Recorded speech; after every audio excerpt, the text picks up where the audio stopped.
Oh, hold on.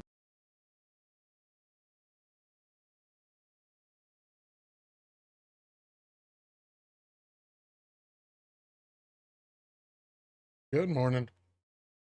How's everyone doing?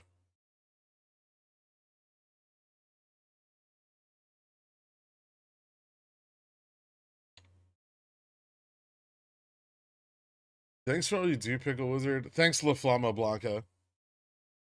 I appreciate it, man. Also, welcome back to Dillionaire.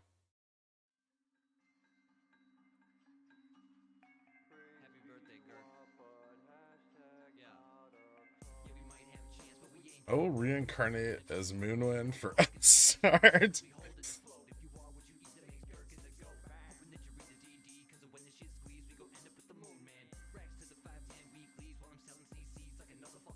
I think I learned how to trade stocks by listening to this channel for a year. That's awesome.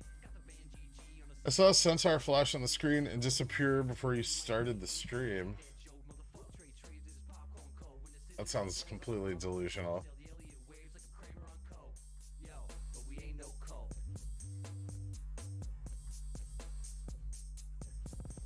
So does the holiday move Upstart FTDs up to today, or do they get T plus? They don't get T plus. If there was a delay in the ACH settlement, and we don't really know because I have no idea what the ACH like settlement requirements for ACWI are, because it's like some obscure fucking ETF with no shares in it. But if the holiday fell on one of the ACH settlement days, it pushes the deposit out. So or the cash transfer out. So we'll see. I mean, the only reason we're still looking at it is because we didn't see any liquidity realization on ACWI. And so we might be looking for that to occur today. Yeah, we would generally expect if ETF FTDs were clear that there would be realization of liquidity in the ETF. So it is possible that they have not been cleared.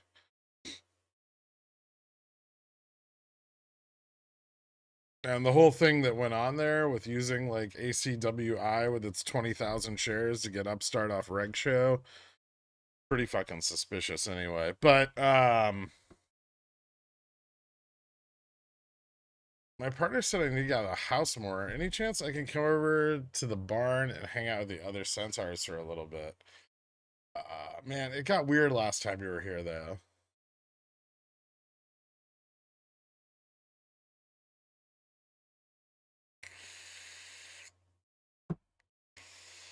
Isn't liquidity the number of dollars needed to move the price? No, there's other measures. Linux has changed his mind yet again and said he's wrong. We're running. Who gives a shit? McLovin was wondering if $18 120 CCs are safe to enter at open. Yeah. No. Today's gonna be a weird fucking day. We have like bullish PPI data, bearish retail sales data, and SLD. Ding ding. Let's see what happens. Oh, also they got a shitload of liquidity on GME and Upstart in the pre-market. Do you have updated GME Greeks? They're already on the screen.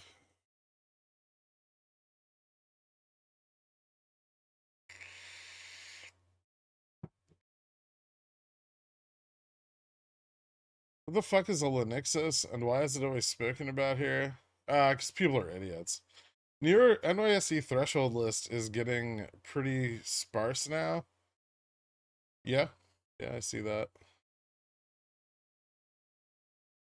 What kind of hay do you use for betting? I don't have a bet. You sussin' or bussin'? Feel like bussin', but watch out for the upside, because the cap on these moves could be pretty rough.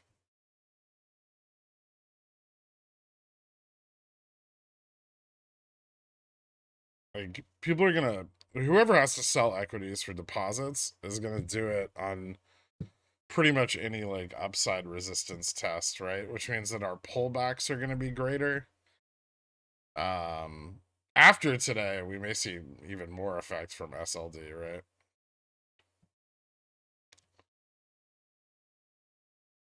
Right now, for opening, ES looks pretty strong. VIX is coming down, so those are good signs. SPX opening data is still too fucky. Let's see. I think we're gonna get some just like a lot of volatility here. I wouldn't be surprised if the gap fills somewhat at some point. Especially as we chop around like the 4017 resistance on ES.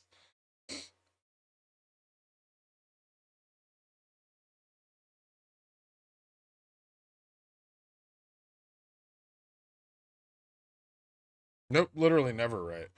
Gurgalicious, maybe please, pretty please get AMC Greeks. Thanks for the harsh rejection. Oh, Fluffy timed you out. Yeah, I don't know if I have them. Sorry. I always thought it was for real, no cap. What was? Ko-Fi? Did I miss one?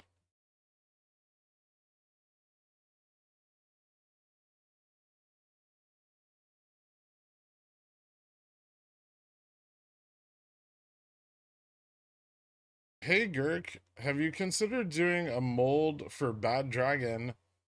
I'd love to try out that sweet little centaur bussy.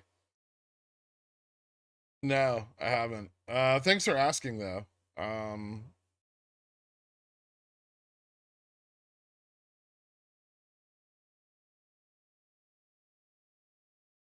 was the timeout not a harsh enough rejection? I think it was fitting. Upstart about to Upstart. We'll see. Market volatility is kind of picking up, but VIX just popped back up there. Yeah. VIX is also a little unstable right now.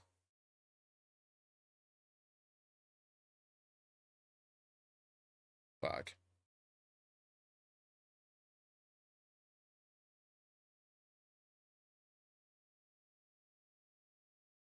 God, I'm gonna have to hold these puts for days.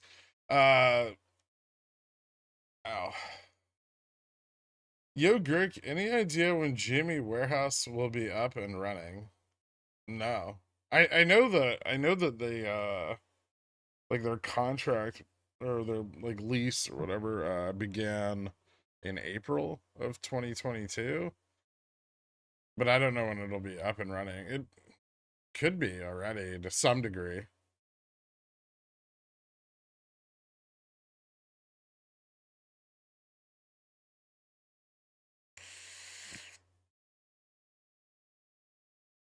When you say they got liquidity in pre-market, how does that work?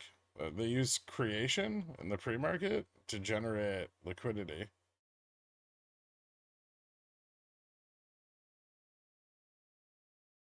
Two questions. Is Upstart VN really only 90 cents? Yes. And also, thoughts on the Upstart performance over the last 2 weeks relative to the Monte Carlo that Dork posted. Monte Carlos aren't really relative to stock prices, they're a risk analysis. It's just like saying if I flip this coin 500 times, where is the concentration of outcomes going to be?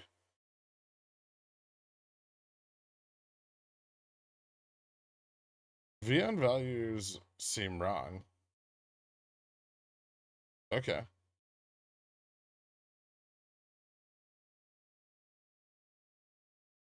Shepherdsville, DC is closed this week. Lease ends Q2 this year. What does? Your liquidity pullback charts are spooking me. Well, if we go up, then it won't be so bad. What's the Jimmy deal with Jimmy's closing candle being 500K yesterday? That's the like closing auction. It can be because of like high amounts of internalization. Um, it could be due to like unresolved arbitrage. It could be due to dark pool trades settling at the end of the day. There's a lot of different reasons for like the closing auction to be very high volume. Can you explain why Upstart is being such a goofball? Is it?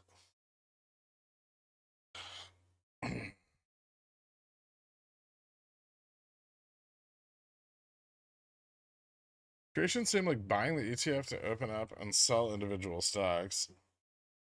Sort of. Nice downtick, but not really buying the ETF. Have you looked into the latest RevRQ? It was going up yesterday. It's been doing pretty good for the last few days actually. Jimmy's price so close to GM. Do you expect GM to move up in the next few days? If we see like short call capitulation on GME, then we'll probably see Gamma Max move up.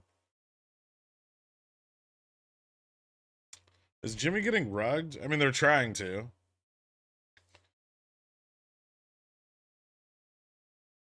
Jimmy at Fidelity 15%. What does it actually cost them cash to borrow after the rebate? The rebate's negative, isn't it? It's not a positive rebate rate because it's Jimmy's hard to borrow, right? Senpai Ubu, please play Vup song. No. DDS hasn't had a trade since yesterday on my screen. How does it look for your level 2? Let's take a look at it. It's definitely had trades. Very few today, but like 1,500 volume, roughly.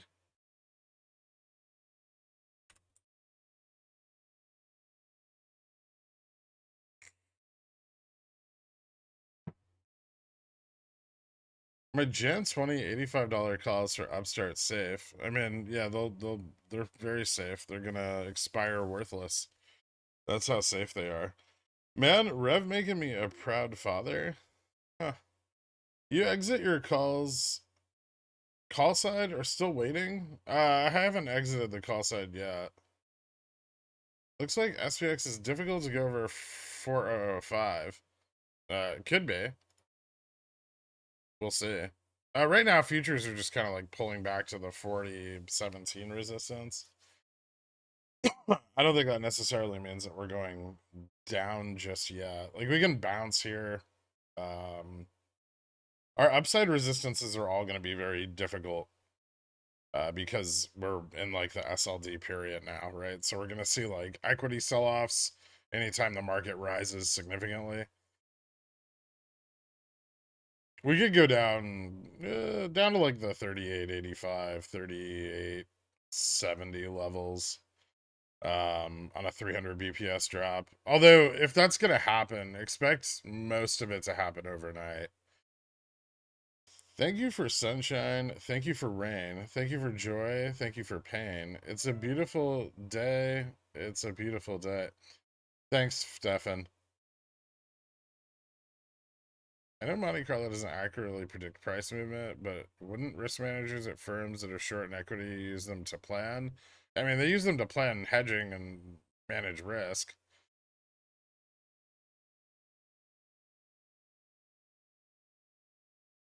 Plan today be to capture any upside before SLD kicks in. Probably, yeah. That's generally a good idea.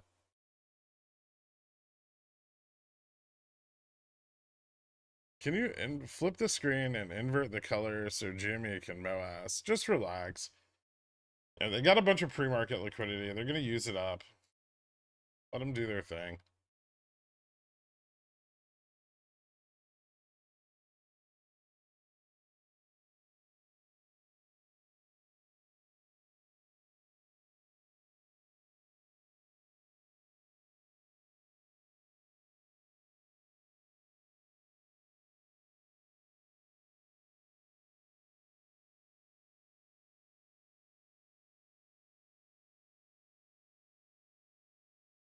Why is Rev moving? Potential for buyout.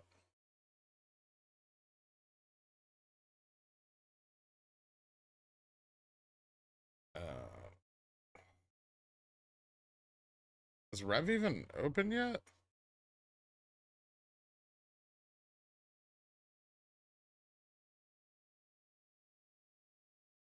Yeah, it's up like 4%.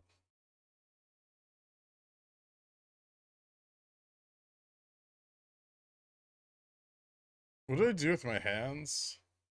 I don't know.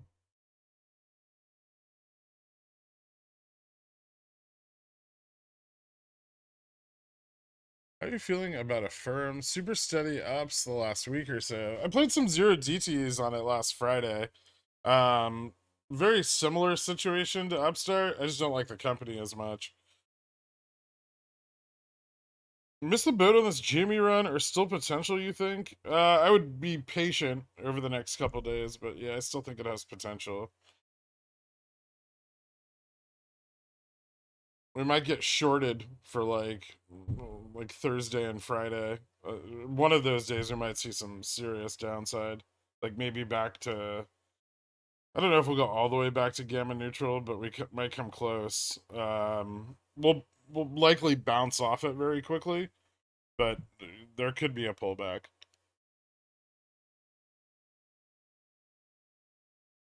Hey, we did the thing. Okay, now I'll put stops on my long calls.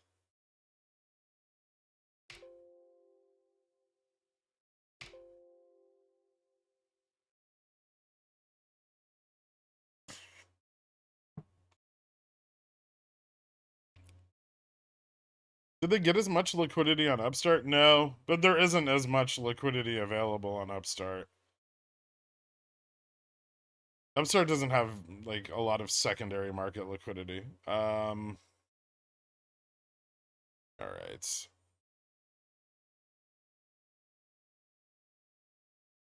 Friday, can we have a moment of silence for our rev calls? No, I just want them the fuck out of my port, man. Gork, I can't handle the red. I'm only up 184% on my calls. What do I do? Just like find something soft and bite down on it until the pain is over. Since it's been a while, could you pretty please, with cherries on top, play full bowl for no significant reason other than I miss it and I'm asking nicely?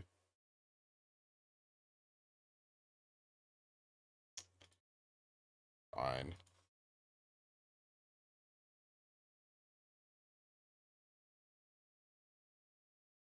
I can be green, I can be red, I can be violent upside, I can be hurtful, I can be full, I can be anything you'd like. I can be green, I can be red, I can be violent upside, I can be hurtful, I can be full, I can be anything you'd like. I can be green, I can be red, I can be violent For upside, I can Rev, be you have to hit the hurtful, I can time be and sales in full, I can be WeBull, and it anything shows the you'd latest like. trades. I can Otherwise, it be shows green, I can be 15 minutes red, I can delayed. be I have violent live OTC upside, I can be data on my hurtful, I can other be broker. full, I can be anything you like. I can be green, I can be Also, red, I next can week be is violent OPEX and the days upside, in I which can the be deferral hurtful, could I can hit, be full, so I can be buy anything any you slash like. all I can dips. be green, I can be red, I can be Yeah, violent I mean, you can, upside, I can be that's one way of hurtful, I can be approaching it. I full, I can set be some anything stops you today for like. my I can Feb be green, I can be red, calls I at can be negative violent upside, 20%. I can be My hurtful, I can cost be full, basis, I can be anything too you like. soon, risk I can too be green, tight. I can be red, I can be I still violent believe in VEPs, upside, I and can today be is the last hurtful, day I can for be full, deferrals. I If I can get be stopped anything you out, I'll roll like. to I can be March. green, I can be Okay. red, I can be violent upside, I can be hurtful, I can be full, I can be anything you Today's the like. last day for secondary market liquidity realization. But we've already realized a shitload of secondary market liquidity over the last like 5 days, right? GME's up like 42% since the 6th. Um, so I think the deferral's already locked in. Now we're waiting for volume. Volume we might have to wait T plus 2, T plus 5, somewhere in between there. But there's already been a massive amount of like secondary market liquidity realization. I will say this is where it gets riskier though. If you're arbitrarily playing the full bull song, don't you have to also arbitrarily play the depressing full bear song? Never. That song sucks. I appreciate that it was made.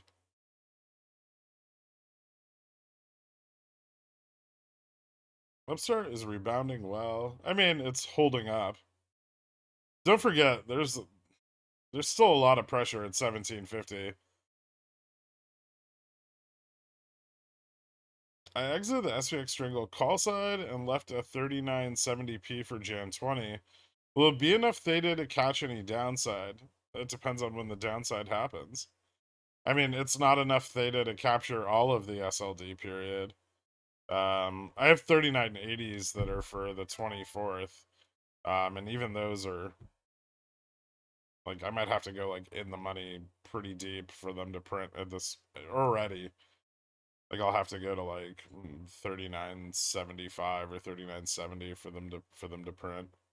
300% or 300 basis point downside I think puts us at like 3885. So if we have a standard SLD period and we see the usual like average drop, anything in like the 3900 range should theoretically be fine provided it has enough theta. Can you play the hilarious Bon Jovi cover song? Oh, I have to find that. I'm not sure where that is. Do you hate full bear or rounded bottom breakout more? They're both about equal. Set stops. Let's rock and roll, baby. Let's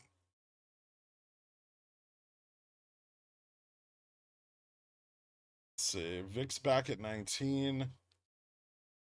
Uh,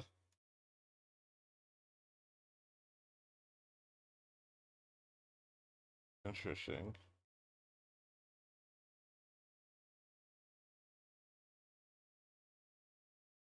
This is a good time to like sneak into a call.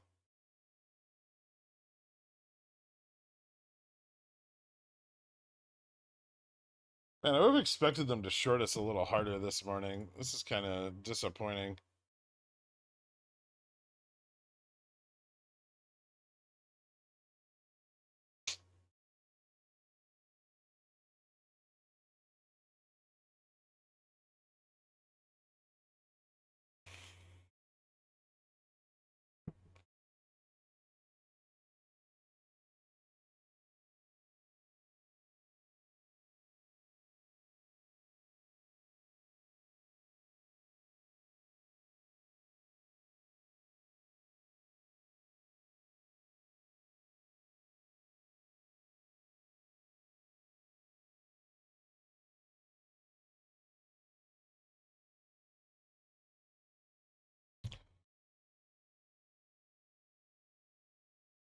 Unsubbed, unwatched, and unliked. I'm sorry, Ben, but Full Bear was awful and you know it.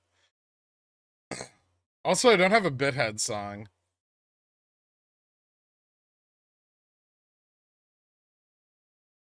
You're still a little freaked out that I use stops now?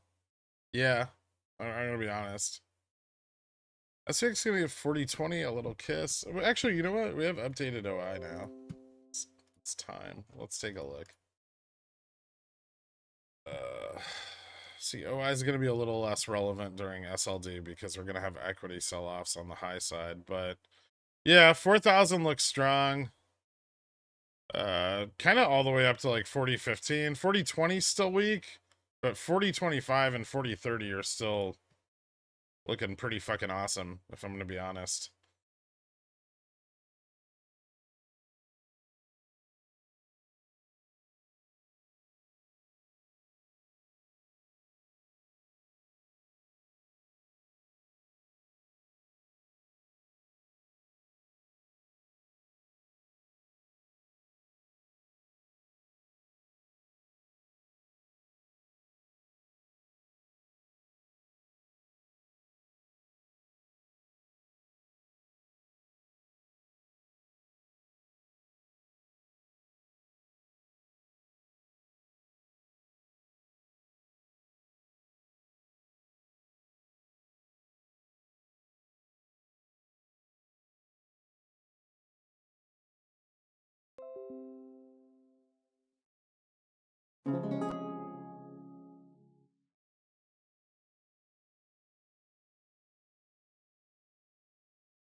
Fix dropping here? Yes.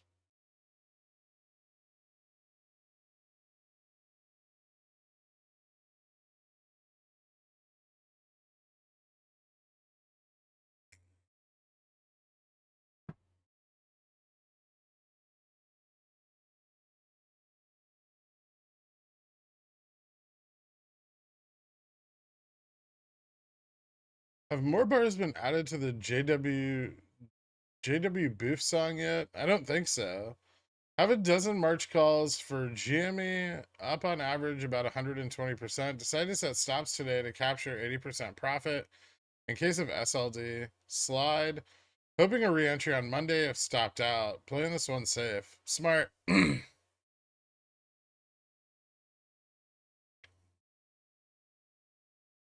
You mentioned Rev got 500 shares of the cost basis of $6. Is there any bullish reason to double down and drop to 3? It would be what, $400? Roughly. I mean, yeah, you could do that. Full Bear was awfully brilliant. It makes me sad, okay? I got on my crowd because I had a nice profit. And I'm thinking there will be a drop later in the week from SLD. Dumb? No, not necessarily.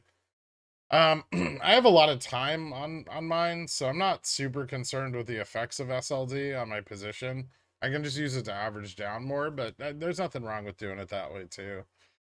Take a look at XRT chart. Tell me that it isn't a bullish looking. I'll probably take profits on my 100s. By the way,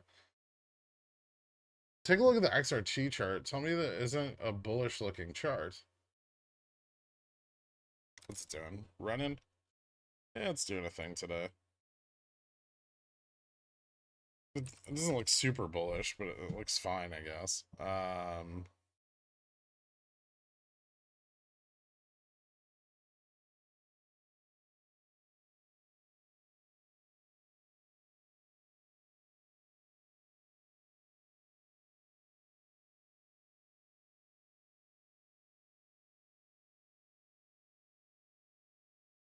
For more consolidation here.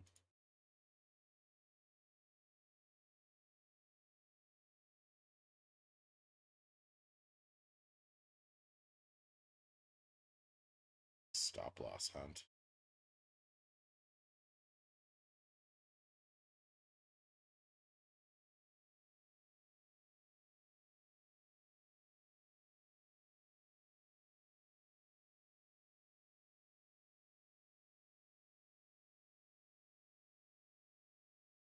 Six.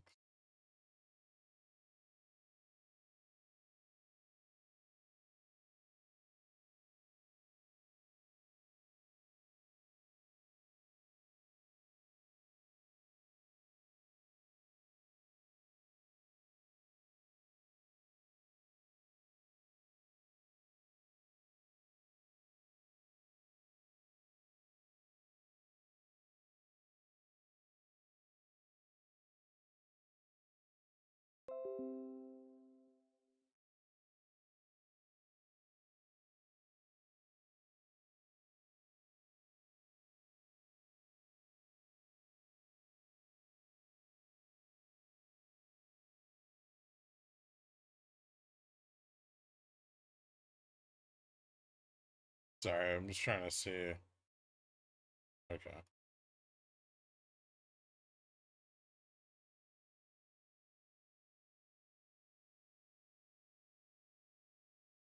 Oh. All right.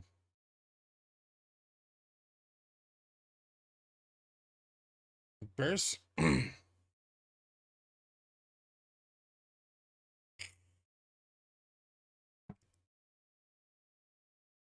Went short Bobby. The puts are too expensive. It's looking good. Hi-Fi. 2 seconds later, SPX runs $5. That was more than $5. Bears trying to hold ES around 40.27 hard. The 40.30 level is pretty important. That's kind of like the break of the long-term trend. 40, 30, 40, 40, but right there. Like that range.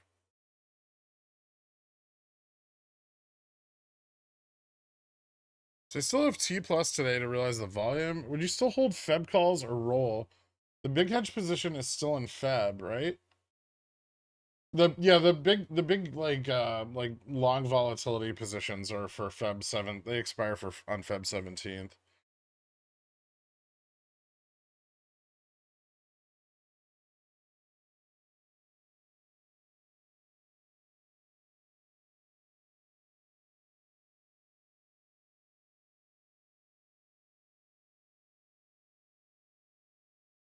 Come on, there has to be just like one little dip here, right?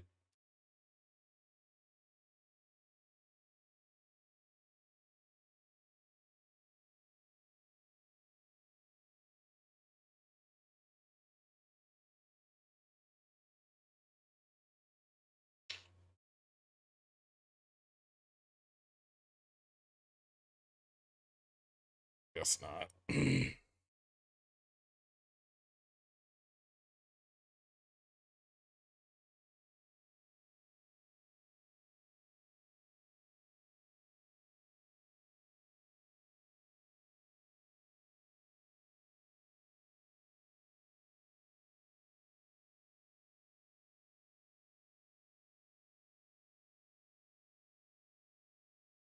Upstart's gonna get a little opportunity to push above 18 here again.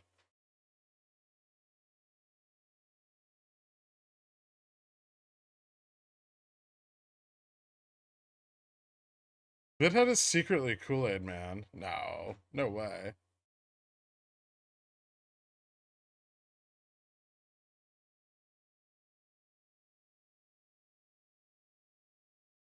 There's Greeks in DD and on screen are same as yesterday. Are they actually unchanged or do you have updated ones? What? Not the same? They copy the wrong ones? They're not the same as yesterday.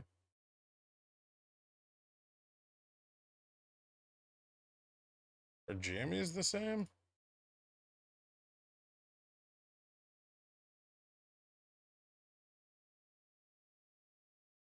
Oh! GME was the... Hold on. Let me fix that. I accidentally copied the wrong day for GME.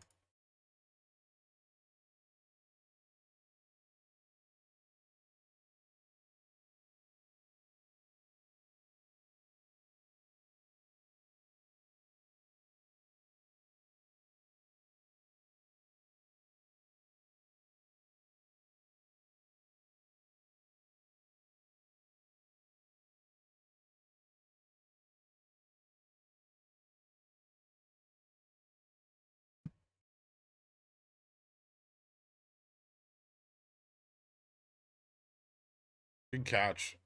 Thank you.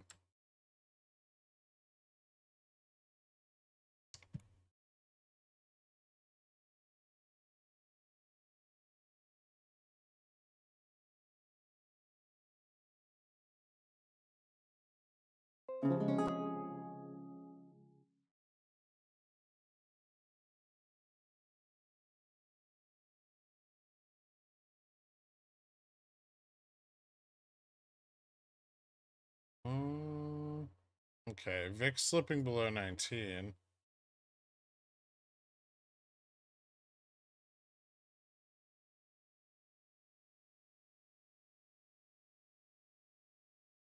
Futures looking like they're going to try to test 40-40.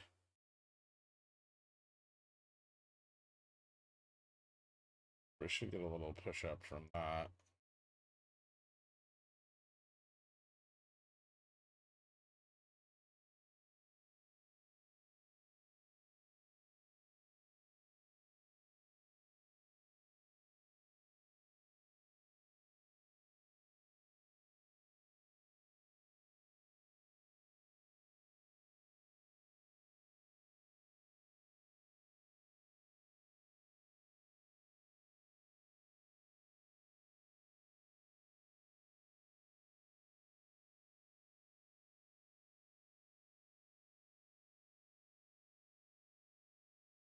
Upstart breaking 18. Jimmy trying for 22.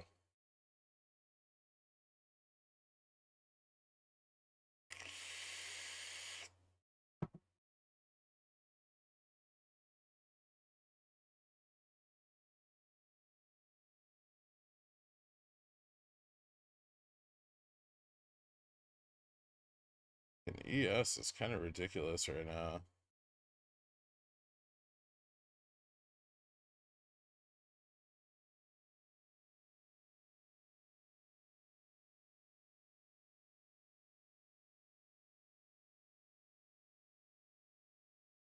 So let's see who wins here.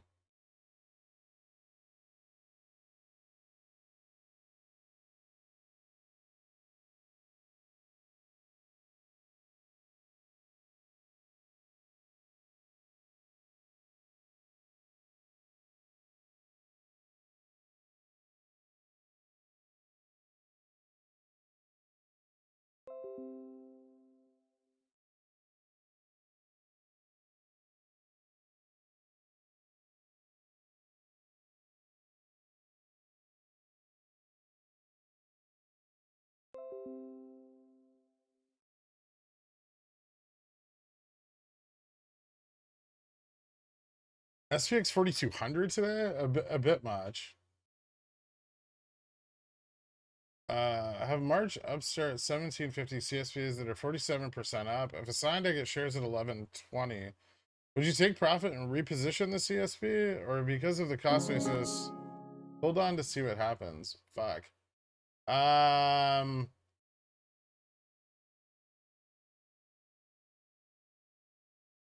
I don't know. Do you want to buy shares at 1120? That's kind of up to you, right? If you're just doing it for income, you know, stick to your strategy.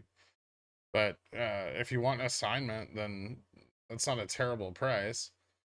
Zom currently the pterodactyl taking off formation. Hashtag thank the dinosaurs.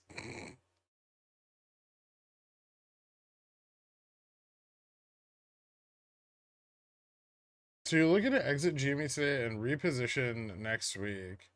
I might take some profits if they're there to take. Most of the calls I have right now for GME are February. I'm a little more likely to take profit on my shorter dated like Upstart stuff.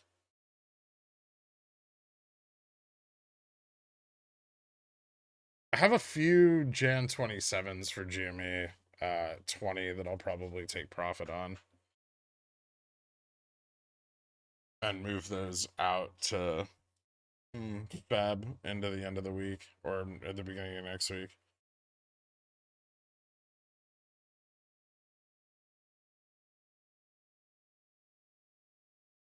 With the possibility of SPX dropping 100 points at any point during SLD, is it irresponsible not to buy a 3900p daily for $10? A $10 lottery ticket for potential $600 is like $10. Come on. I mean, 3,900 is awfully far out of the fucking money.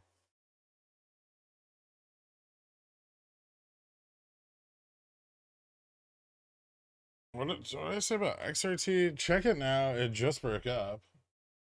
Cool. I still do participants can see if SPX can hit the top of the JPM color before selling. Yeah, that's possible. How do you feel about 123 4,000 put to play SLD? It's not terrible. You might want an extra day on that though.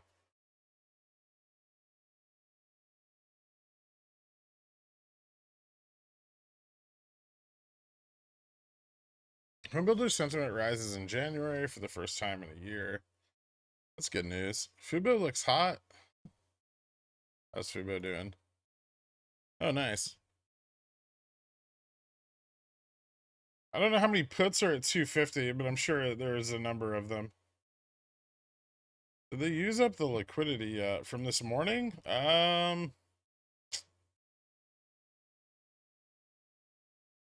No, not all of it. I still have more.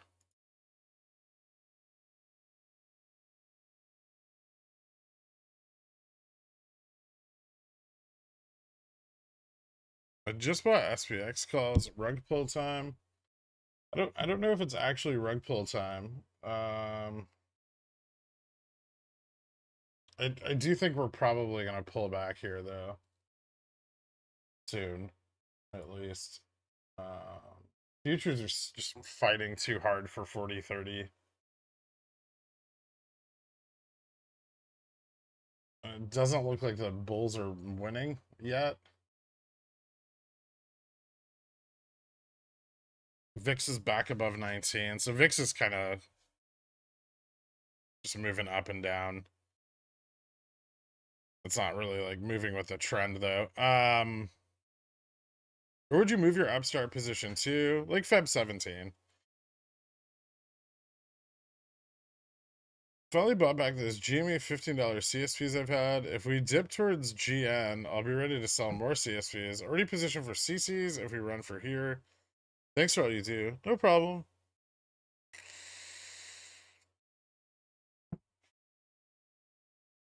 Anyone know if the top of the JPM collar 4050? I believe so. No, didn't they roll it up to 4065? Let me look. I'll just look at the gamma. It should be pretty visible.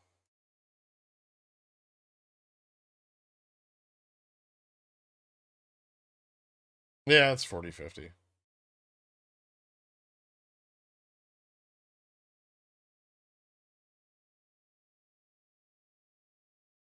No, wait, hold on. 4065? Fuck. Okay, it's kind of hard to tell on the gamma because calls are starting to fill in. I can't remember. I think they rolled it up right after hours, but now I can't remember.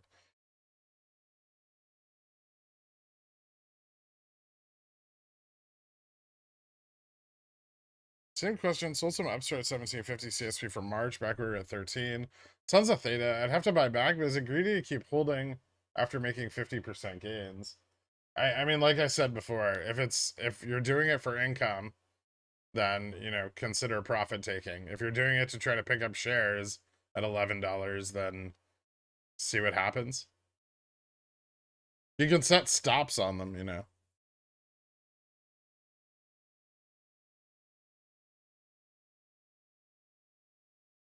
I just bought SPX puts, rug pull time. Maybe. The 40-20 level's still kind of weak. So if we're gonna get rugged, it'll probably be right about here.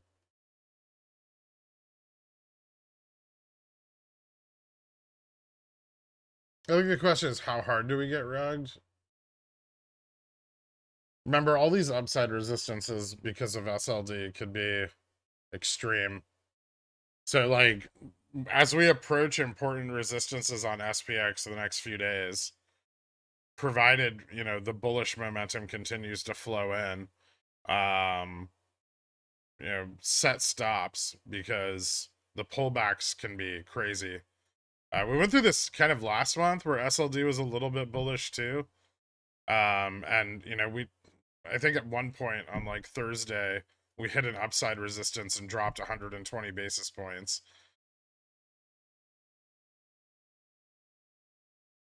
So either buy a put when we test an upside resistance, or alternatively, set stops. Our upstart Jan 20s mispriced. They aren't up nearly as much as the other strikes. I don't know. Jan 20 is 19 cents. 0.13 delta. I mean, they don't have a lot of delta.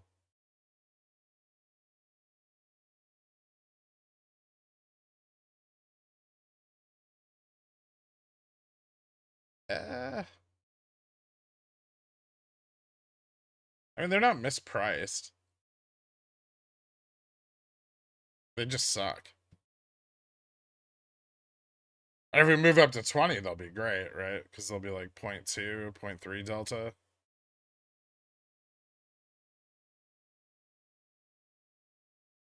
What are you expecting to sell CC? If GME breaks GM, I'm not telling anyone when I'm selling covered calls.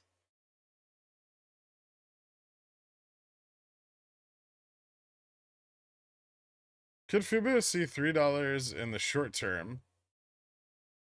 Maybe. Yeah, that's possible.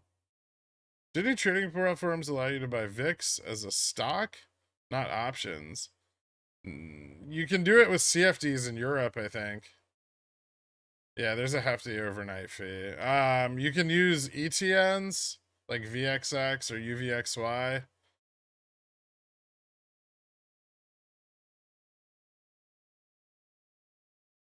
But what if I'm just trying to buy some of your Centaur calls?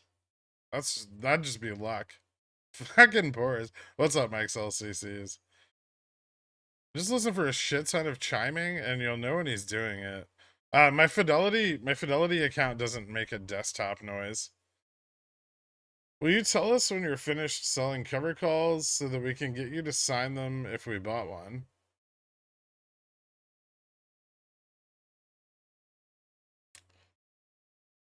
Only if you have the paper certificate.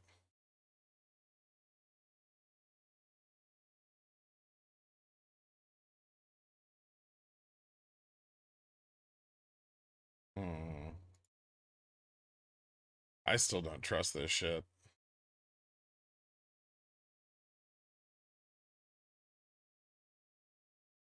Are we gonna push up again? Fucking the battle for 40-30 on futures is actually kind of epic.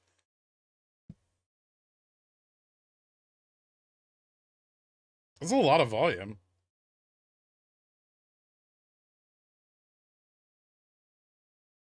Maybe the Bulls are winning? Vic's still at 19 though. Hasn't fallen under.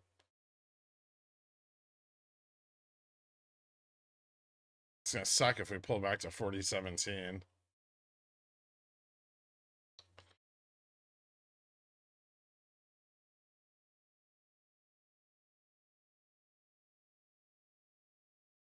We need a covered call song.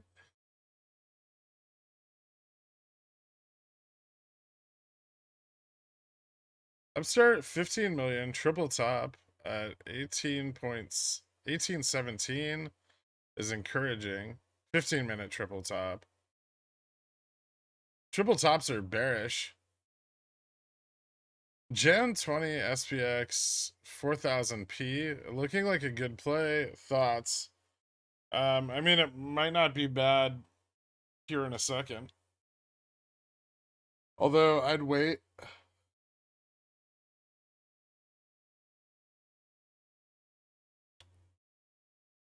Yeah, that we're gonna get downside. It's gonna come after a bounce here on the EMA 30. So give it a second to bounce a little. See where the next candle ends up. Then it might not be so bad. But I think this can pull back up to, fuck, like, 40-10 again. 40-15 is still pretty strong, and the call side's not selling off. So, like, the uptrend is persisting. If we get support here, it's gonna rise back up again, right? You don't want to pick up a 4,000 when it's like $5 out of the money when you can get it for, $10 out of the money in like 3 minutes.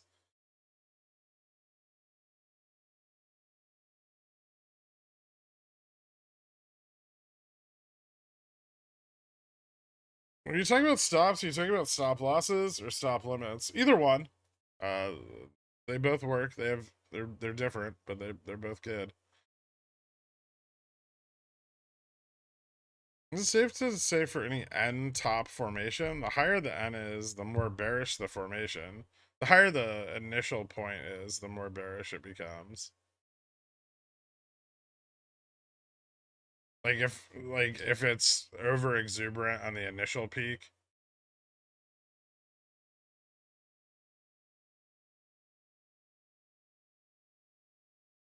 But if you get something like this where it falls off and consolidates like that, that's bearish.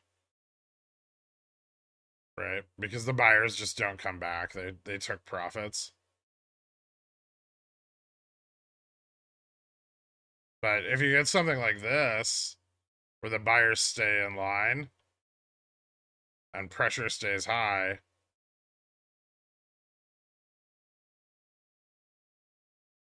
like that, or you know, like a bear flag, where you get it,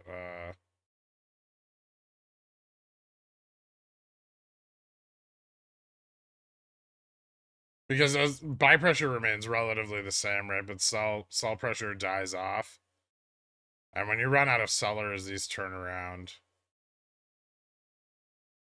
Right now, we on like SPX, we just have like an uptrend.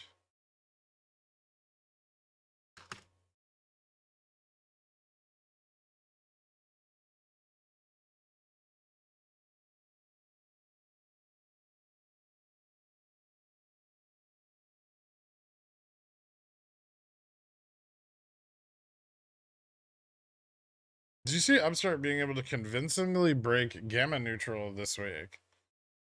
It's already above gamma neutral. I mean, gamma max? Probably not, actually. It probably won't be until gamma max moves up. I guess it could, but I don't think it will. Delta neutral. Maybe. It could cross delta neutral. That's possible.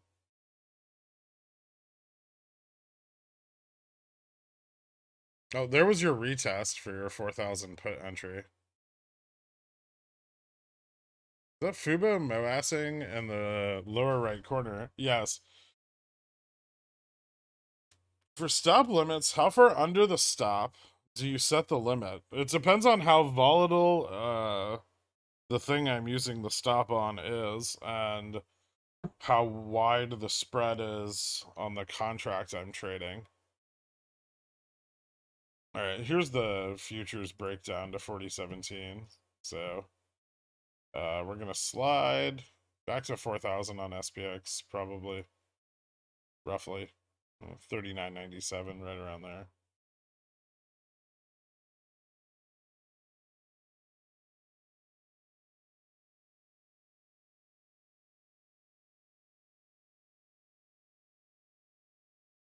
Fucking sell-off's not having any effect on GME. A little more.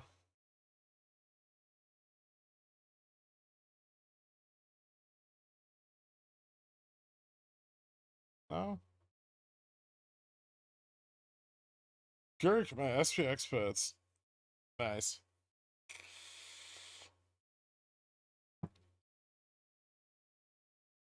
Oh. Yeah, there's a bit of stop loss hunting on this.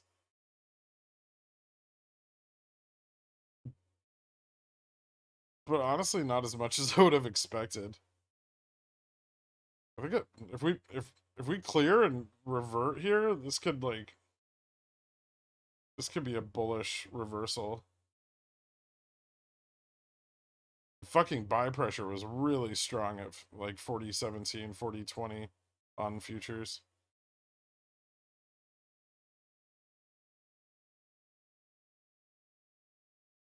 Shorting breakdowns on ES is so fun. Yeah. We're gonna call that SPX bounce and pullback. Thanks, man. Is SLD over now? No, not at all.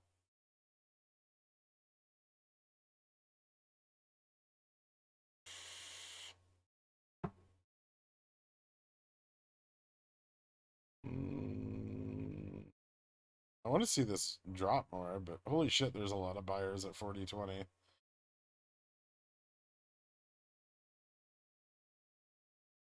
VIX still at 19, or slightly above 19.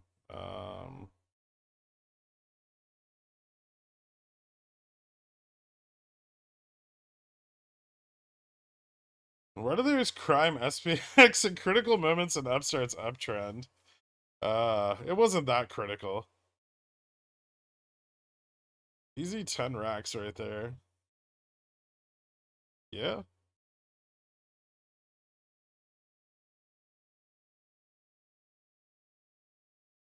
Do you think we're nearing the top for SPX? Say within 3% of the peak. Not necessarily.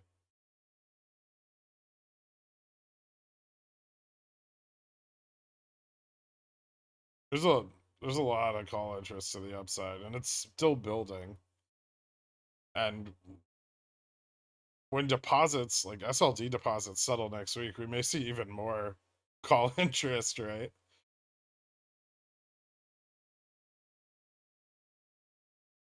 What do you think RP is doing? I don't understand why he would risk his Rev holdings being wiped out by creditors.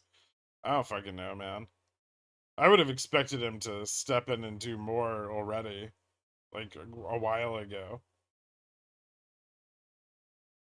I was listening to a stream from 4 months ago today, and you mentioned you wouldn't play Fubo for OPEC short term until you see volatility coming back. Are you buying Fubo calls for OPECs? It's a good question. No, not really. My position's changed a lot since then. I have a lot of like really far dated synthetic longs now. And I have a lot more shares than I had 4 months ago. So probably even less interest in playing it for OPEX. And if it runs really hard, I'll take some profits and cover cost basis and stuff, but I'll probably just put that money back into it.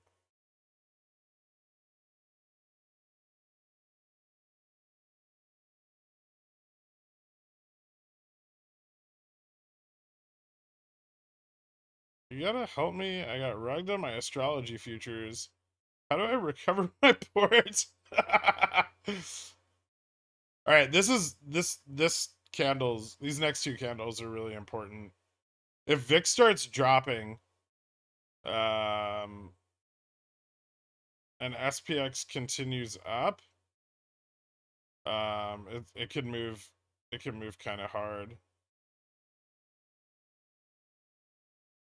It needs to hold here though, like above 4,000.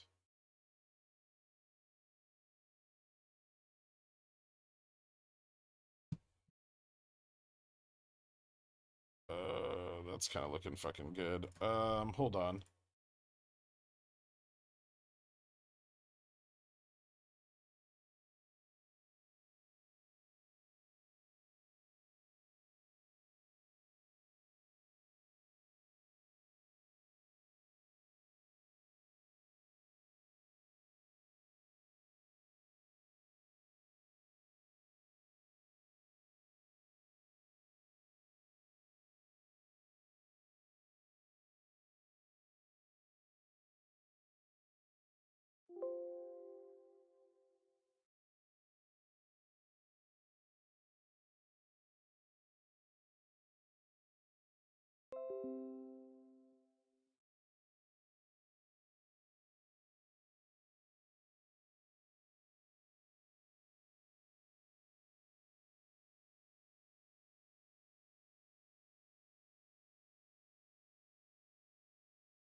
All right. How do I get all my losses categorized as donations to the charity of stocks so I can offset my actual income? Asking for a friend. You can only use like $3,000 a year or something of your capital gains to offset income or capital gains losses.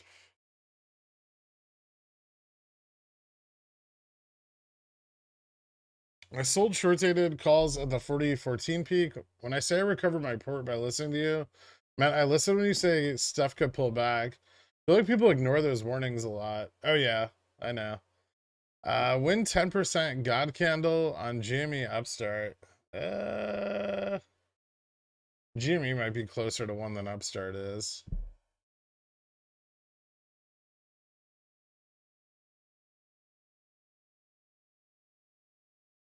How important is the JP Morgan SPX color to the trend? It depends on if they roll it. Right? If we approach it, they may roll it up. Figure it out. You just have to smile when listening to Full Bear. Game changer. I'm too poor to play SPXW. What are other options? Spy would be the next like step down. Hear me out. I have a way to 25 to 50% increase your YouTube revenue, which I know isn't a ton, but if it helps you buy the Upstart float or split with the quants, then let's fucking go.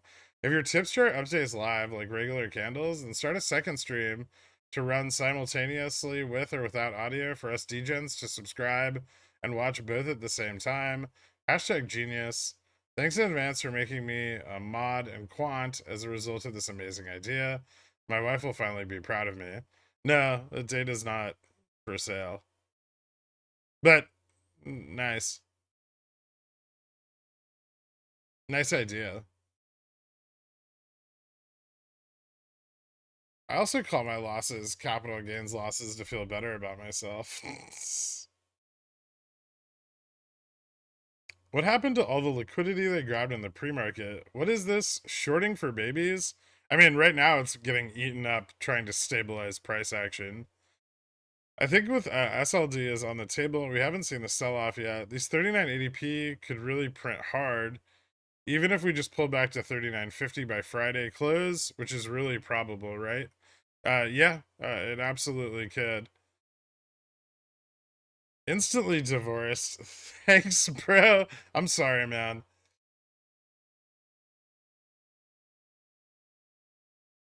Create another stream where just my calves are on camera while I trade. That's not a bad idea.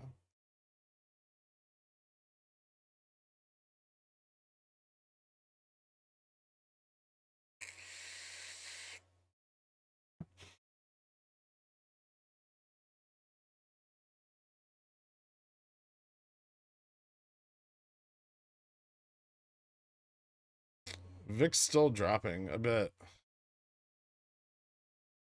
I've been pushing for a calf cam for 18 months. Barefoot in the foot hammock. I mean, what if there aren't any hooves, though? People are going to be obliterated.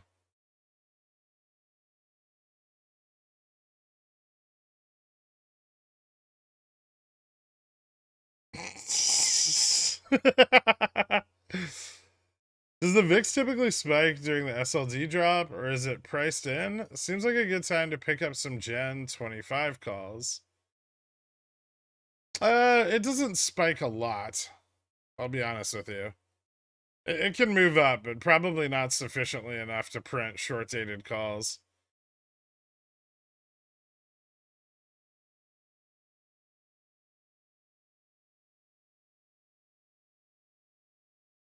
Just buy spy puts, no VIX. Yeah, you don't want to play VIX on the drop. I know they're cheaper, and you're like, oh my god, I'll buy these and I'll get rich with like $25 instead of 200, but that's not how it works.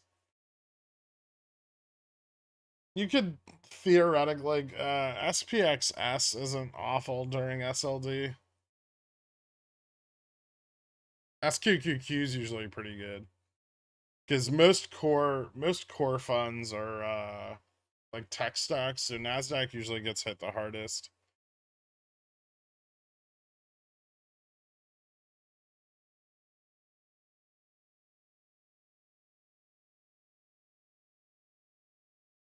Futures bullish?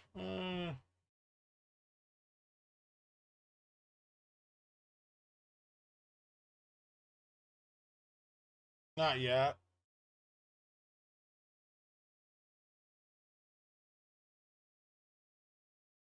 Not quite bearish on that pullback. Higher low would be what we're looking for here.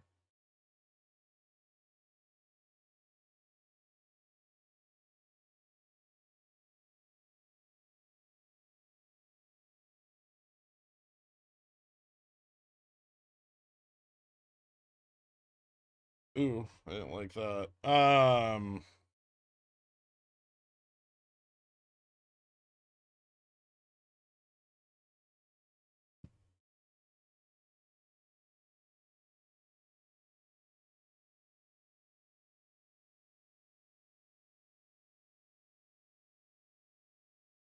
All side capitulation here is quite bad.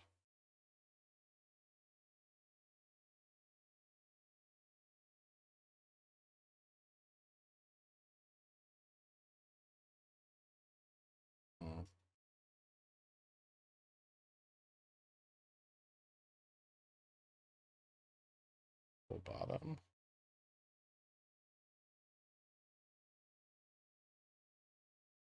Buyers are a little weaker at 40.20 now. JPOW tested positive for COVID. Symptoms mild. Oh no, not JPOW.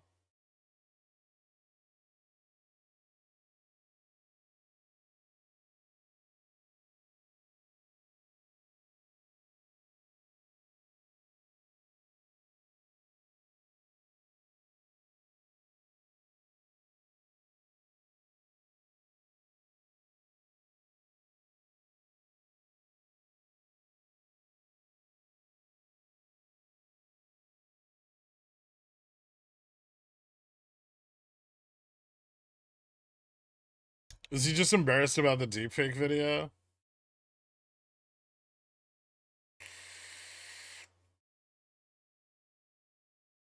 Has bearish sentiment hit yet? Not really.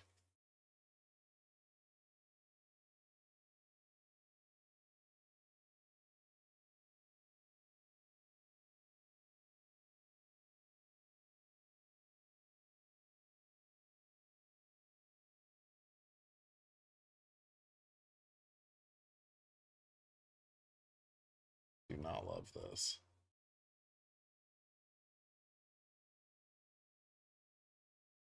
It's still at 19.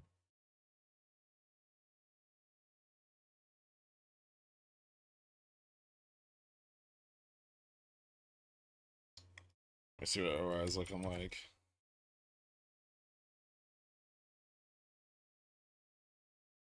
OI is still pretty strong up to 40.20. 40.25, 40.30 still look good. 0 DTEs. 4,000 starting to skew kind of bearish.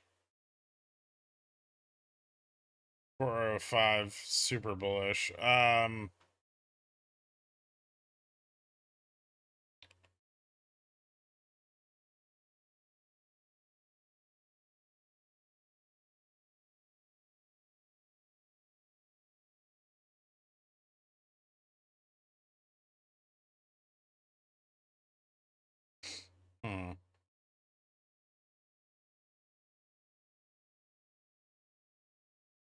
Interesting.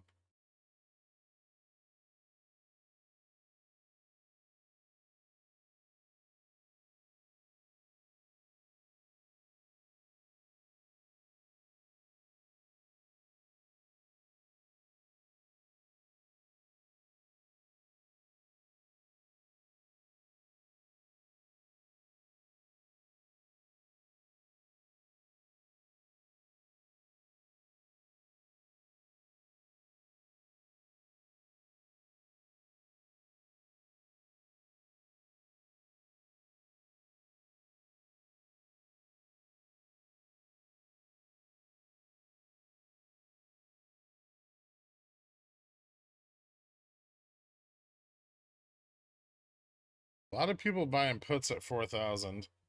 I don't know if it's going to be enough to pull us down, but they're sure as shit trying.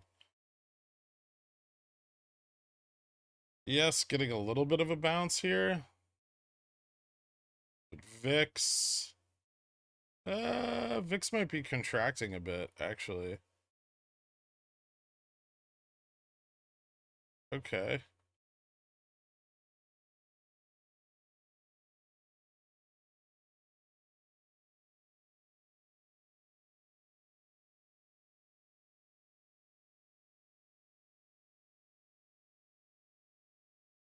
It's either a good spot to grab some calls or a good spot to grab some puts. It's hard to say right now.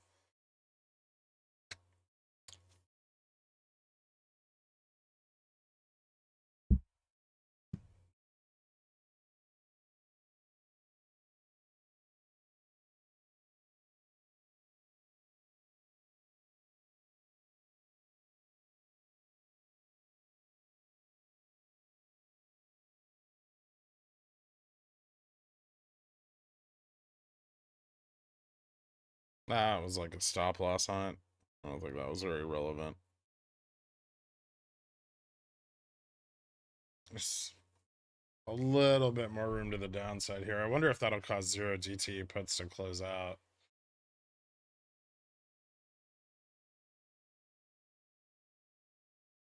I mean, my puts are at 39.80, so they're not going in the money anytime soon.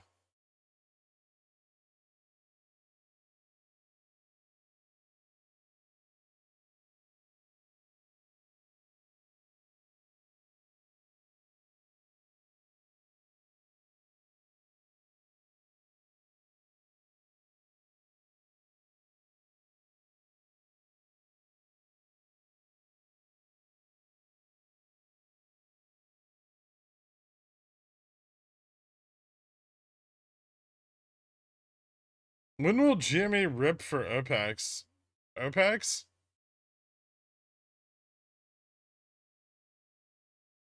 This is the same stream card from yesterday. I'm about to unsub. It is not.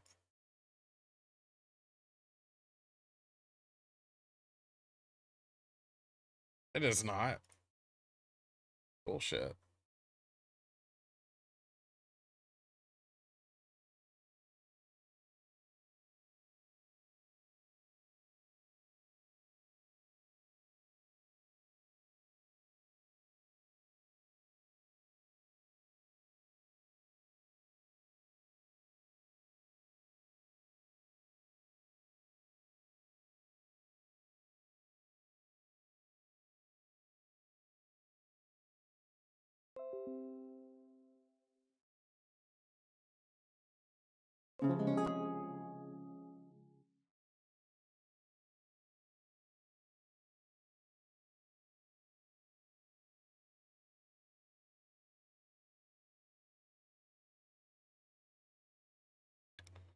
Yeah, that's kind of fucking oversold.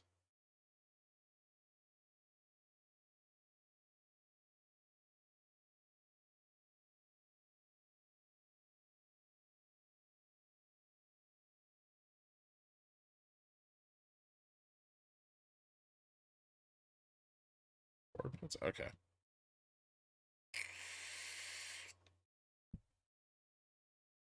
This is brutal. How? Oh, for like Upstart and GME? It's not that bad. If we find support at 1750, that's awesome.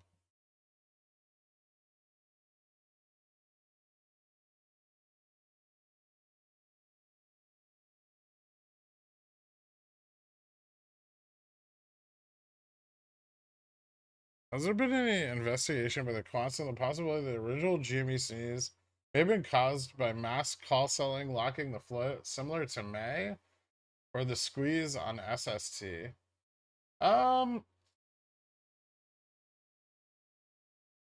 No, most of the options flow leading up into the January run was put selling. There wasn't a lot of call selling at the time.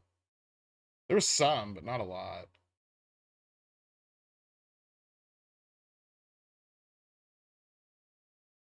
Macro events ever made you change a position on short notice? Oh, yeah.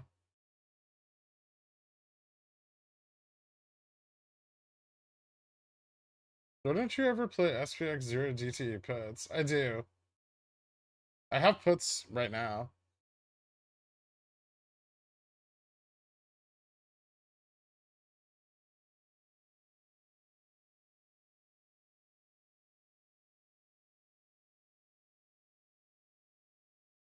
Is this the start of SLD, you think? I mean, yeah, probably. I expect SLD will get worse over the next 2 days, but it'll begin today.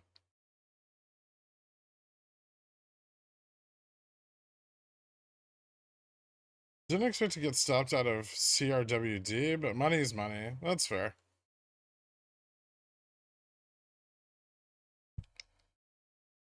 Oh, gross.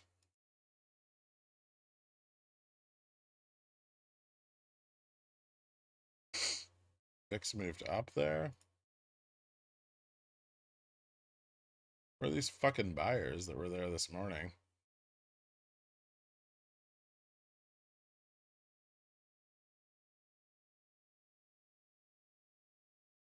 Still more call buildup.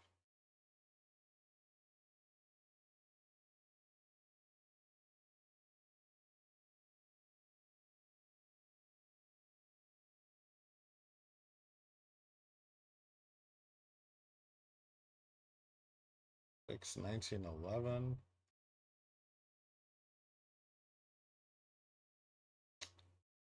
Hmm.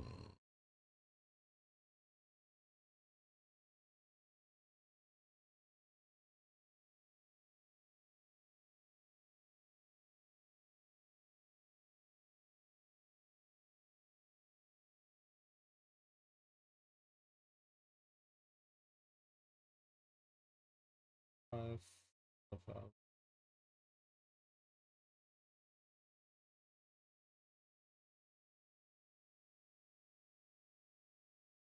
Um,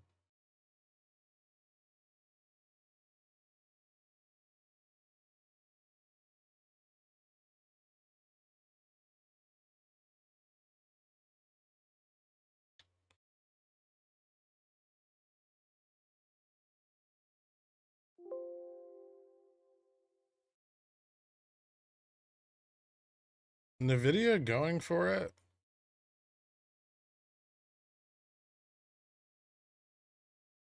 NASDAQ just dipping red on the day.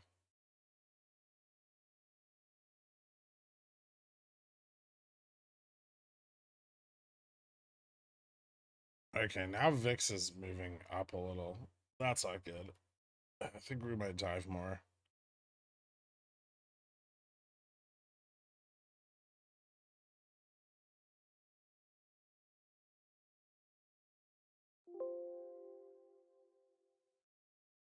Stops on the 4,000. Right. Twat Waffle, thank you so much. Guys, give Twat Waffle a shout out. Thank him for hooking you up with Cornishon.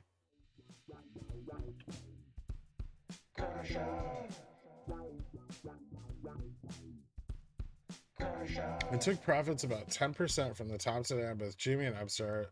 6 months ago, me would have rode this down on Hopium. Yeah, you don't want to do that. You know what the shorts say? Buyers are future sellers. When you say more call buildup, is it bot calls or could it be sold calls as well? The gamma's positive, so it looks like bot. People are buying the 4,000 strike right now. So if we see capitulation on the 4,000 puts that we're building up, we could start to see a reversal.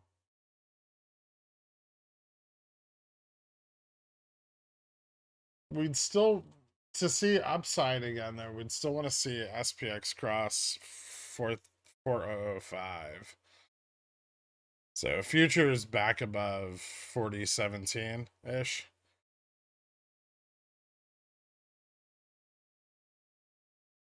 Swat Waffle for all the poors. Listen to the Pickle Man. Kramer isn't going to tell you when the rug pullers are coming to your house. SLD.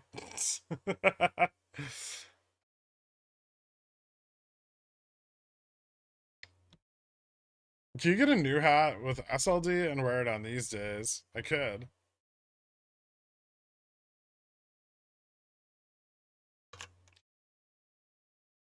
Jimmy Calls just got absolutely wrecked. GF Worlds. Geez, I come back from 30-minute meeting and you all crash the market. It's not down that bad.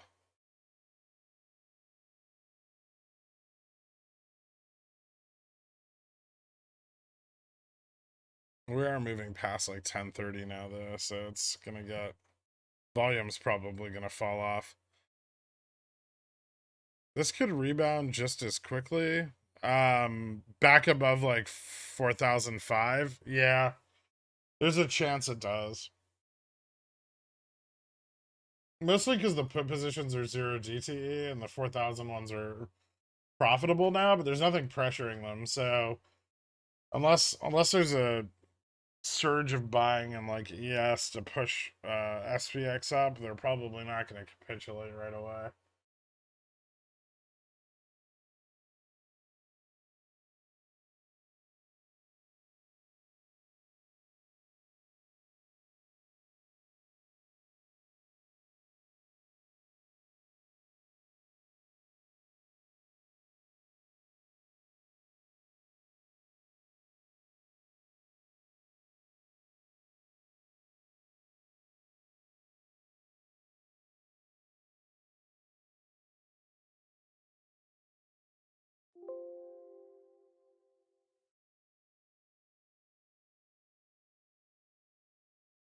There's another gap here that it hasn't filled.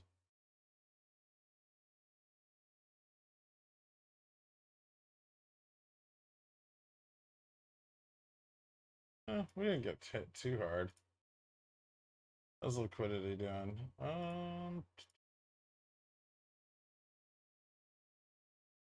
Upstart they still have a little bit of liquidity left on Upstart. They still have a decent amount left on GME too. It's interesting. They didn't short the downturn in the market that hard. Upstart they shorted it a little harder, but GME they didn't really put a lot of pressure on it.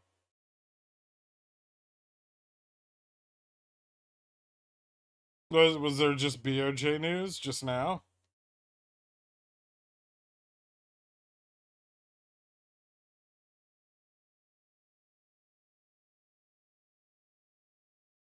$39.50 safe for Tuesday.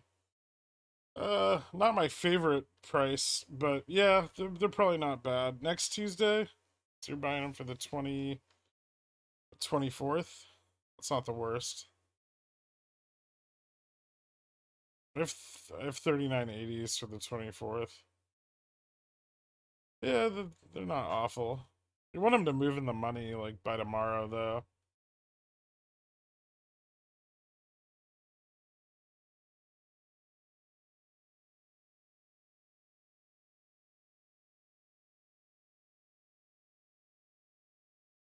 Stop limit set on Jimmy CC sold yesterday. 70% profit locked in. Nice. Stopped out of my $20 calls for Feb 17. Buy back in or wait until Monday. Feb 17, buy back in or wait until Monday. I might wait for the resolution of SLD. If you're stopped out now. You stopped out quite low. It was a wide stop you had there.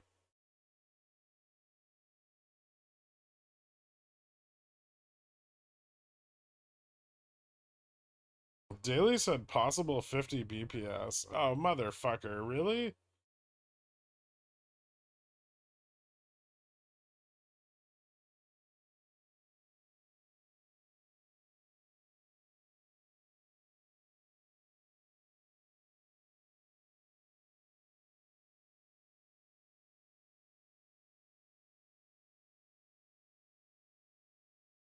When does SLD end again? Monday. Uh, Opening bell.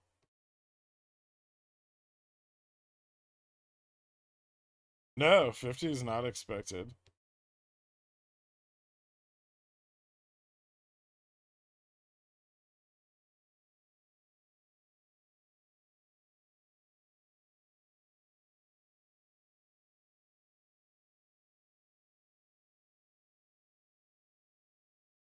Bitcoin's been pumping. Of course, it was about to tank. 0 is not expected. 25 was expected. Their target rate for the year is still higher than the current rate.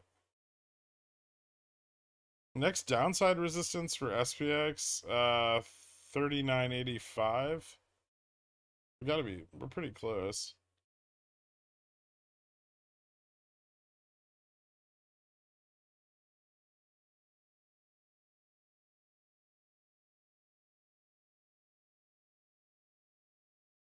I'm sure Fibo's getting slammed right now. Yeah.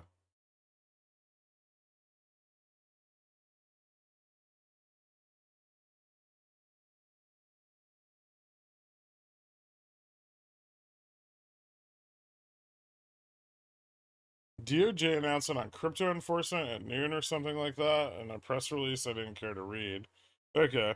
I mean, I don't have any like crypto that I care about, so suggest a 0.5% rate increase at next meeting is appropriate. Once 5 to 550 as soon as possible. Interesting.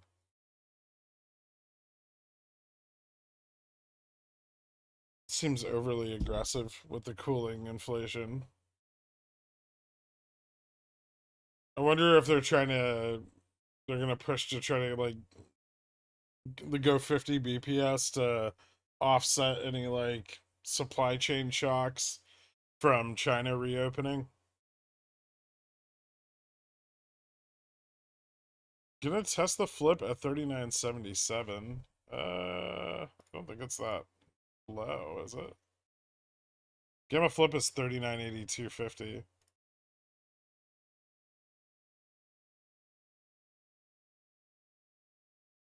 Are you out of OPEX positions until after SLD? No, my farther dated ones I don't really care about. But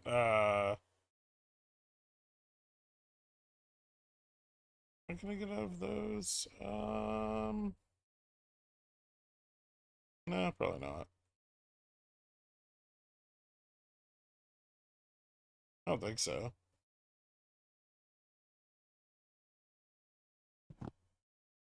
Did I close anything? I stopped out of some like Jan 27s earlier. That looks like about it. The Feb shit I'm still in. Yeah.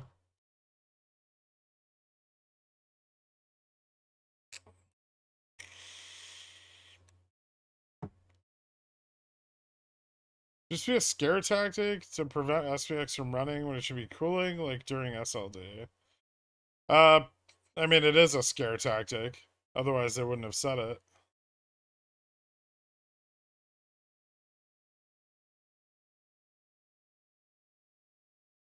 Shout out to you calling SLD price movement and pickles picks this week. Once again, I would like to say I'm sexually attracted to your brain. Thank you so much, Carl. That makes me feel great. Oh shit. These didn't have stops. That's not good. Fuck. Let him die? Oh, those are garbage right now.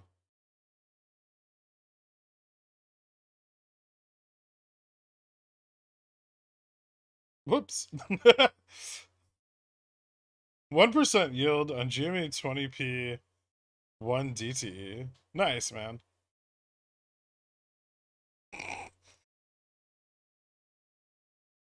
Can just be a scare tactic to prevent SPX from running when it should be cooling. Um, if you only listened to what the Fed is saying this time around, this is not unexpected. I know they usually lie, but maybe this time is different.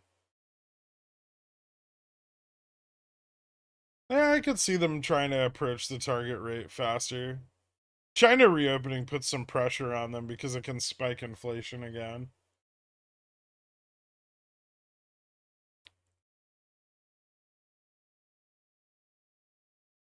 I already have puts.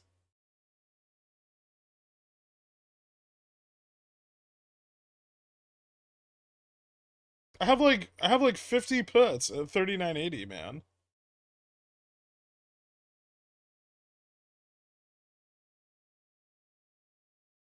Who are you talking to? You're just trying to tell everyone to buy puts because you bought calls, didn't you, you greedy son of a bitch? Remember that time you called this, but all the poors waited till today to buy calls on everything? And now they're so sad. Yeah, yeah, that happens a lot.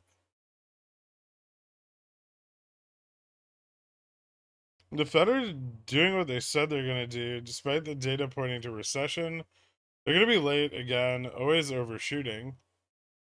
I mean, I don't expect the Fed to do anything different than what they said they were going to do. But a 0.5 hike would be unexpected this early, right? They'd be hitting their target rate by like February versus hitting their target rate at like the middle of the year.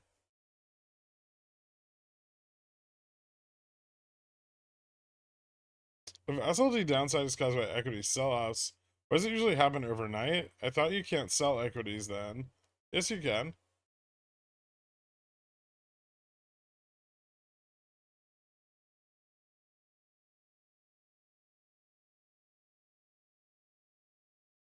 When we play the down song, no, I still don't like that song. Wouldn't this be a good time to buy calls? No, it's too early.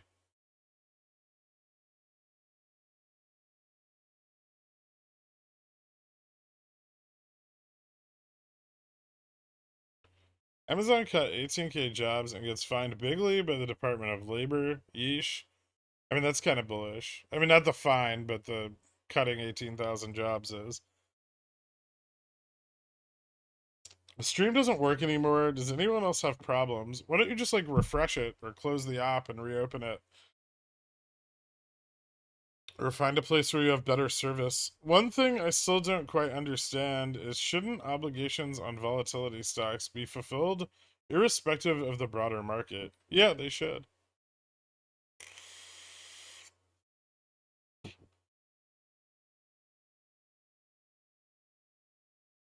Again, we haven't seen volumetric covering yet. We have not. There's been no like normalization of liquidity. We're realizing a little bit of liquidity in the secondary markets over this deferral period, but we still haven't gotten like a big volumetric move. Cash hasn't settled from last week. I had to settle for SPY puts. They're up 69%. Nice. Between JPM, Microsoft, and Amazon, that's roughly 33,000 more Uber drivers on the streets. With SLD drop, how low can you see Jimmy pulling back to? Theoretically, we could fall as low as like gamma neutral. So like back to like the $16 price range. The Fed does not want a 4,100 market right now. Way too early. And fuck you, Carl. I'll bypass your commie powered drunk ass. That was between you and Carl.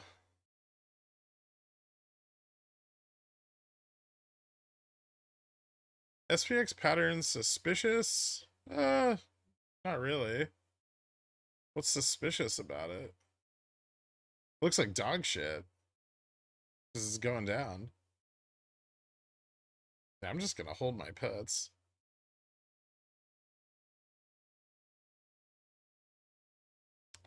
Don't we still have 5 days for large volumetric moves to be fulfilled? I'm trying to figure this out. Standard settlement. T plus 2, T plus 3, T plus 2 plus 3. All the fun ones. ETF and MM settlement. $16 range on Jamie. That seems like a crazy stretch, right? No? I mean, hopefully we don't fall that much, but theoretically we could. We did in March during SLD. We pulled back. We pulled back to gamma neutral. I think we did in May as well before OPEX.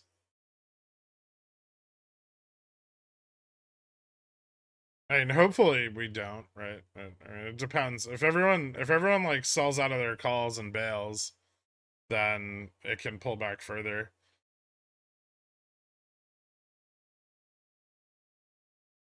Yeah, we know JPEG got diagnosed with COVID this morning.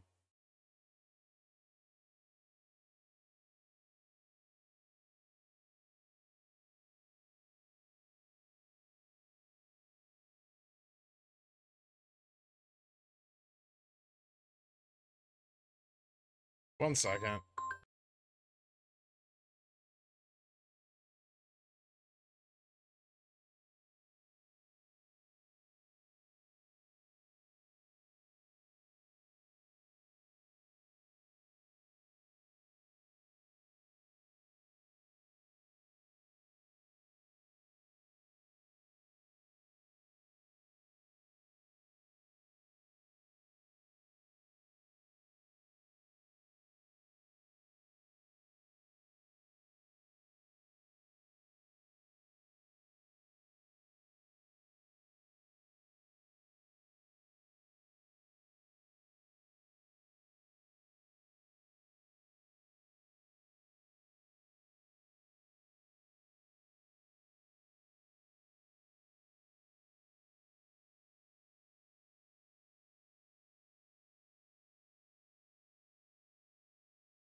All right. We're going to the market stocks, Jimmy. We need to get back to the fundamentals of this stream. Are females really oppressed? Are we going to get into this shit again? Newsflash, the former Orange POTUS is prepping to return to Facebook and Twitter. Who gives a shit? I'm so happy I have Theta. Well, I thought he was already back on Twitter. Didn't his Twitter account get unbanned like fucking weeks ago? Holding on to my calls during the dip. I feel like we can run at any moment. Oh, that's probably really stupid. I forgot to set stops on a few calls, but it's not a big deal.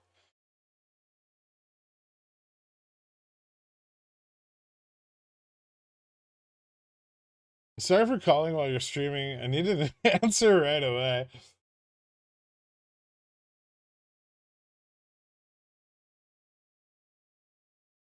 What did Rocket Mortgage call you about? It wasn't Rocket Mortgage, just some fucking car dealership. Without full bear, SLD will not happen. You heard it here first. I'm okay with that for right now.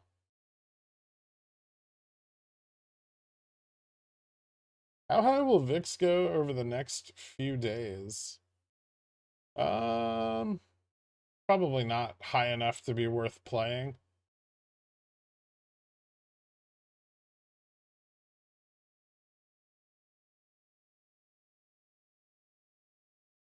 Jimmy lags all the other basket stacks post split. If there's no volumetric moves like that piece of shit AMC got yesterday, is it safe to conclude the mechanisms of the vol short have changed? The mechanisms of vol shorts don't change. Real men eat quiche. Quiche is delicious.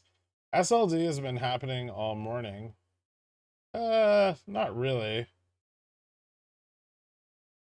Earlier today, I mean, we were just getting like some call accumulation. And then we slipped like a big, well, a shitload of put gamma at 4,000. But it's 0 DT put gamma. I'm not seeing a ton come in at like 38.85 yet. So we're likely to continue down, but there could be capitulation still before like the mid-afternoon. It's like before like 2 o'clock. I don't think we'll pull back up very hard. Maybe retest 40.90 or 39.90 or 4,000.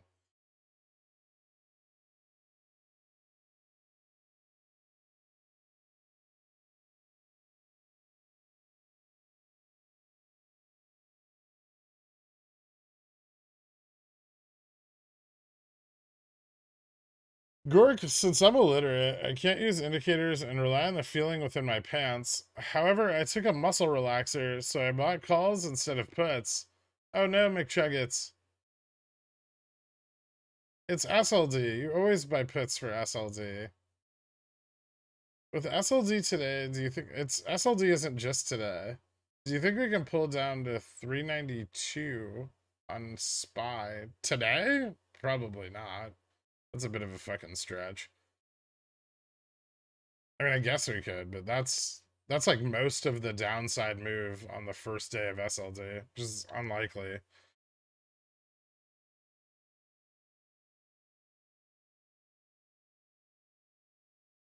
Fully SPX? Yep. How long does SLD last? Till Monday morning at opening bell.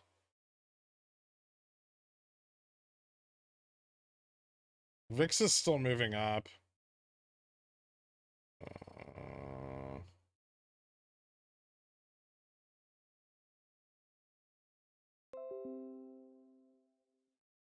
That looks like a chunk of call side capitulation.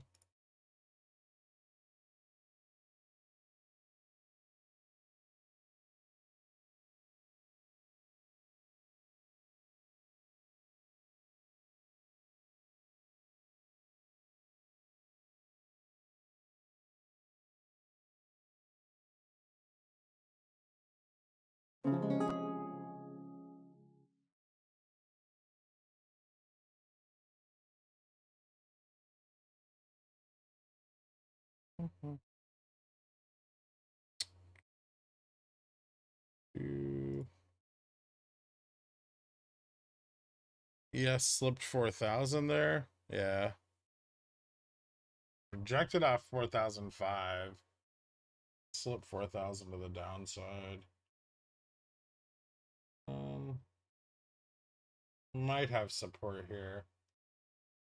Next step down for ES is 39.80.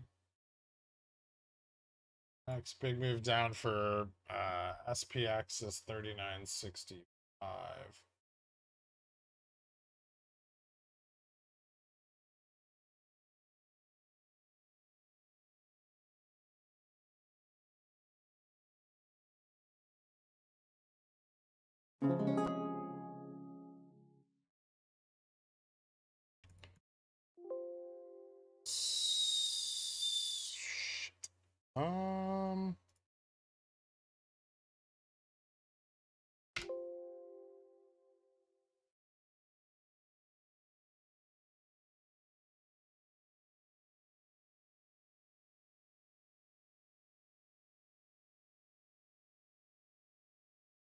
Shit. The best entry out of everyone on the NVIDIA 120p June this morning.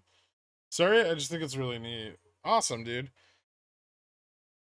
How low do you think SLD can go? I'm thinking 38.65 from the morning update. Yeah, I still think so. Sometimes there's a few SLDs that exceed 300 BPS, but very few. And most are between 250 to 300.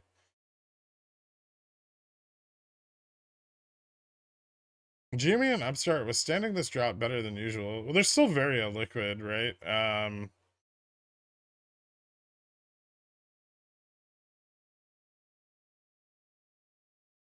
So we hit 400. Suddenly there's bearish news and we drop hard. The market has amazing timing. Yes, it does. Is this chasey to enter SPX here? I'm looking at 39.25 for Friday, or might we see a bounce into end of day? I still think 39.25 is a bit risky.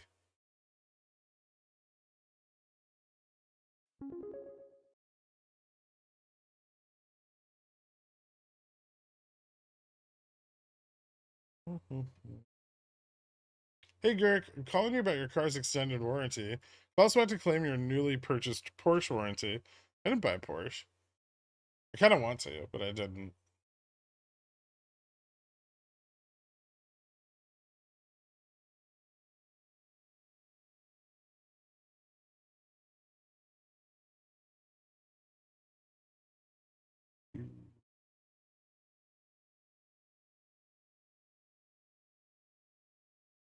Hold on.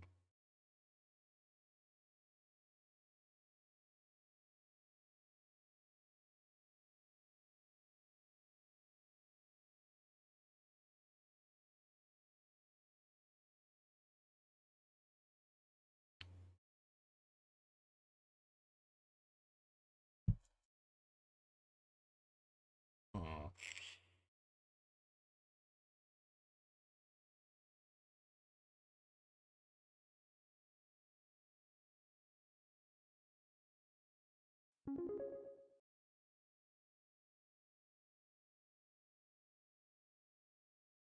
VWAP go up, VWAP go down. If you get your DD from Superstack, you're a clown.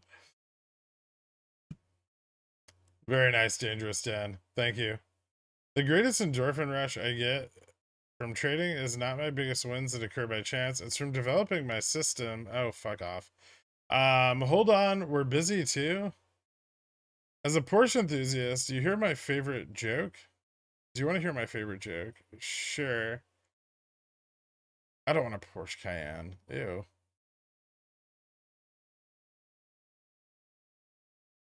I mean, Trader Joe's is like I can just walk there. Why would I drive?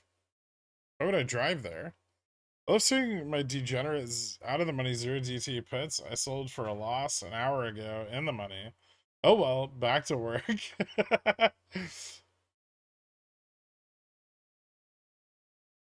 Which Porsche model would you buy? That's a good question. Probably like the GT3. No, I did not yet.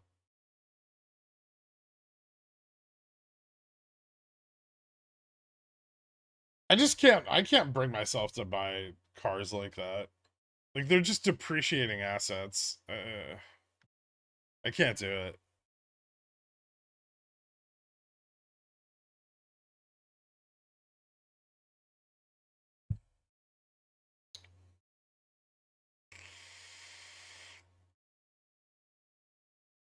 Are you selling CCs now? I thought about it for a second, but no.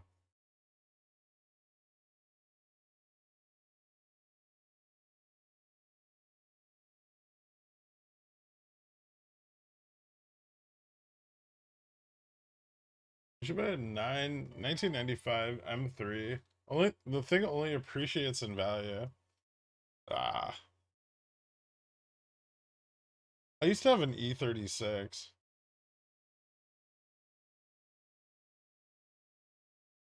Selling CCs at the bottom? Bold move, Cotton. Bottom of what?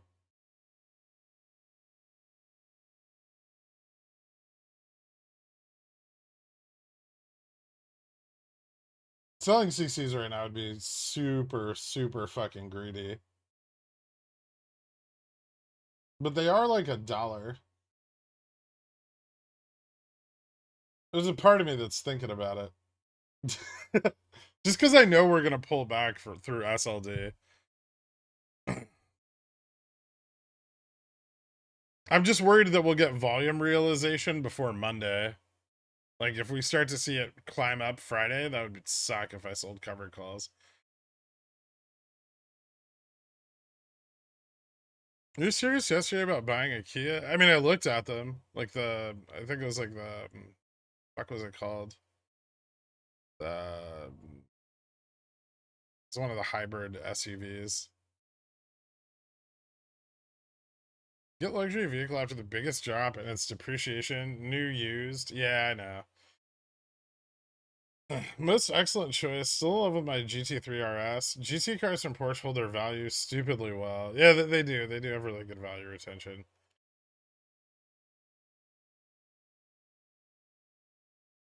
And I never drive my car, like maybe once a week. So I would never put any miles on it.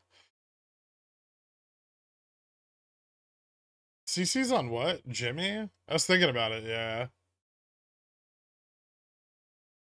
It's super fucking greedy, but I'm not gonna.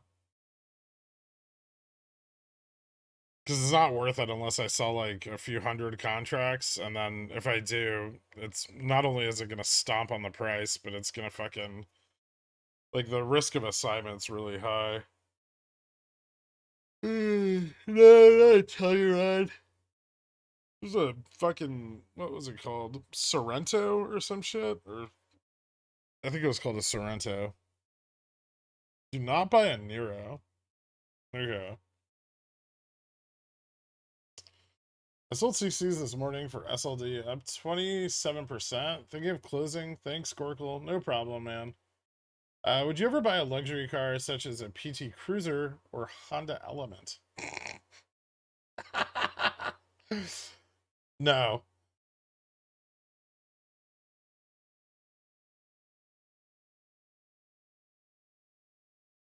It's not miles per gallon, it's miles per gallon. Buy the Porsche, treat yourself.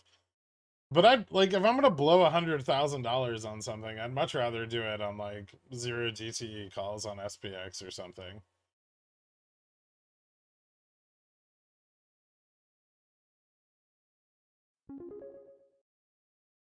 In these times of uncertainty, I have massively increased the size of not only my portfolio, but my penis as well. $69,000. Oh, it's because you got all those vaccines. $69,000 a month and 1 inch in girth. By using the wise market guidance system of Dr. P&S, attorney at Balls, she just helped me. She can help you too. DM for Veps. I'm gonna ban you. Just Carl, time out walking for an hour. Or you know what? 24 hours.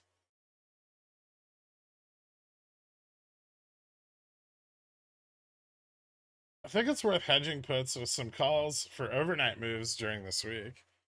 I'm leaning towards no upside hedge until next week. Probably not.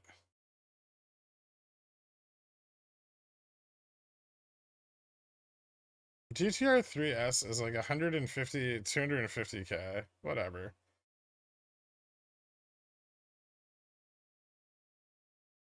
My Kia got stolen during all the Kia boys TikTok. I think they fixed that, right? Didn't they recall those or something? I remember reading about it somewhere. I don't understand sports cards where there are stoplights and speed limits. Ride in luxury instead. Eh. Make me Ko-Fi mod so I can stop him. Don't do it. The market always rips when Walk-in trolls you. Yeah, but I have puts at 39.80. I don't want the market to rip. Yeah, I know how to drive a stick.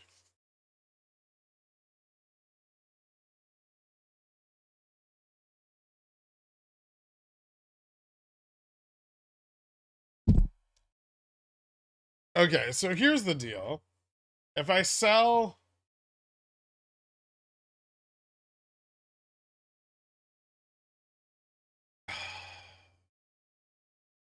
Fucking goddamn delta neutral. Okay. If I sell covered calls at delta neutral, right?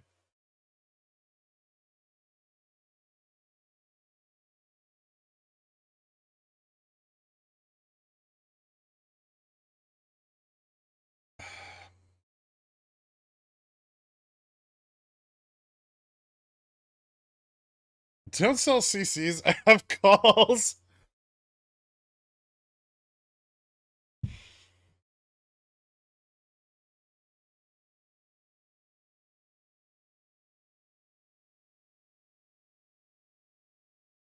Hmm. If I sell 500 contracts at $21, I'll get 70 cents.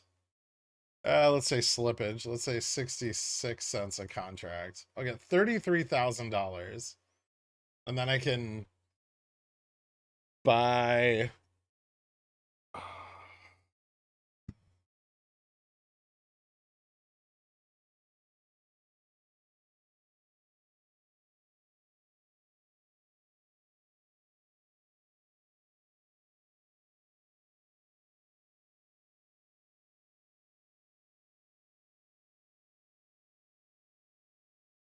250 Feb 25s.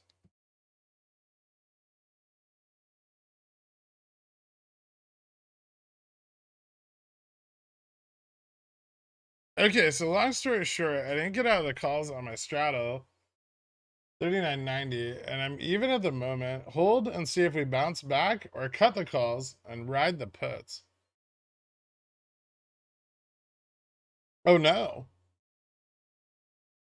I don't know how much time do you have to expiration? Like, I don't think the calls are going back in the money, man.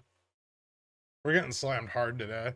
We just dropped below 39.65, which is like the key downside resistance. So if we fall through this, we're going down to like 38, 38.80.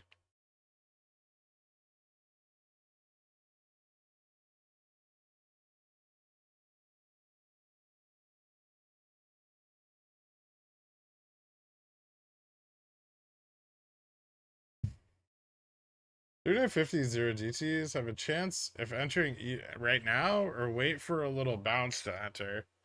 There haven't been very many bounces. 39.65's fairly strong, but VIX is almost at 20 right now. Mm,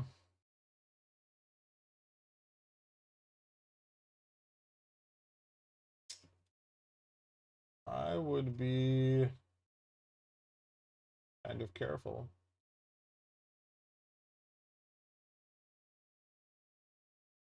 Let's take a look.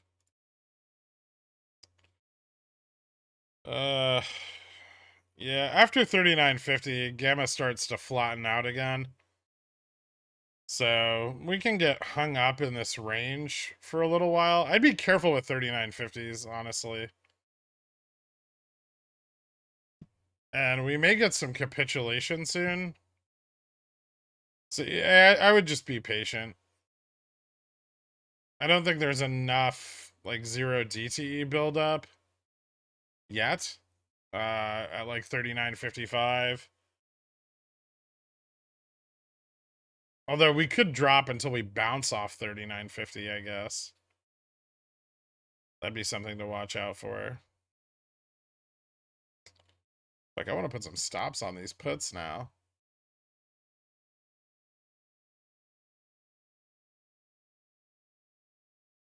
I don't think it's worth it, to be honest. 500 contracts for 33K.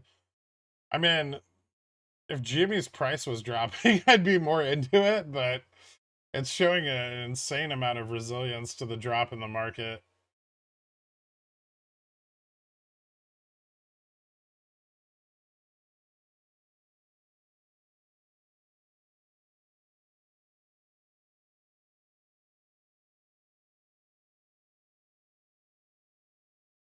I'm so mad I didn't buy that SPX 4000P.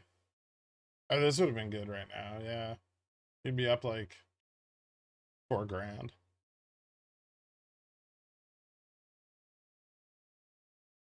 You sell your short dated Upstart calls? I think so.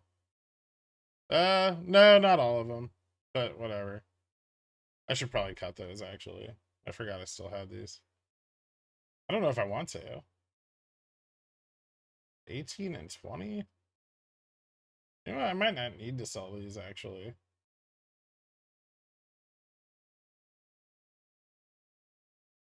Yeah, I'll hold on to these.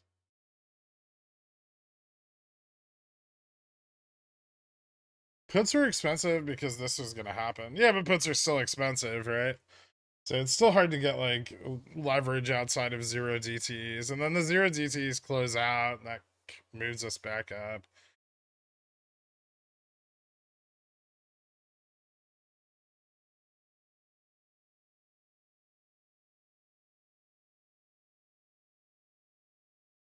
Selling above GM, a waste of time? Too much risk for the reward? The fucking reward for selling them above GM is basically nothing.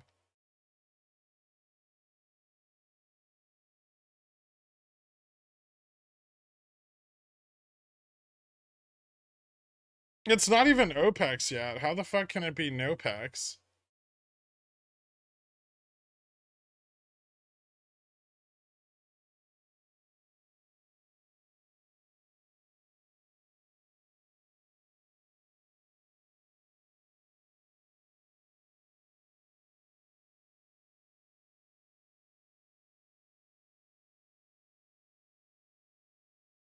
Be patient on this bounce. Make sure there's not a lot of capitulation. Because if puts start taking profit at like 39.80, 39.90, this can move up really fast. There's a lot of zero DTE puts. And if they get scared out, it can like move up. So be careful with that.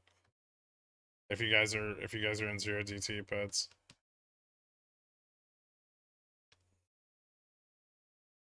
Thank you for teaching us about stops. I need to learn to set them wider. My 39.50 SPX puts were stopped out at 80 and now worth 500. Ouch.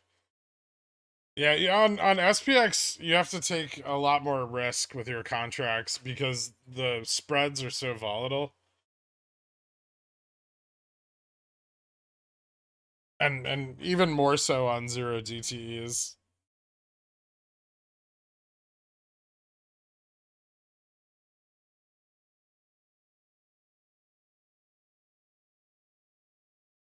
How many times in the last month did you say between the 18th and 23rd there was a window that could drop the price? Feels like it was a lot. I said it, I don't know, probably like 15 or 50 times. It all kind of blends together. But I know I said it a lot. What's even more impressive is they've barely dropped it. That's not true, Potato Tom.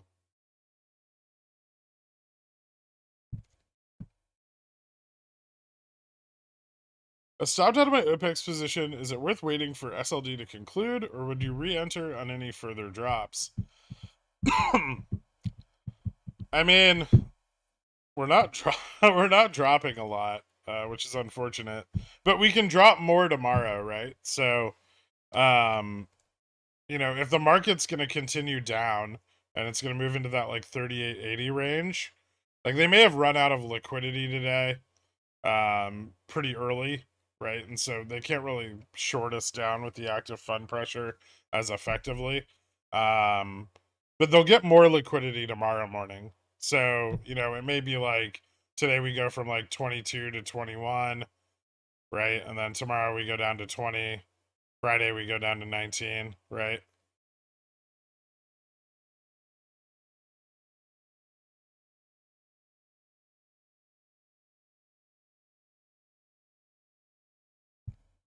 Just because they don't have a shitload of liquidity, right? So it's hard for them to drag us down with the down ticks. I stopped out of my OPEX position, sold most of my FEBs for GM and Upstart this morning, and protected some gains. Now I have a lot to average down with. Nice. Past me would have just held and fantasized about having money to average down. Nice, dude. I admit it, I sold 2150s. Oh, 2150 calls? Tricky. For Friday? Did you sell them in the money?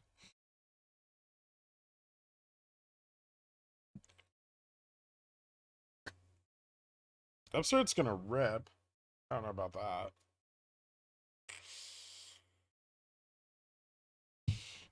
Well, SLD lower GM. Actually, it might. Interestingly enough, we might see GM go up as call sellers take profits. Hey, Greg. So, assuming Jimmy doesn't run today, I don't expect it to. There are still about 5 days left for the deferred settlements. No, the deferred settlements are concluded. Okay. Now there's settlement, just standard settlement. So the deferment moves the settlement, and then the settlement occurs. Does that make sense? So the initial transaction, the T date, is moved. But standard settlement still applies to deferred settlements.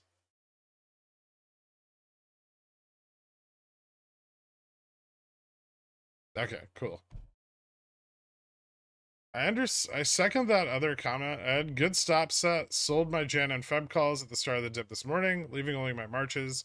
Now I have a lot to average down with Friday and Monday. Nice. They want our calls to never see the light of day again. I don't know about that. Check DMs. What do you got, Dork? TFV beat you to it. Nice.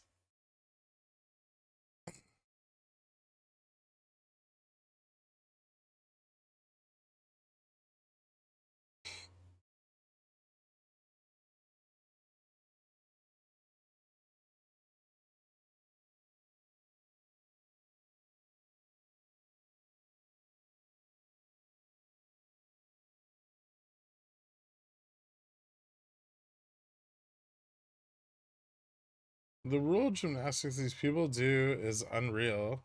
I mean, once you understand it, it's not that complex, but it's not very transparent either.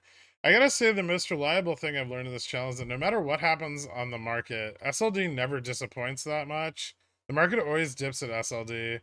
Thank you for the knowledge, Gurk. I mean, that's just because SLD is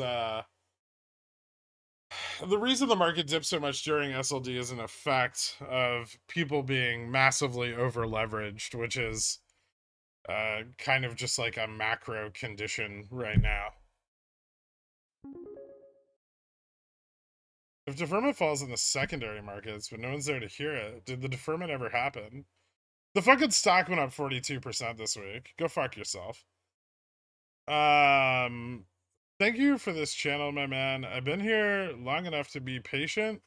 Take 100%, 150% of my GM and Upstart leaps, rolled it into SPX puts. For SLD, I tripled my port today. Cheers, Centaur. Thanks, Visceral. Congratulations, dude. There's probably a financial advantage to defer. Yeah, of course. You keep the cash. You don't have to spend it.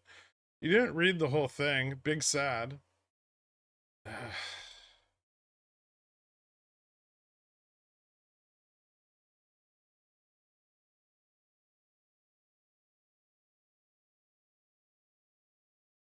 Do the damn patch workers ever fail? If Carl times me out, but there's still Ko-Fi, was I ever timed out? Shit. I don't know, but Carl timed you out again. 39.80, Jan 20, already 100% up. Risky to hold still? Or can we see 39.50 or lower today? Thanks to the SLD prediction, it's really spot on. No problem. We could, but be cautious of a bounce off 39.50. The biggest fear now is because we've moved down so much in one day is like cascading put capitulation. So if we move up hard and a lot of puts start going out of the money really quick, that could cause a lot of the 0DT puts to sell off at once, right? And that can pull back the market really hard to the upside. So, you know, set stops, protect your profits, right? And hope for more. But you know, always have some protection in place, especially if you're up 100% like that.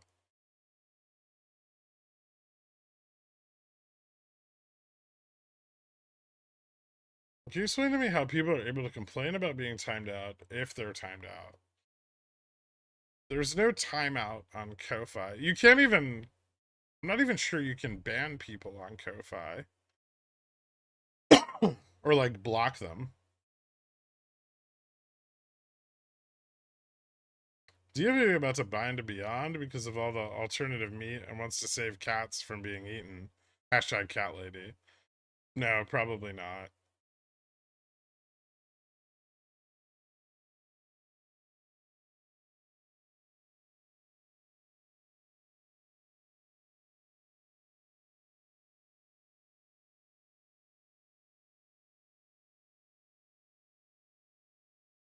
The settlements can be T2, T5 at any point during that period, correct? Meaning if it was the 12th, then T5 would be Friday. Yep. 13th would be the following Monday. Yep. That's why I don't want to sell covered calls today. So people are sending Ko-Fi to complain about being timed out on YouTube. It would appear that way, yes. Because you want to block people from giving you money. I mean, you know what? If people are going to use Ko-Fi as an outlet to complain about being banned, I'm okay with that. I'm not. Do you recommend an all carbon steel pots and pan set? I've never seen a carbon steel pot. Usually those are like stainless or something or thicker. I don't think you want a carbon steel pot. Maybe cast iron, but not carbon steel. They're too thin. You'll burn your sauces. I would find an extremely complex and impractical solution to your Ko-Fi problems if I were a Ko-Fi mod. All right, here's the deal, JC. You're now a Ko-Fi mod. Good luck.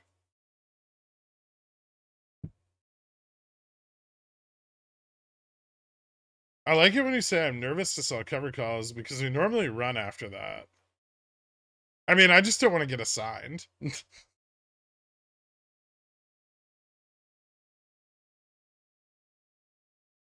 Any updates on the BNY Mellon corroboration with Blind Melon DD? I thought you were writing that. The TA heads who called today's drop at 4K feeling gods right now. I don't know. Probably. I'm sure they feel very vindicated because wouldn't it? But it's so much better to just understand the why than to be like, oh, this tested a resistance, I'm gonna buy puts.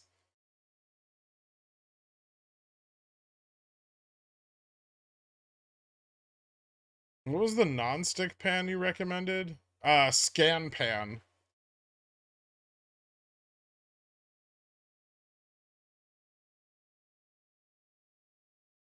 These are the best, and they have lifetime warranties. So when they get scratched up, which they inevitably will, they'll just send you a new one.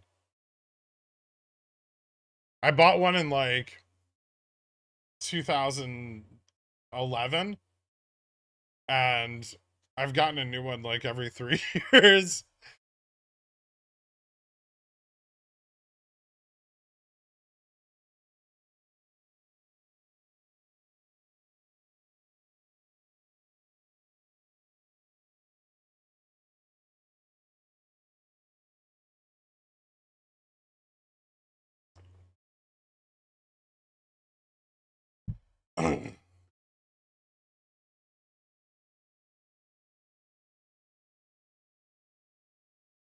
Well, tomorrow's JavaScripts bring us up significantly if the data is bullish. Will it dampen a lot of SLD's effects? I don't know. I guess that depends on how much of the equity sell-off is realized today versus the rest of the week. I can see the jobs data not being super bullish though. It hasn't been. I'm kind of flattening out, but we probably won't see more bullish jobs data till like Q2 this year. I kid you not. My wife and I bought a 16 set of pans, 16 piece set of pans that were so expensive they came with 2 round trip tickets to Bermuda. What the fuck? Or were they like custom like French copper pans or something? $1,500 for a set. My SPX puts better print today. The put side capitulation on 0 DCs you discussed, likely that would happen towards the end of the day. Not necessarily. That could happen on any significant turnaround in price action. So if futures find a big clump of buyers, right? Say at like 39, 39.80, 39.50, and like you get a big surge in S&P futures, that can, trigger some big candles on SPX, right? And then that's going to scare the puts unless they're really deep in the money. And then if those puts start capitulating, like it's like a cascading effect, right? You just blow out all the stop losses to the upside. Yeah, stainless steel is great too. I only have like one non-stick, and I only use it for a few things. I bought 1K Upstart at $23. I bit the bullet and sold at 18, knowing they're gonna drop it. Did I do good, Papa? That's terrible. Wait, so you bought Upstart at $23 and then you sold it at 18? That's unbelievably dumb. I'm gonna buy a cast iron pan that I can pass down to my damling. It'll be infused with the flavors of baconator grease and 10,000 sweaty tricks. Dang, took SPX profits too early, but also took GME Upstart profits, so I'm ready to reposition. Thank you. Awesome pawn. Congrats, man. Work made me miss the apparent death of the spy. What happened? SLD or news? A little bit of news. A little bit of bad news. One of the Fed presidents came out and indicated a 0.5 rate hike. And then also SLD. Global crypto enforcement action coming. That was 1 hour ago. Oh, no one cares about that. Crypto's bullshit. It's smaller than Apple. My Feb 17s for Upstart GME good. Calls to cover next, or is the theta decay over the weekend too much? And Feb 24s or March 17s make more sense to you?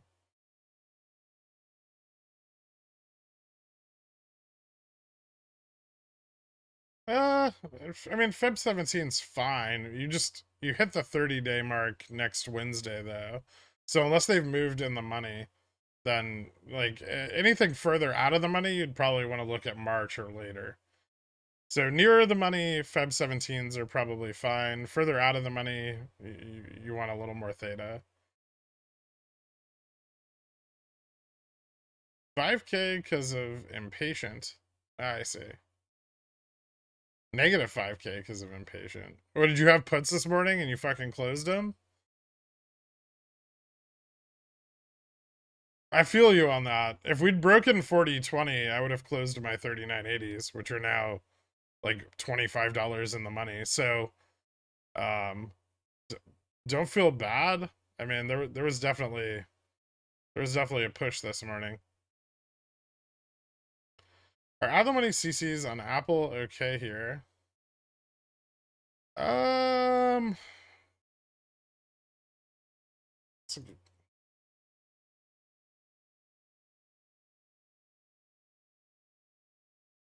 how long? Aren't Apple earnings coming up soon?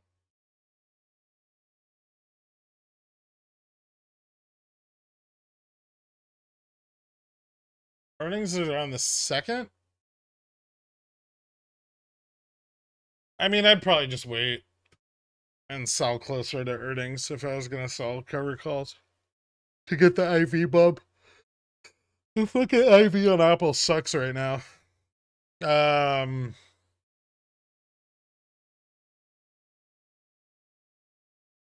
are you still feeling some market upside after SLD before the market makes a downturn? Or was 4,000 the end for a while? Oh, we can see upside in the market next week. SLD is usually pretty short-lived. And the downtrend usually reverts as people reposition during the settlement period, which follows it.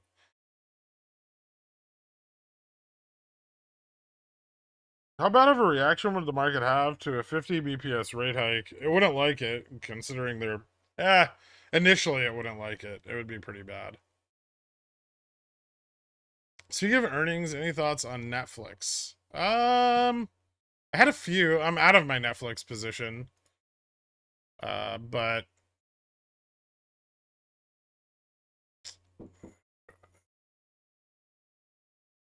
I mean, Netflix is gonna beat, I think. I'm just not sure by like how much. And I'm not sure if them beating is gonna be super positive. The estimate is extremely low. Usually their like quarter 4 earnings are not very good. Um, but I think the estimates, let me look. I think it's at like 50 cents or something like that. 55 cents. So yeah, I think it's possible they beat the EPS projection. But they may not see a ton of price improvement off of that. I'd be careful with it. Like maybe bull put spreads. I don't know. I'm not gonna play it. I still don't like playing earnings.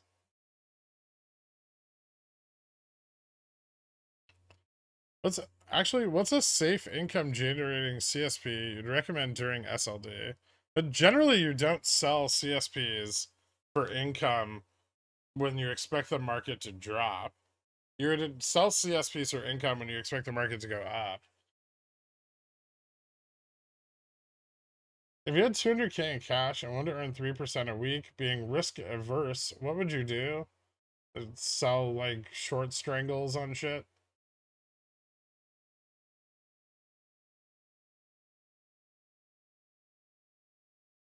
Like stuff with low volatility, probably like Dow stocks. Things like Visa Cat. Probably not Cat. Cat's a little too volatile, but maybe something like Visa. Unpopular opinion, Zom 130 before GME 35. Interesting. I don't see it. It appears you have been listed as a centaur on Wikipedia, so that is now official. Fuck. Do you think SLD liquidity will smother Upstart? We're gonna get so many weirdos in here if that's true. Do you think SLD liquidity will smother Upstart upside from FTDs? I mean, it may already be doing that a bit.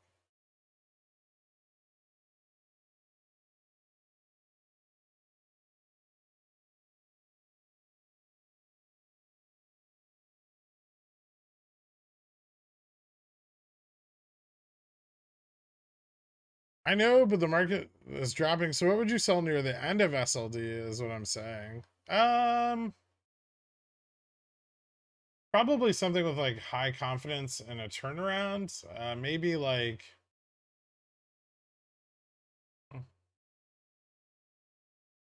I don't know. Maybe something like Home Depot or one of the like you want it to be safe. Uh like Home Depot, one of the big banks, maybe. Google's really good for CSPs. Most of my CSP selling, I would say like at least capital wise has been Google for the last well, Google and BTU for the last like 3 to 4 weeks.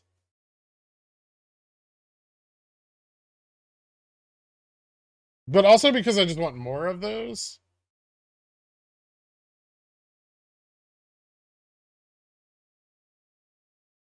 The cookware brand is Royal Prestige. I think at the time we paid 13 or 14K, and plane tickets were based on $2 airplane fuel.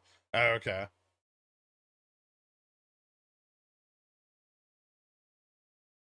Someone just bought $1,521 calls for this Friday for GMA. Nice.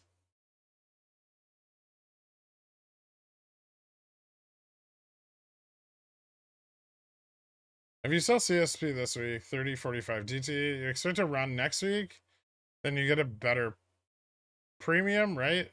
I was thinking of selling one on Fubo at 250. Okay. That's that's not, I mean, if you expect to run, otherwise, what's the worst that happens? You buy Fubo shares at 2160 or 2.216.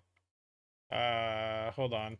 But yeah, so you get 37 cents. So a little bit below market price on assignment. Not the worst. The yield's okay.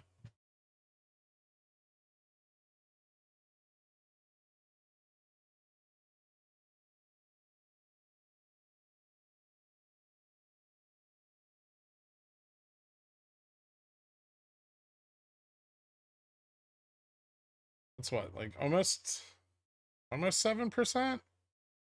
It's not a bad yield. Oh, that wasn't even next week, was it? That was oh, it's even better. It's like a little over 7% yield.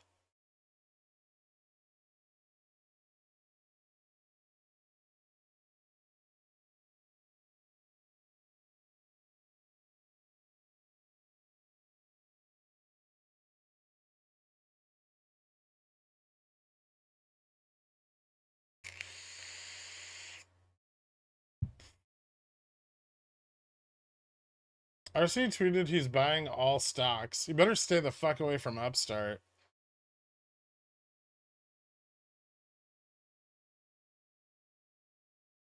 How do I borrow infinite margin? BBBY, $15, 2 GT calls, or selling for a penny.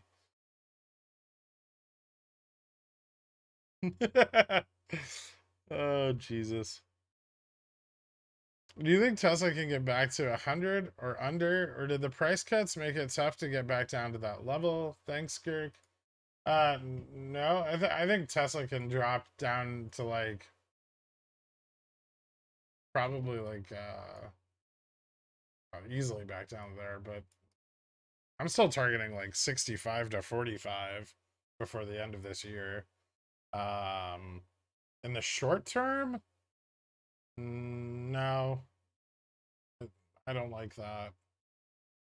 I would say in the short term, maybe back to 120 for SLD.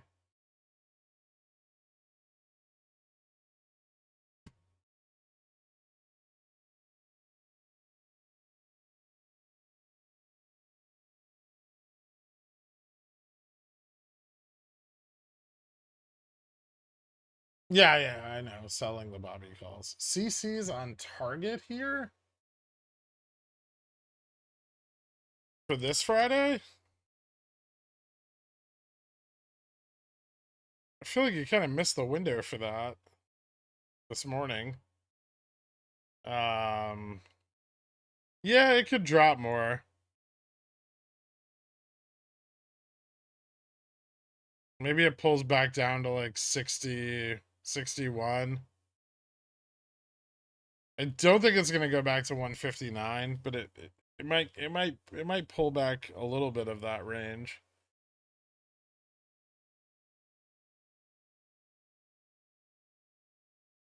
I probably wouldn't go at the money. Well, I guess you could. It's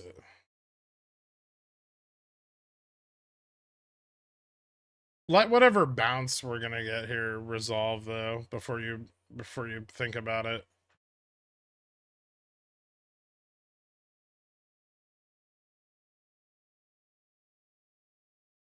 Referral to 8K entry into materially definitive agreement today. Did you already talk about this and what it means? Ooh, I did not know about that.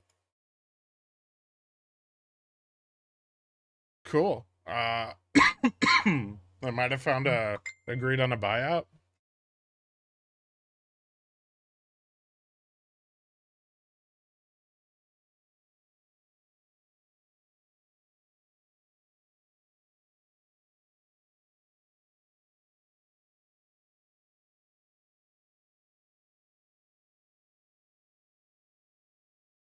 I'll have time to focus on having chat GPT write fan fiction, but it won't be fiction, about a pickle loving stock infotaining centaur. It'll be a children's book. Ooh, exciting.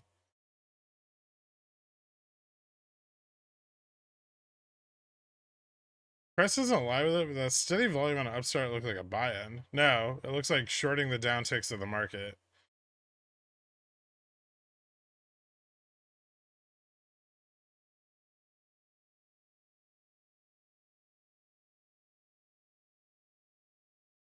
Or the creditors get to liquidate, but no, because the creditor agreement is for later, right? Like, isn't that later on? I thought they had like a hearing for the creditor agreement. I sold all of my CrowdStrike calls. Do you expect more upside there after SLD, or to make sense to buy back in at the end of the week?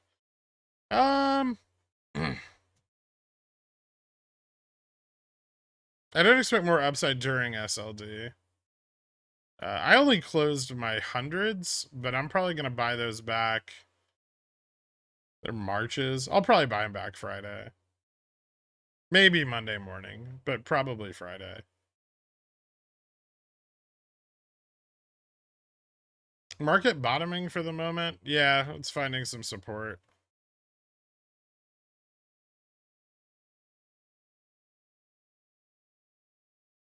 Now that I'm out of my OPEX position, 100% gains, I can't wait to see Jimmy under $20 to buy back. We'll see if that happens. If the market pulls back here, Jimmy and Upstart can just move up again. Like I said, the liquidity is a bit dry.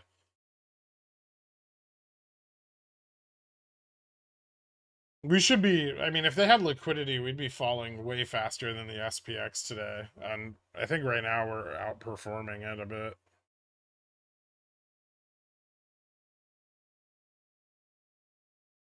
Can you explain how VN is so low? Large sold call positions? Negative Vega? That's some Tesla for 128p for SLD, possibly drop to 118 as a PT. 118. Once Fed wants a crash, it gets them the healthy reset they know the market needs.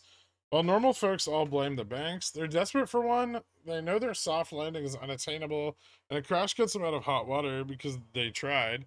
Change my mind. I don't disagree with you. I think a crash would be best. That doesn't mean they'll get one just because they want one. If they really wanted to crash, they would have just done like 15 BP, like a 150 BPS hike, right? At the end of the year.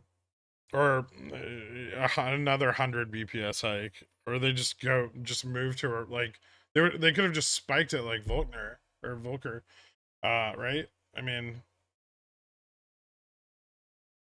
that would have gotten them a crash immediately. Why dick around for months on end trying to bleed into a recession?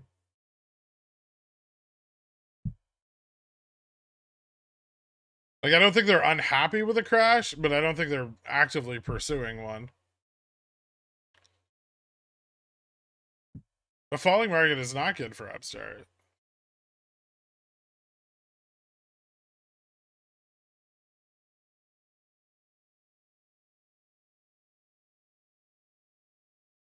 Oh, Steve, 128p for SLD. All right, hold on. Tesla.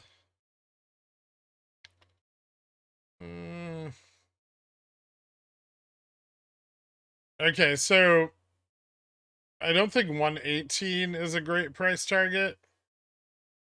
120 is probably better. It could move as low as the 115 level, like 115.50. But I'd at least consider setting up some stops around like 120, like 122, and then, you know, kind of just follow price action, see where it goes from there.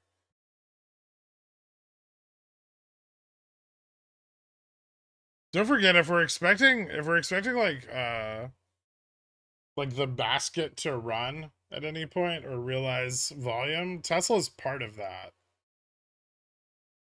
I guess the biggest difference would be that Tesla's super liquid right now because so many people have sold out. But it still has an obscene amount of volatility shorting. Like, Tesla and Apple have notionally far more volatility shorting than any of the stocks we watch.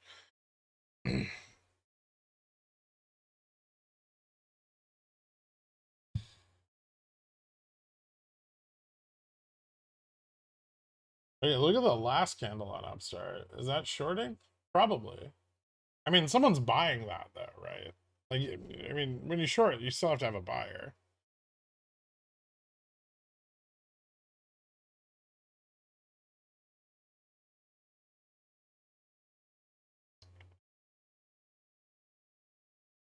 I'm gonna crash when they don't want the blame.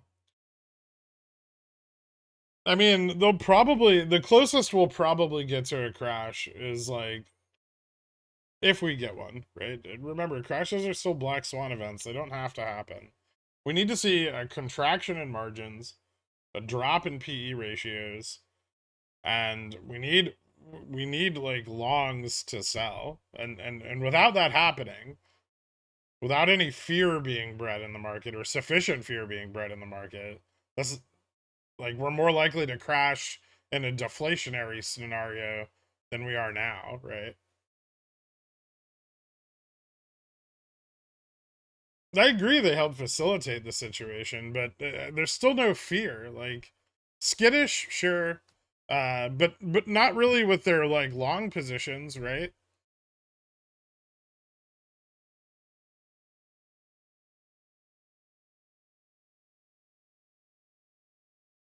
SPX bouncing now. It's no, but support at 39.55. No, I don't think SLD's over.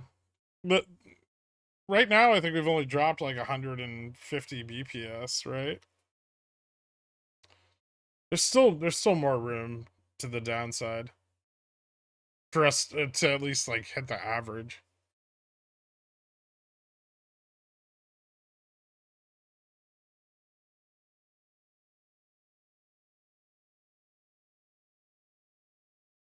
That's the biggest problem, and the only reason we haven't already seen a crash, right, is that, you know, a lot of longs already took profits back when the Ukraine war happened, right? Like back in February of last year. Um they already sold off a lot of what they were going to sell off between December and February. And then, you know, now they're not buying a lot, sure, but they're not selling the rest that they're sitting on because there's nothing to catalyze it.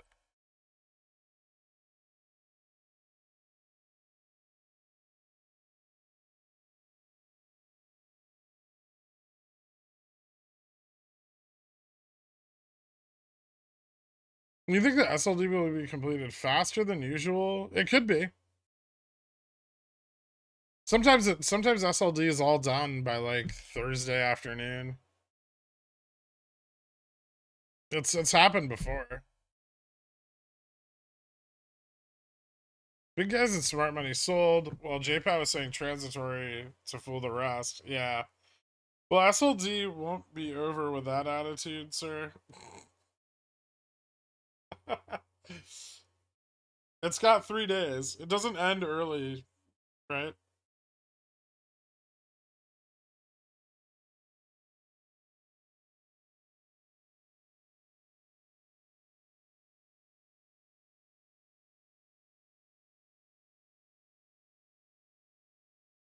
Hmm.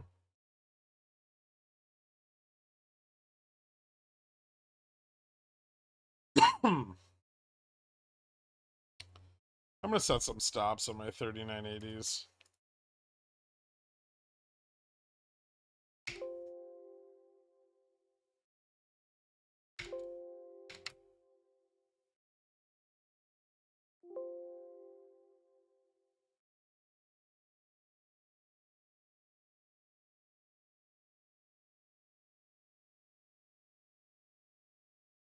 How's the weather? I don't fucking know. Probably cold still?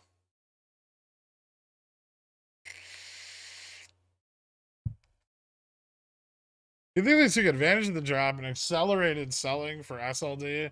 Yeah, I mean, so SLD drops if you get like consistent moves down like this, generally everyone's gonna start selling on them, right? Because they don't want to miss the higher prices. Sometimes on SLD you'll see like the market climb and then we get a pullback, and then we'll get like a little climb, then we'll get a pullback, little climb, pullback, right? But other times, you know, sometimes we get a peak and then it just starts pulling back and then pulls back more, right? Because, you know, everyone's just like, it drops so much without a recovery that everyone just starts bailing, right? And so you get like more volumetric moves like deeper into the pullback, which we saw a couple of times today already. Right, so like we saw pullbacks here at the top, right? That was a pretty big one actually. And then, you know, now as the days progressed, we see like bigger and bigger ones come in. This one was really big. So was this. I don't know if you guys, is that easy to see on that side? Like here where you see these volumetric moves.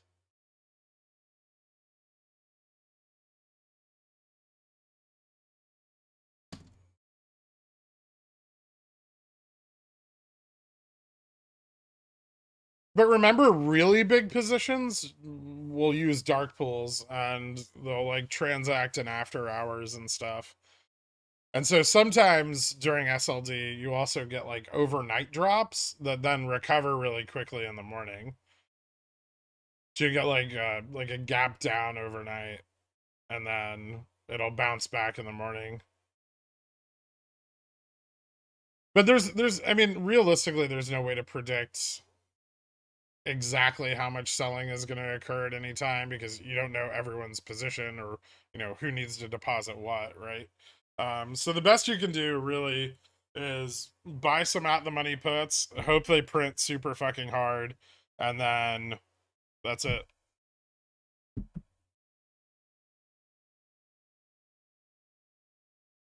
So just, I mean, you can probably close them and then just open 100s, right? Batman.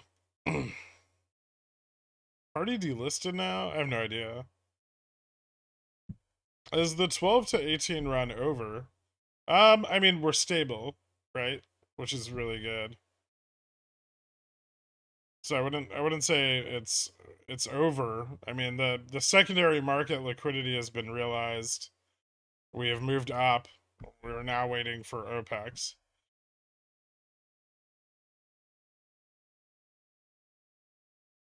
If you guys want like a better look at this, here I'll show you.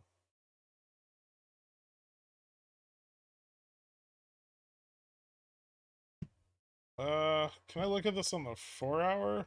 I probably can. Okay. All right. So this is where we are now, right? So secondary market liquidity realized to some degree, right? We're getting a little bit of a pullback. We don't want too much contraction here. A little bit's fine, but you know, ideally like only a day or two. Maybe pull back up to this level, right? And then we want to see expansion again.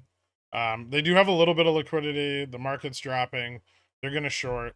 But let's go back to, you know, the periods where we've seen this before, right? And how that played out. So, like, if you look at May, you know, we get some secondary market liquidity realization here, right? And that kind of peaks right here before the run.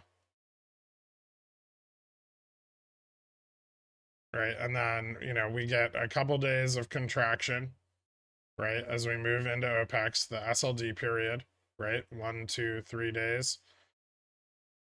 And then, you know, and then we see the realization, like the normalization of liquidity occur, right?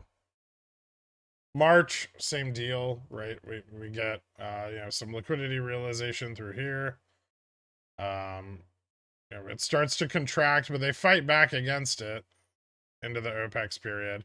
And here it was the 14th, right? That was the deferral date.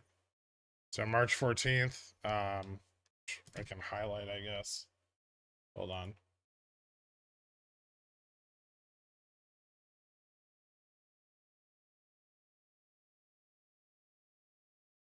So see, from the 14th, we start to get that realization, right?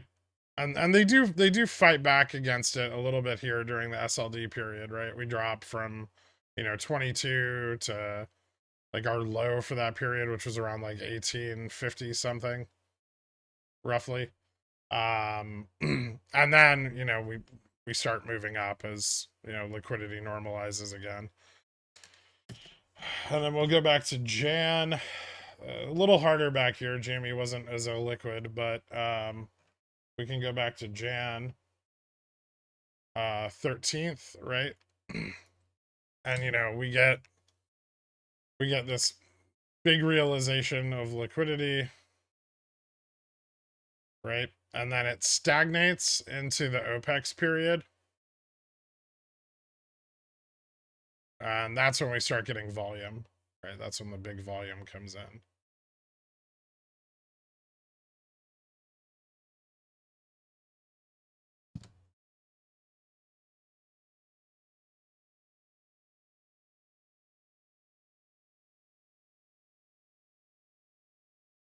So the realization of the secondary market liquidity, first step. Second step, volume.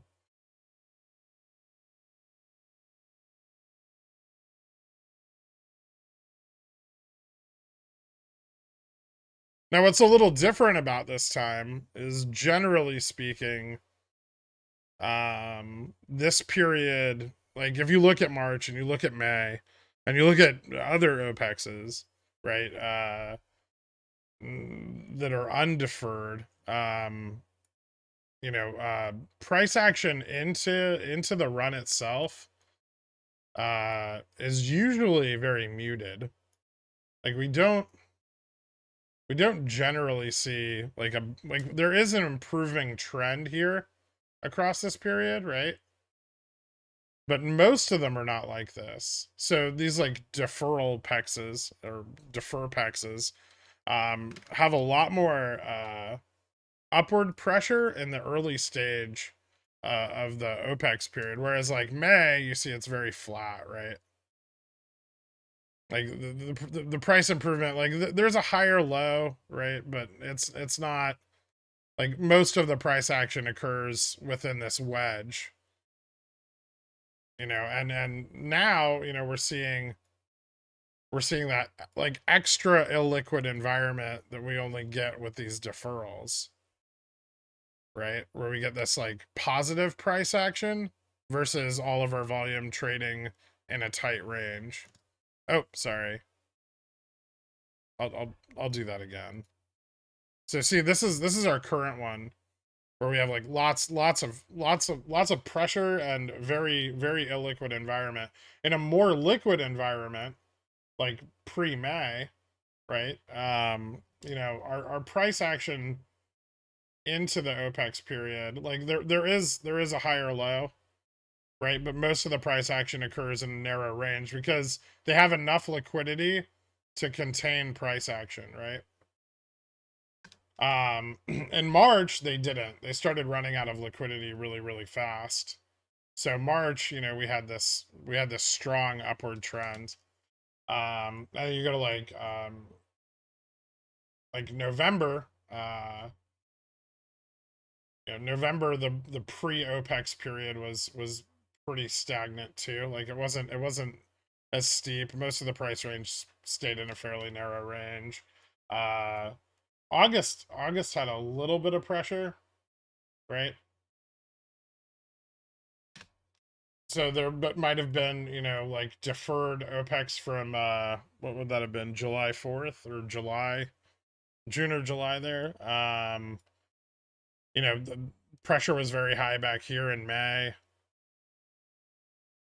So it lines up with our expectations, and it matches up with our liquidity data as far as, not having realized volume yet. SPX OI update. Yeah, give me a second.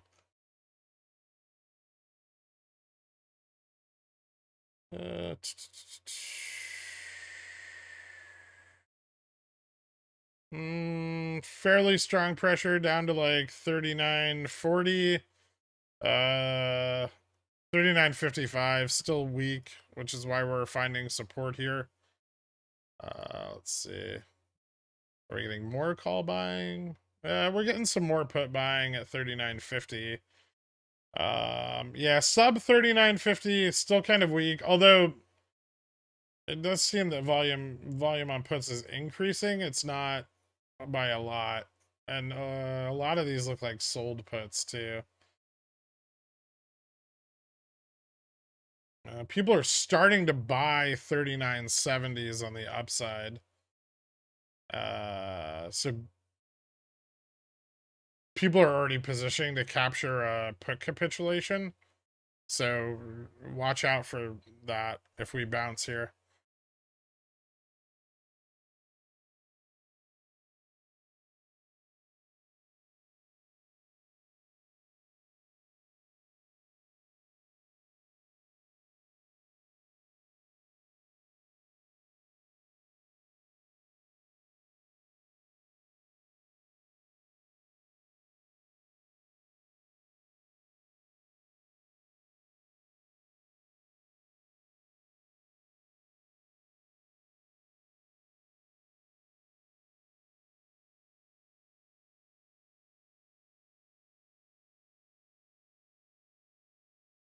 Yeah, volume started to hit in January 2021 on the T plus 2 from OPEX.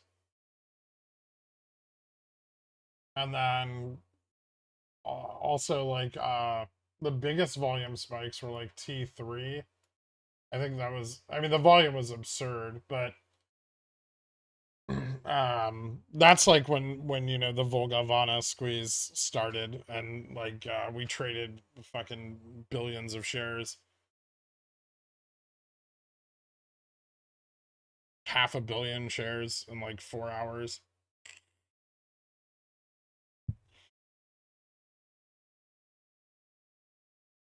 But the volume throughout that entire period was ridiculously high. Like from OPEX out, like after Wednesday the 20th, volume just ramped up like crazy.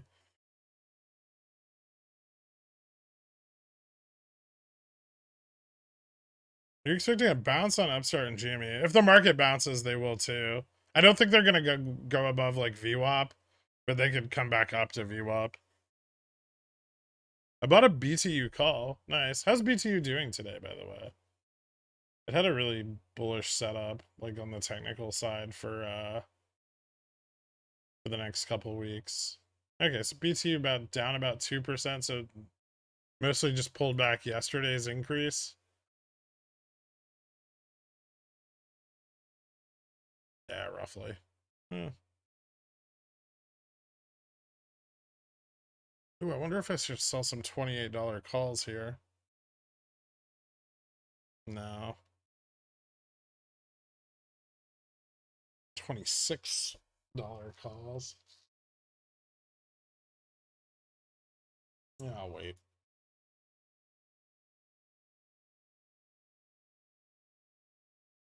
SPX rounded bottom breakout. It's a bottom.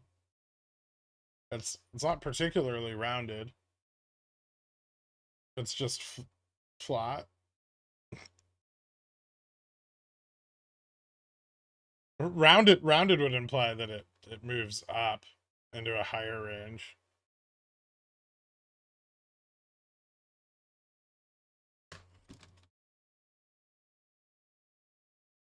SLD begins the Wednesday before OPEX.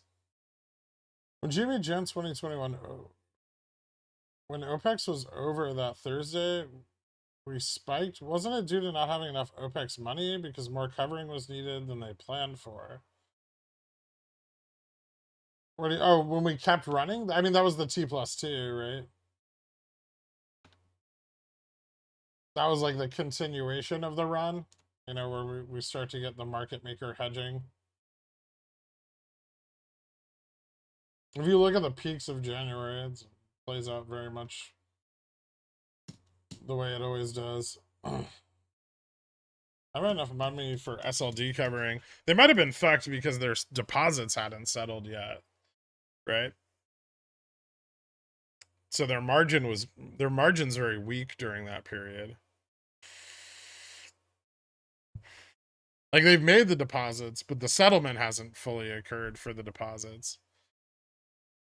Looks like Jan 18, 2021 was MLK Day, so holiday. So T+2, the Thursday would have been in line. Yeah. What do you mean when you say secondary market liquidity? What is that? Liquidity from ETFs and market makers. So synthetic liquidity. When rules were being defined, how happy do you think some big bank was when they okayed an event to pull down a few days before an event that mostly pulls up? Probably pretty happy. Yeah. I would have voted for it if I was a big bank. I recall hearing somewhere that SLD funds are an estimate, and after OPEX covering, the deposit didn't come back, and they actually owed, causing SPX to drop in Jan 2021. That's possible, yeah. Yeah, there's a gap there between the deposit and the settlement. So yeah, if they burn up all their margin before the settlement, they could end up underwater on their margin. And then, you know, obviously have to deposit more immediately. Yeah, this looks like it might be 39, like it might lose 39.70. It could. If SPX hits 39.40, I will make $3. Ooh. Fuck yeah. I sold a few 20cc when Upstart broke 18. A little ballsy weeklies though. Okay. That doesn't seem terrible. Supplemental liquidity deposits. You're short Nvidia. How deep do you think SPX is going to tank? I see 3100 in the cards before a sustained reversal. Oh, I mean, I don't see that happening in the next like 2 months. 3100's too far out. There's not enough short leverage.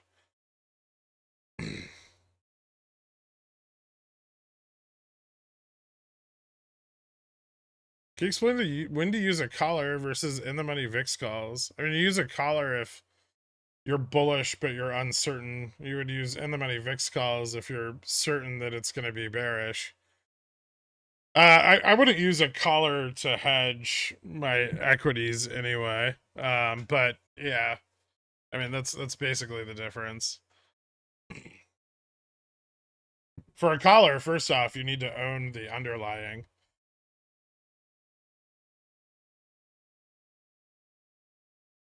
Because it's a short cover, like it's a covered call.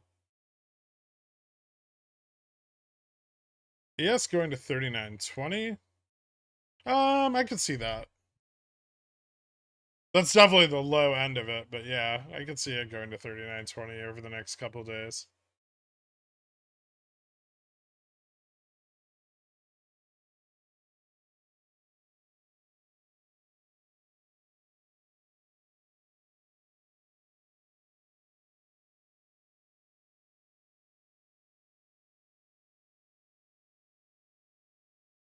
I don't think we'll pull back to the trend at like 38.30 on SPX, but I could see us hitting 38, like 38.70. Somewhere between, well, let's say 39.20 to 38.70 on the low end of this. If the sell-off persists and we get like that full 300 BPS move. Only 20k vol on Jan 20 AM 4000C, so they're not spooked yet. Probably not. I got stopped out of Jimmy Feb 17 calls. Would it make sense to buy back in for March instead for this potential run up? I mean, it's a little more risk averse than buying back into Feb 17s because you're a little more protected with the theta. But you'll lose leverage. Any stocks at bargain prices to buy the underlying now? Not yet. We haven't dropped that much. I mean, SPX is barely down 100 BPS right now.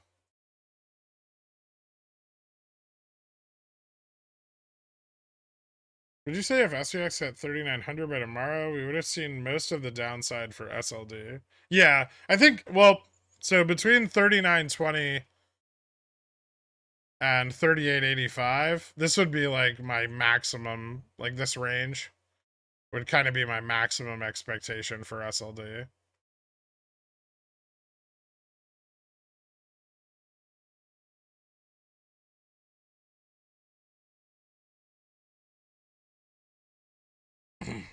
I wouldn't expect us to fall much below this. There's an ascending trend down here that's been very supportive in the past, but this is at 38.30. And I don't think we're going to fall that far for SLD, to be honest.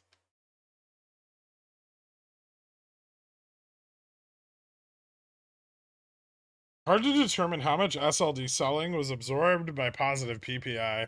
Yes, it is. Although I don't think positive PPI was all that positive because it came alongside negative retail sales outlook.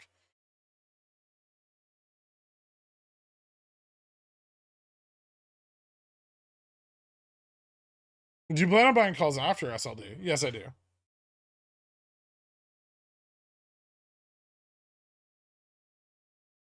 How low do you think Jimmy and Upstart can go, given that we don't really drop that much with the market? Um,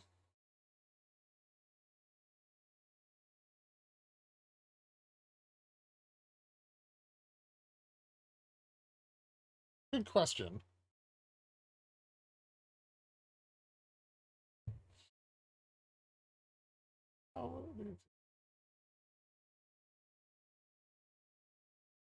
So theoretically, they should both be able to pull back to gamma neutral. I don't know if they have enough liquidity to pull it off. They'll get a little more every day, but the time frame and the amount of liquidity they're getting every day doesn't really tell me that we're gonna see gamma neutral. So I would say Upstart maybe a pullback to like 14 Max, GME a pullback, and this is if SLD continues through Friday. GME may be back to like 19, high $18 range. Yeah, I know I missed it walking. Give me a second.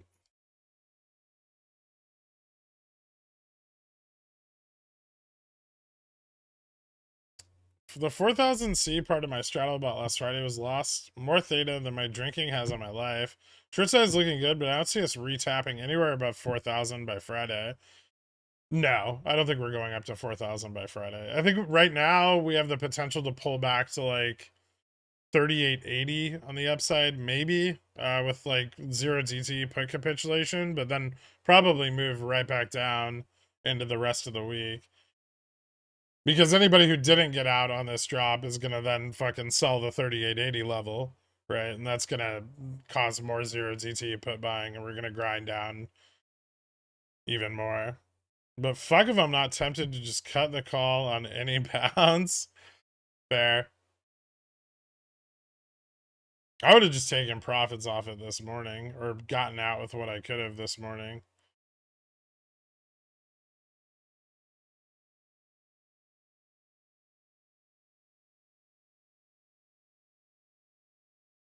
God, straddles are so good right now.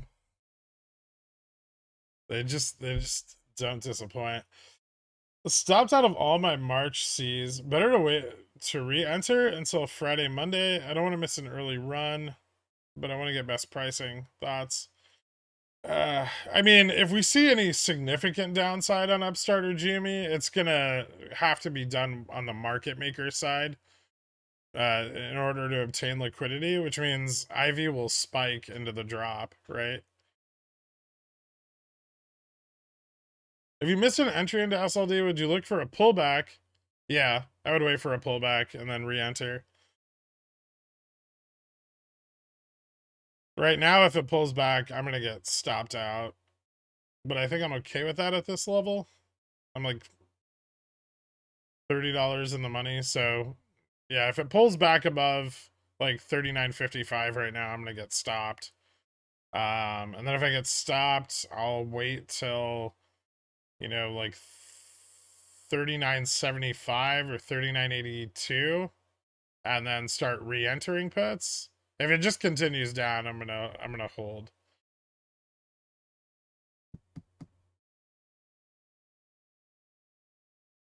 Could the covering obligation be offset with SLD? No, it's not enough. It's not enough selling to stop the volume that we want to see. Thanks for teaching us. I was able to get my 400 spy calls, a small gain this morning. Didn't enter puts, so waiting for a good entry on the upside. I think maybe $400 spy calls 131. Oh, I don't like that at all. If we fall to like 38, 38.80, that range, like I wouldn't be buying anything over like 39, 39.50 at most. I would have been targeting 400. It's too far out of the money, especially going into earnings season, right? Like you're buying 400 calls into the Fed meeting. If the Fed moves forward at a 0.5 hike, the market's going to drop to like 3,600. What's up, fam? Been a while. Are we still bullish on Bobby? JK. Hope you have an awesome Wednesday. Thanks for all you do.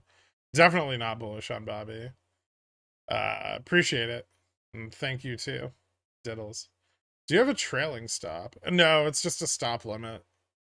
Potential double bottom on SPX daily? Not yet. Oh, I see what you're saying. Sorry. Um,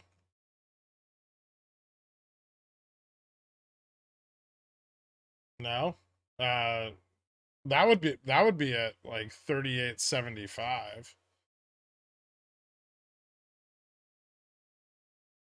38.85, 38.75 for a double bottom on the ascending trend, which is kind of where I expect us to settle.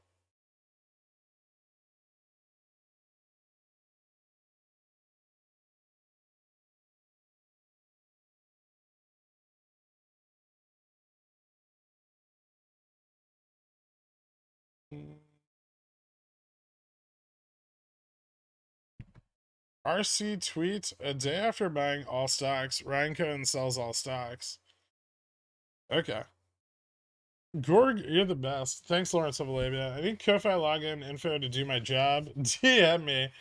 If there's a lull, assuming we're not bitches about the total lack of agency society affords the ladies, it's never their fault, you misogynist pig. Crime. Can you show the effects of SLD secondary market liquidity on the Jan 21? Basically, a hindsight analysis. Yeah. We could look at it. I have to hold on. I have to change the parameters for it to be more accurate because Jimmy was an IWM back then.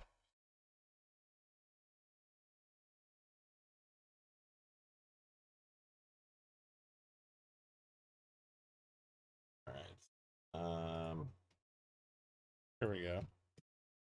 All right. So we're gonna look at this period where we had the deferral settlement, right? And then we see that secondary market liquidity realization right into here, where it continued, right? All through this period, and even drive a lot of upside pressure, right? Remember, Jimmy was more liquid during this period, right? But and we see secondary market liquidity realized here and here as well. And we see a fairly sharp pullback in the pre-market on the day of Thursday the 21st, right? And then obviously begins the expansion into what ended up being like the Jan run.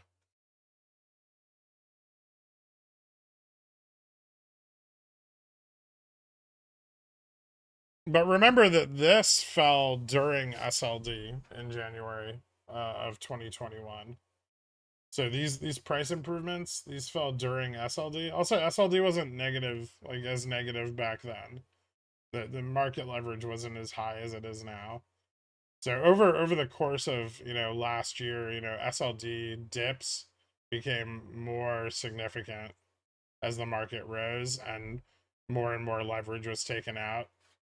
Like the corrections from SLD back here in 2021 were not very pronounced.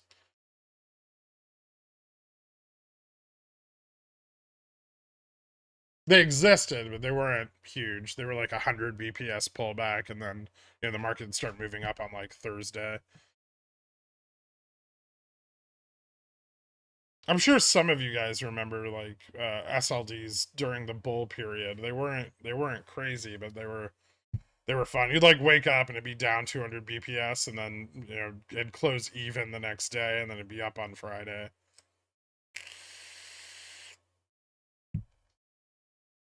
What am I in calls here to capture? Thank you, Jedward, by the way. I appreciate it, man. Buying calls here to capture 0DT put capitulation. Um, maybe.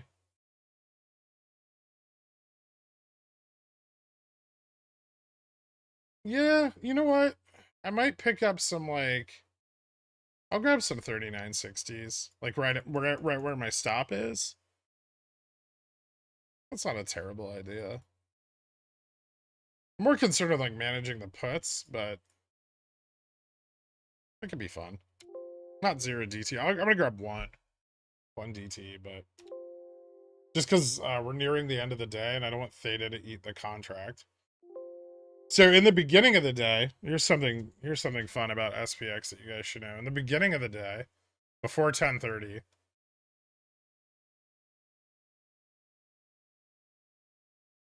0 DTs are good. After 10:30, you kind of want to start leaning into 1 DTs. And then you really don't want to hold those past like 3 o'clock. You can a little bit, but you don't ideally you don't want to. After 3 o'clock, I mean, this is good risk management, not me YOLOing 0 DTs at 3:30 p.m. But after 3 o'clock, you kind of want 2 DTs, and all of these you want closed by end of day. You do not want to carry any of these overnight. And that's because you don't want your theta destroying your contract while you're waiting for the realization of, you know, whatever you're playing. So if you're playing the upside or the downside, you don't want the theta to destroy your contract. You can use 0 DTEs a little later in the day, but you have to be closer and closer to the money, because you need that delta to help offset the theta decay, or you want them to move into the money really fast to offset the theta decay. And all of those positions are a lot riskier. But if you're out of the money, you want to follow that, like kind of try to follow that.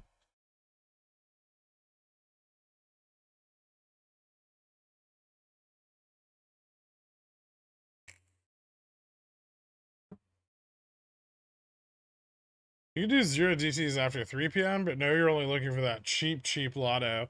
Yeah, there's an opportunity there to buy them, but you don't want to be too far out of the money because most moves in the latter half of the day at SPX get stifled pretty hard, unless they're a sell-off.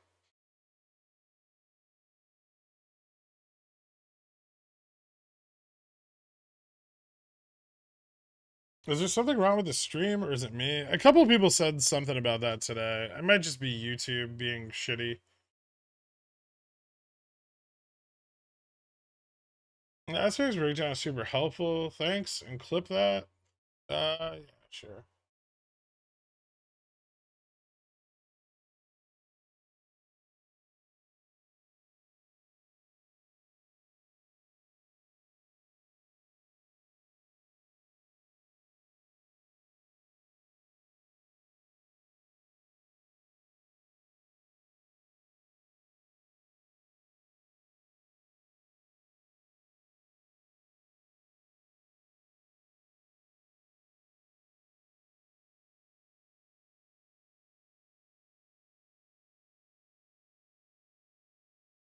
If you guys could drop a like. Are you happy? What's the indicator you're using when you zoom into the price cycles? The indicator is below the main chart. The 3 lines that look like SMA lines, I think they're green, red, and yellow. It's stuff.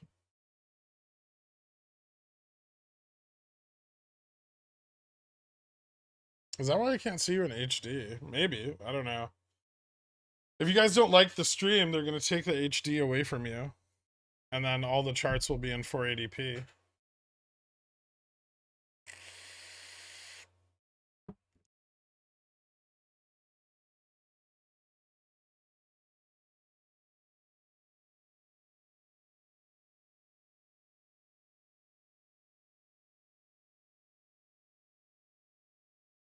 I'll drop a like if you stream your calves. No. You have to get on the OnlyFans for that.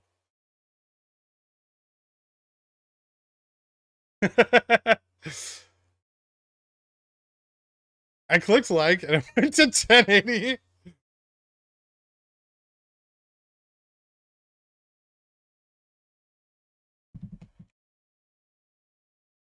How bearish can Upstart triple top be in the near term? I don't really think it's a triple top because you have higher lows, but could be moderately bearish. We have almost an even low here, but if SPX recovers into the end of the day, we'll have still set a slightly higher low, which is an ascending wedge, not a triple top. And all of these rejections, have been at, probably where like like the skewed gamma neutral is.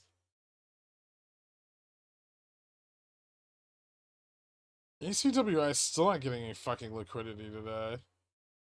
What the fuck is going on here?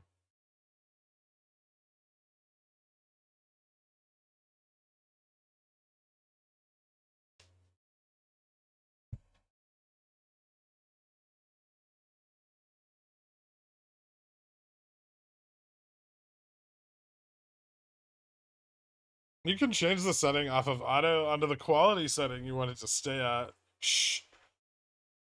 Don't tell them. The bitrate you stream at has never been great. I'm streaming at like 6,000. I could bump it up.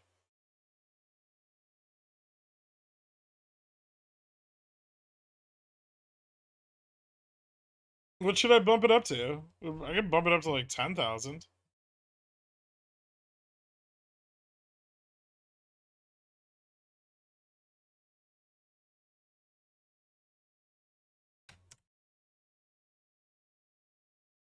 There.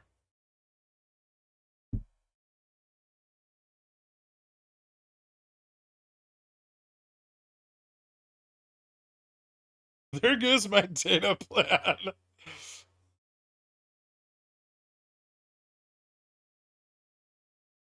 Now we're streaming at 10,000 kilobytes a second.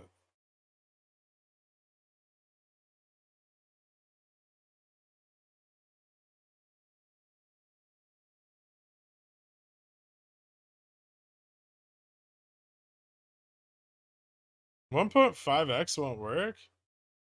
What? I can tell that you haven't been exfoliating. I haven't shaved in days. You look like my dad, it's weird. The pores need a better streaming service. I've been improving my graph trendline drawing, but still struggling with erasing the crayons from my screen. Thoughts? Oh, get like a plastique eraser. I think those are better at removing wax.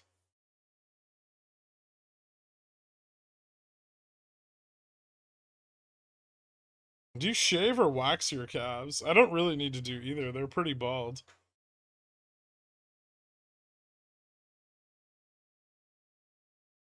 I watch in 144p so I can see how bad the charts are. Maybe ACIW will do the same thing it did on 1.5. ACWI?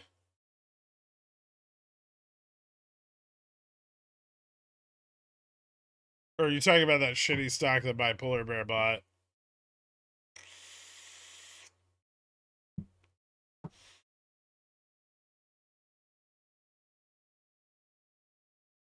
The volume profile on Jimmy 15-minute is hilarious. I like it. 1.5x won't work. Why?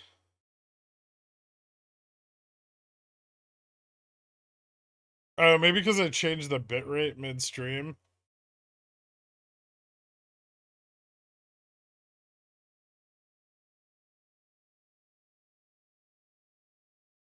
Or are you just live?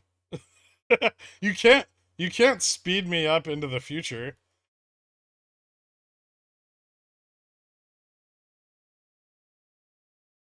I started a 5K scalping portfolio a week ago. I'm up 75%, so I quit my job.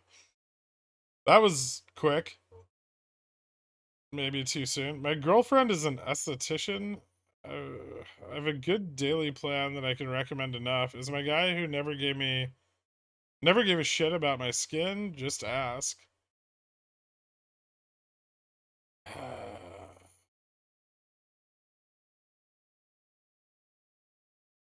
1.5x works. Can we just all full port into IJK calls and force this thing off? Right? But no, probably not. Sorry, I haven't been watching much today. This is SLD, but last day for defer open X, right? So what's next? Thank you, Pickle Lord. No. The deferral period is over. We're waiting for the realization of settlement and volume. So the deferral's there. The secondary market liquidity is realized. The deferral thing is done now. It's confirmed. We went up 42 fucking percent. Now we got 2 to 3 days, and then we're waiting for volume off of the settlement.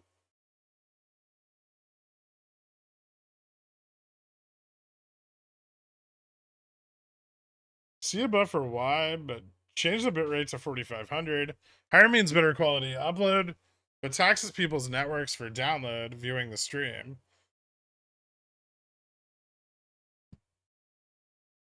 I don't know what you people want.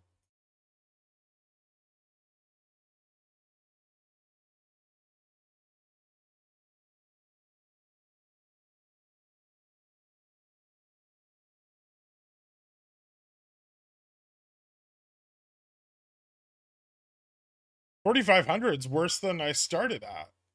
It's been 6,000 this whole time.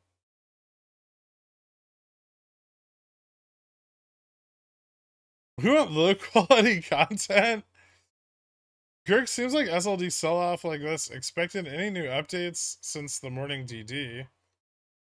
No, I think we're still within the expectations I set earlier. Have you always been so hot or gotten hotter as you've gotten older? I don't know. 6 times question avoided. What question?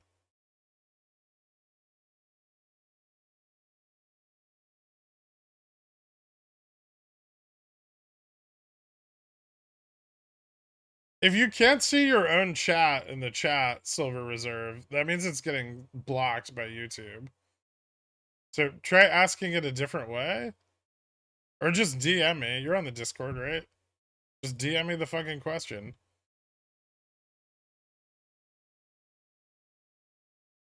Gork, give me the next 5 stocks to make VUPs in the next 8 months. Otherwise, I'll cast aspersions of shieldom upon your household. Thanks, Wendy's technician. Bitrate is hit by viewers only if they watch 1080p. Lower setting YouTube transcodes to lower bit rates. Okay. So it's fine, right? Work pays for my internet, so crank whatever you're talking about up to 11. Here's the thing. Who the fuck has limited data access this day and age? Don't you have unlimited data? Seriously, want to know the benefits of Dillionaire. Do you do more recaps? Because it's tough to watch an 8-hour stream for recaps of each position. No? Although, I mean, there's a lot of discussion about what occurs in the stream in the Dillionaire's chat. I don't do extra recaps.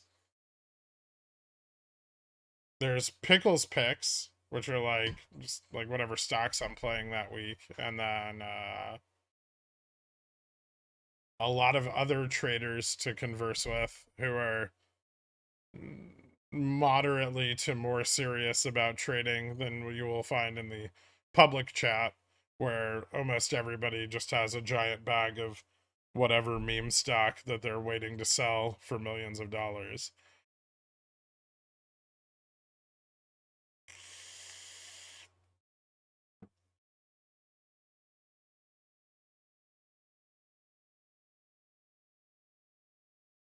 You people, as he stands up on his pedal stool. It's pedestal, not. Yeah, 4,500 will help the poor is more than 6,000. I don't care, but if more people complain, that could be a solution, or just tell them to get better internet Wi-Fi. Yeah, that seems like it's on them for trying to use the free Wi-Fi at the library while simultaneously watching Pornhub.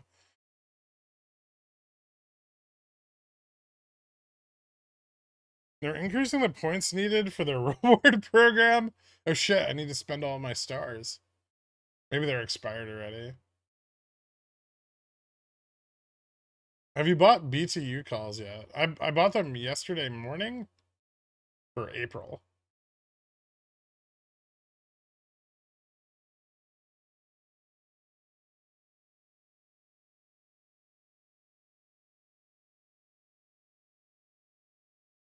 You're not gonna tell them how for Dillionaires you do a weekly recap? No.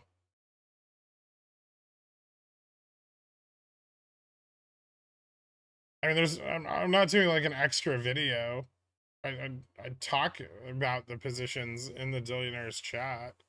You people, as he stands up on. Okay, you already said that. I really hope you don't think the word is pedal stool. That would be like a unicycle. I know you've probably discussed, but can you see the market dropping another 200 basis points by Monday? No. I could see it dropping down to like the 38.80 level. 38.85. And maybe if we get more bad news.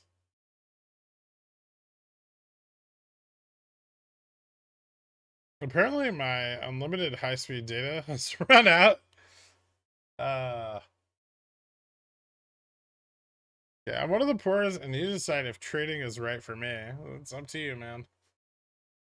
I'm not gonna try to sell you on it. It's a more trading focused Discord.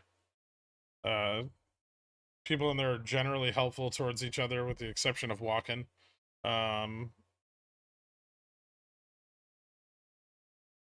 I try to highlight some opportunities every week for people to practice on, but I suggest if you want to figure out if trading is right for you before jumping into billionaires, maybe try paper trading for a little bit and see how you do.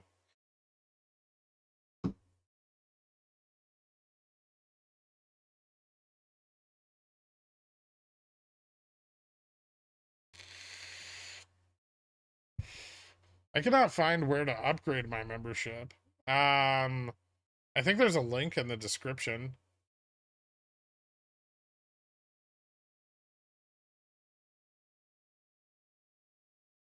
Last Friday was flying LHR to LAX Wi-Fi, and the 3880 was slower than frozen molasses. It took 15 seconds for the options chain to load and another 30 seconds to confirm a trade. Stream stuttered at 144. Ouch. Are you still planning on entering more OPEX positions this afternoon? Or are you gonna wait to see the impact of SLD tomorrow? I'm gonna wait.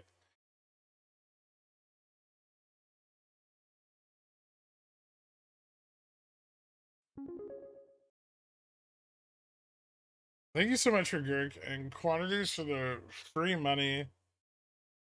I love you. Thanks, John. Only thing that stopped me from learning to trade as a career is nearly all traders don't beat the S&P over the long term, decade plus. What do you say to that thought process? Is it flawed? Yes. I think it's very flawed, but trading is obviously higher risk. I would say most traders don't, but most traders also have poor systems of trading that are, largely dependent on uh, technical analysis. And yeah, I would say that traders that trade using technical analysis probably are not going to beat the S&P over 10 years. I think there's a line between, capital generation and wealth accumulation, and you need to balance that, but trading is a very good way to accumulate capital quickly. I think if you keep trading with that capital, you will inevitably lose a big chunk of it at some point. So, it's more what you do with the money after you make it um than it is that everyone fails. I mean, there's things you can do that are, very successful in the long term that aren't nearly as high risk, and they would still be considered trading, right? But like, you can sell options, you can use like delta neutral income strategies. There's things like that that are yielding, 1 to like 4% a week, which is significantly better than the S&P compounded. At the very low risk end of the spectrum, right? Not all trading has to be 0 DT SPX calls.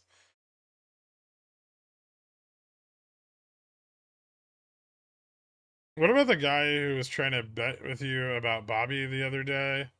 Lauren? What about him?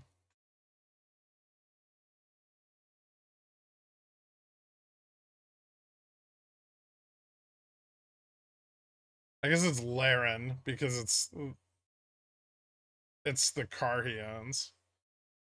What's strike for BTU? I bought April 30s.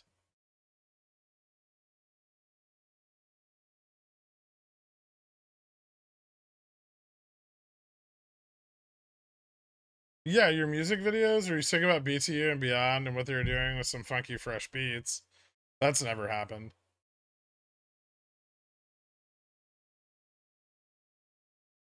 You never added me to the Dillionaires. You just link your YouTube account to your Discord account. That's bullshit. I've seen you in there.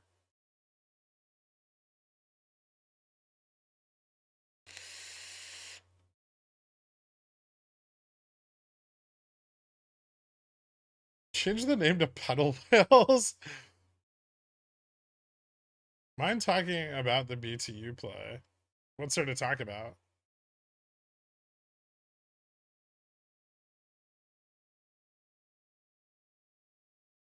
When you get a chance, I sent a long DM on Discord because of YouTube's character limit.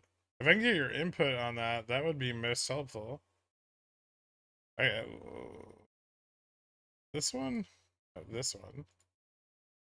Hey, Girk, I had a long question that couldn't be typed in YouTube. Would you mind sharing any critiques you might have on a viewpoint I have so I can prepare myself before contacting Fidelity customer service?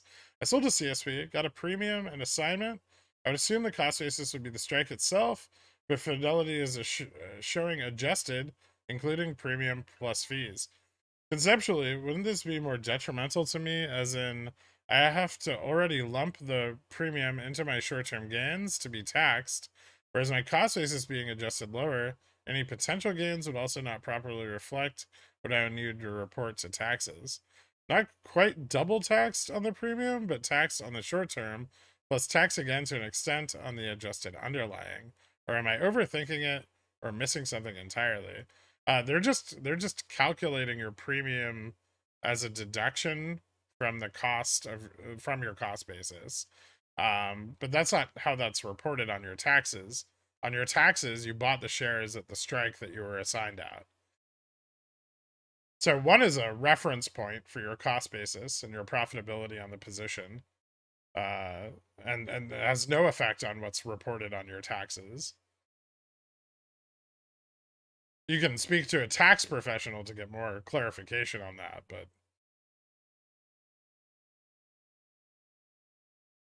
yes. PyFi, looking at the Gen run, why did secondary market run from the 13th have so much volume? I thought that was the volumetric covering, not the secondary market expansion, or volume has been shit.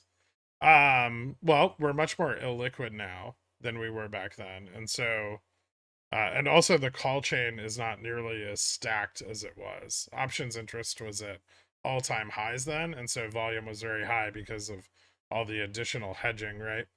Um, but the price action was actually fairly stagnant during that period, whereas now, we're seeing upward price action during the secondary market volume realization period. And then if you look at the volumetric period of covering, we moved from, 70, 80 million volume, 60 to 80 million volume a day to like 500 million volume a day, right? Which is significantly greater.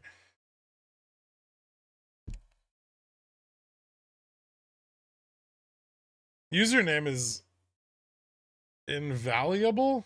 Thank you so much for becoming a Dillionaire. Hit me up on the Discord. I'll get you added to the country club after the stream, man. I appreciate it.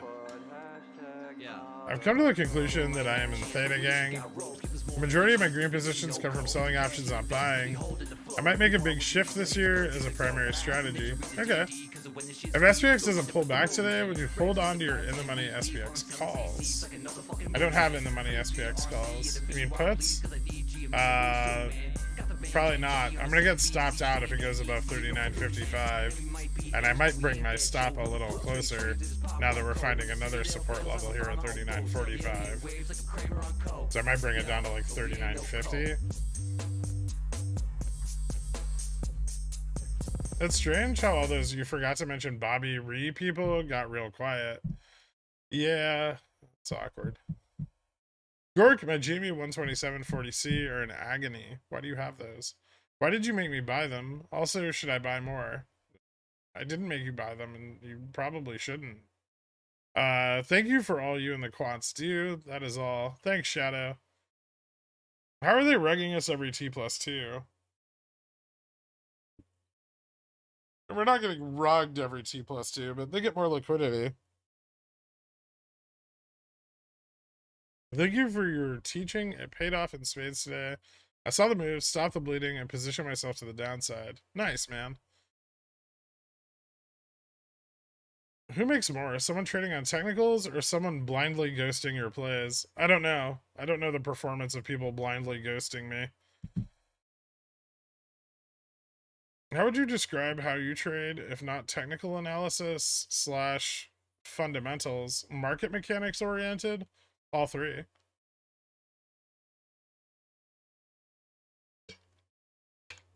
Plus some other stuff.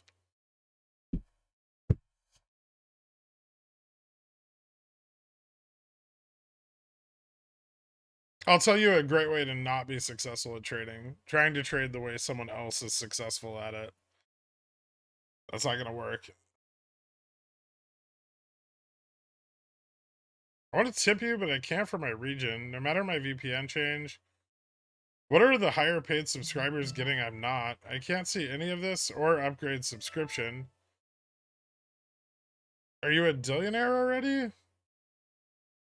They get, like, they have, like, a private Discord and stuff. I've always pronounced it Lauren. I hope he hears you read this out. How long can a bankruptcy halt last? Party? I don't know. For a while? Oh my fucking god. Are these puts gonna capitulate so we can test 4,000 again? Maybe? I don't think we're gonna test 4,000. Like 3880. But 4,000's a bit of a stretch. We need a massive pump. There's people positioning at like 3965, 3970. So that can accelerate the pump. Yeah, no problem, Jujubee. But I don't think there's enough call positioning for us to like rocket up on a rebound. Probably not until next week, honestly.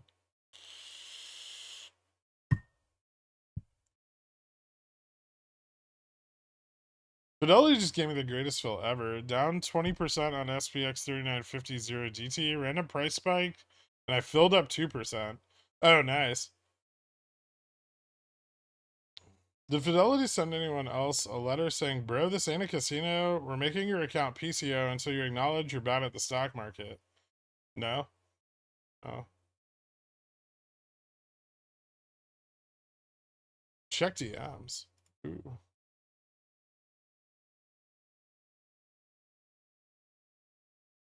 Why would you show me that right now?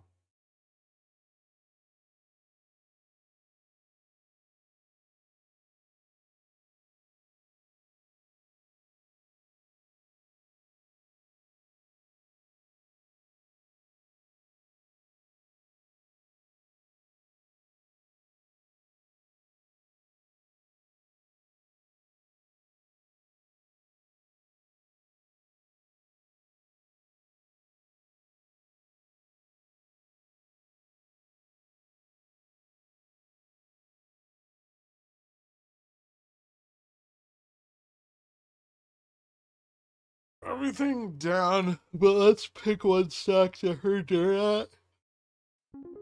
Ooh, Pontiff coming in. What? Does this mean you're gonna make love to me tonight, Christian? Holy shit, did I just say that? His mouth drops open slightly, but he recovers quickly. No anesthesia. It doesn't. Firstly, I don't make love. I buy SPX puts. Thanks, Bloops. I just got back into college, and one portion of one of my classes is managing a simulated portfolio. Can you tell me when to YOLO my port into SPX 0DT so I can beat everyone else? Thanks. Jesus, man, if we hit 39.25 today, it will pay for that 4,000 call expiring next Friday. Again, why didn't you just sell this morning? You knew it was fucking SLD. You're always so bearish, and then you don't sell your calls. What are you doing right now, Walkin?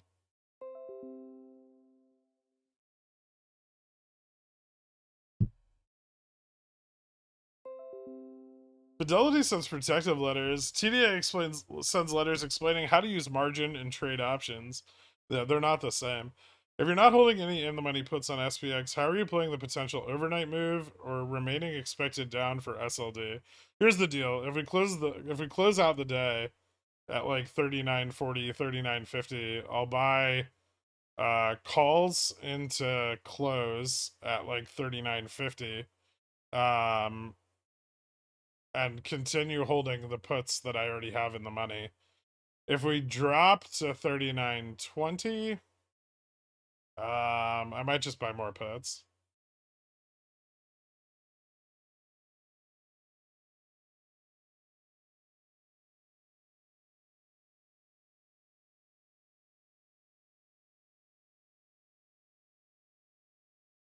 Just booked a family vacation with my SLD profits. Nice, dude.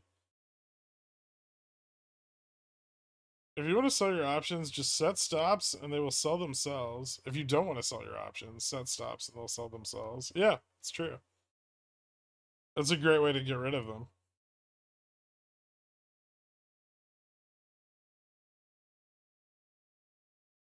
Because we're going to fucking bounce, Garrick. When? Next week?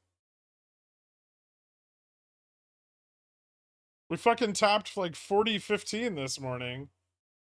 You could have been out with profit.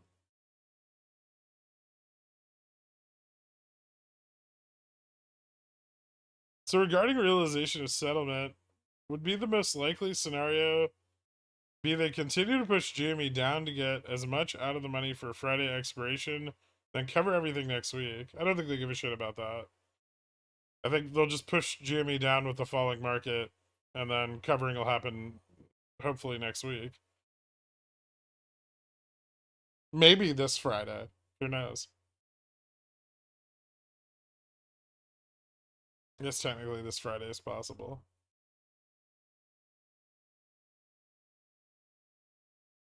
But I mean, they're not really pushing GME down much. And they're not using, there's like no volume on it. VWAP's still at 21.34 versus like the market, which has come down like straight fucking down today. Like, GME's doing pretty well. It's pretty resilient. That's a good sign. Which means the only way for them to effectively drop it is to buy shitloads of puts, which they'll then have to close. I should have sold cover calls this morning at $20. I knew it. I knew it. You enter BTU calls? Yeah, I have them for $30 strike April monthlies. I think it's the 21st. I don't remember the date. Hey, Gurk, puts are printing fabulous. Nice. Did you see my other comment about the Centaur drop formation? I got a call right after I sent it. I think I did. Upstart VWAP 1740. Yeah. First time I've been here, why don't you push SLD plays instead of OPEX, since SLD happens every time? I push both. I mean, I don't push anything, but I talk about both pretty extensively. I mean, I've played all of the SLDs. I got fucked on the October one in 2021, but the rest of them have all been profitable.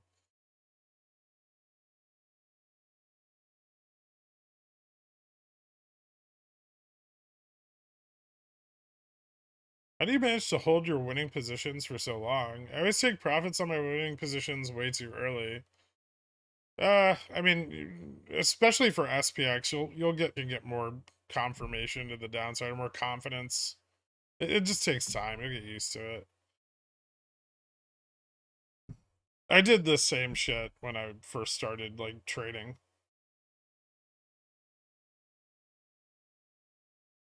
I'd be up like 20%, be like, all right, I'm out, and then it'd fall like another 100 basis points.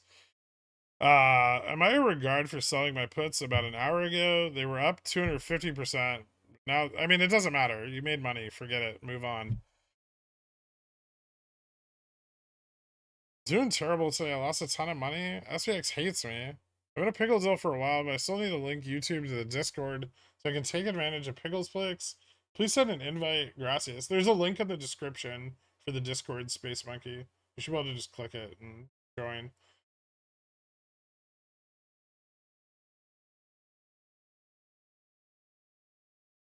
You can thank the King Lenixis for all those profitable SLDs, huh, Goric? Nah.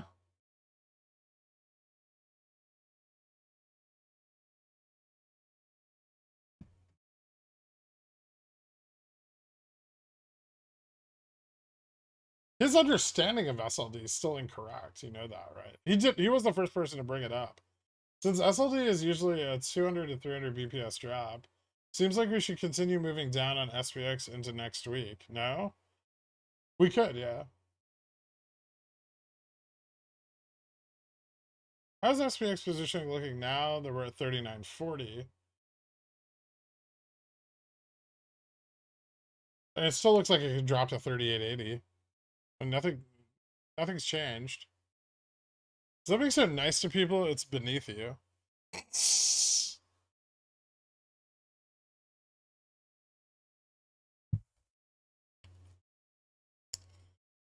Oh, you fucking prick. If we drop 2 to 300 BPS today, could SLD potentially be settled early? Or do some banks, etc., need to hold off until later in the week? All of the selling can occur over 3 days.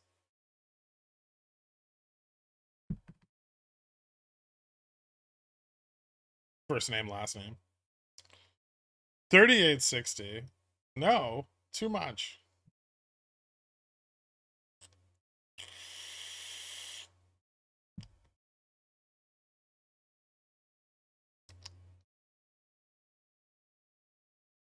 $3,000?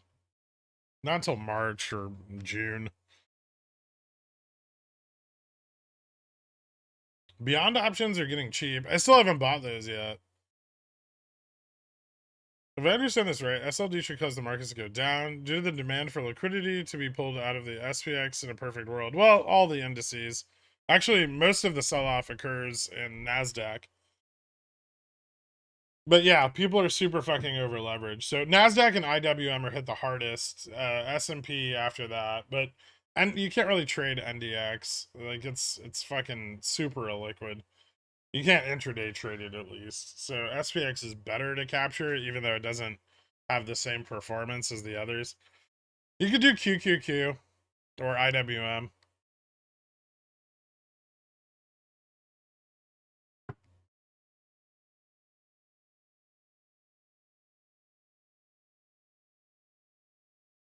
They also rebound more because a lot of the leverage is put there. Do you think we'll stay flat for the rest of the day? Not that action is done from this AM. Do you still think we'll stay flat for the rest of the day? I don't know. I mean, we found some support at this level a little bit, but we keep sliding. So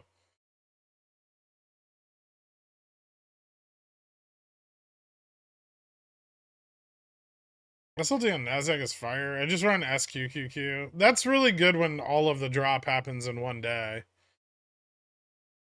Like when you get a big drop like today.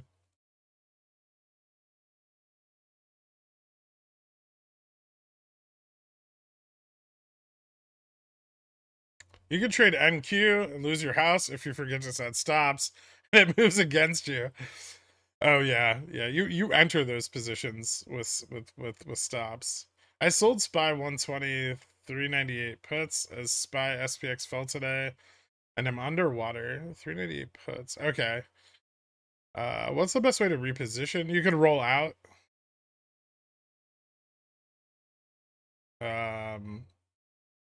You may want to, yeah, you may want to wait to roll out, but you could roll out or just take assignment and wait for conditions to improve.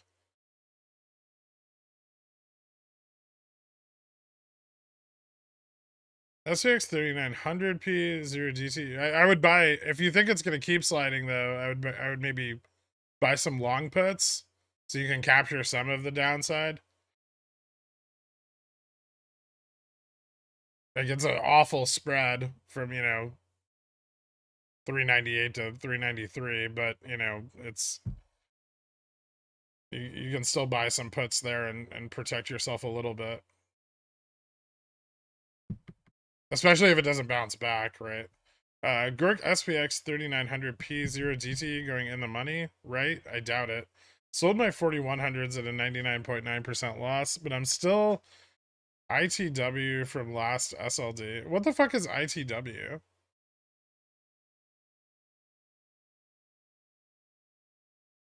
What type of situation would happen if should the indices in the white? Oh god. What type of situation would happen should the indices go up during SLD? MMs are more short than they are long. If we move up, MMs will buy into rising prices. They're net negative gamma now on the dealer side.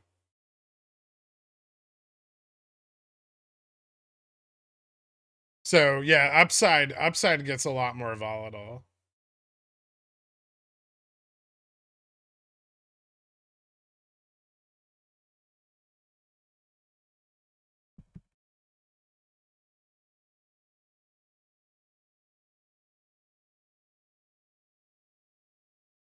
You're buying more puts here? No, I have plenty. Pickle Jar starting their own language. Bullish. I don't like it. I have to go pick up my kid from school. Can you pause the market for like 30 minutes? No. I'm sorry. Any idea why Party has stopped trading on some exchanges? It's being delisted, right? How many people own Party? What the fuck is going on in here? Are we buying shitty bankrupt penny stocks again?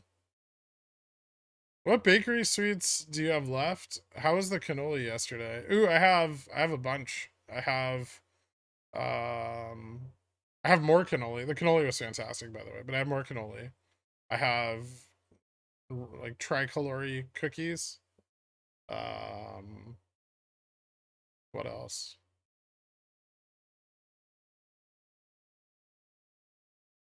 I have some other stuff too. No, we can't. Stop trying to make it a thing, McChuggets. Tell them the truth. You can pause the market, you just don't want to do it. Fair.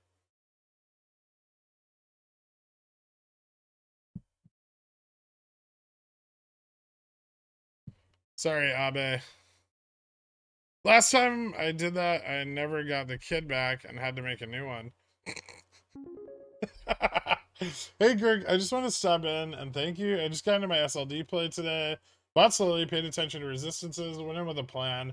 Happy to say I doubled my money in about 4 hours. 2,500 bucks ain't bad. Thanks, Pickle Man. You got it, Nesquik. Congratulations, man. Could you look at and share how the SPX SPY 0DT put in call flow is going? Do you see any indication that puts are selling off? No, not yet.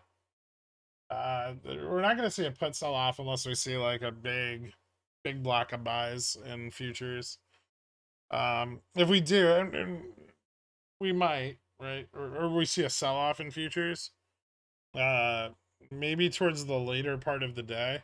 I would say late afternoon if we're going to see put capitulation. So like 2 o'clock around there.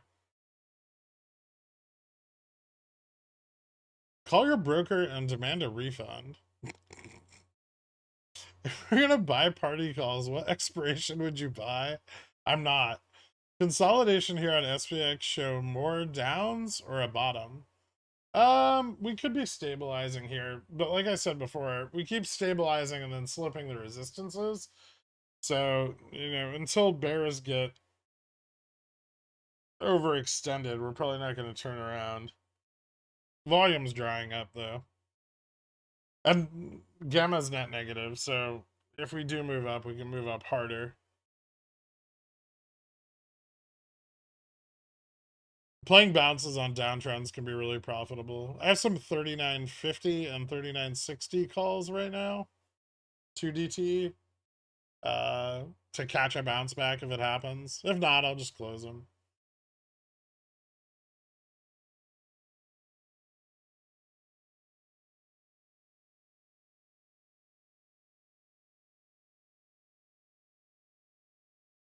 Yeah, I need to say thanks. You let me know how to close out some Upstart and GME and choice to reposition. That's why I wanted to tip you.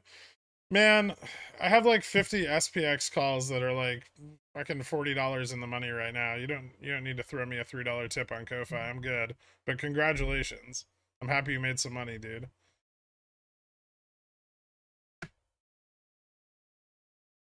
I put my 39.25p 0 DT in the money. Thanks. Awesome. Not worth it for me. Appreciate the thought process and explanation though. Okay. I remember SLD drops being over quickly, like in one day. Is that recollection wrong? No, that's kind of how it was in the bull market.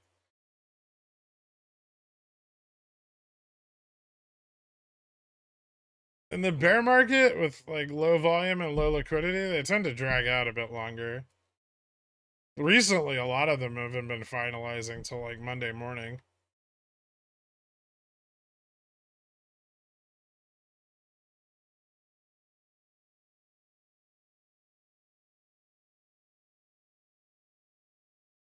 Looks like it wants to retest 1950. Oh, it could. Yeah, this week it could definitely do that.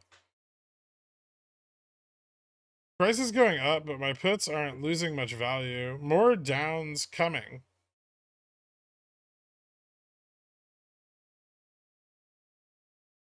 We may get more downs. Oh, on which? I don't know what you're talking about.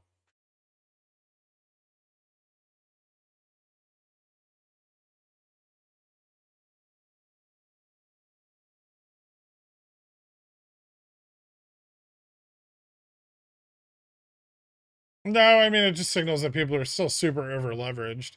I thought Ko-Fi was for people who wanted eggplant parm and for frag captors to send ransom notes.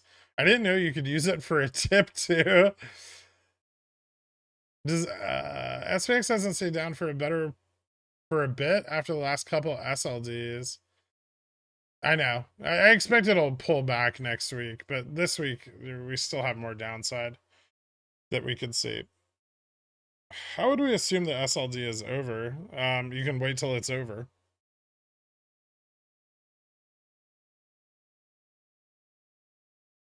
There's a date that the deposits finalize on, which is next Monday at market open.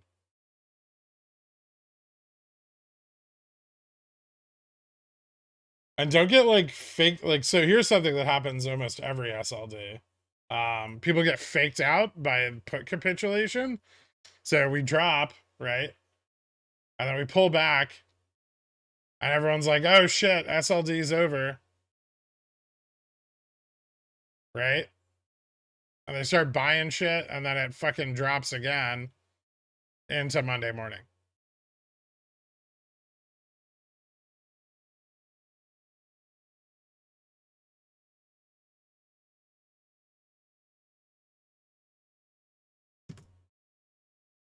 How much more are they going to short Upstart? I said like $15, $14.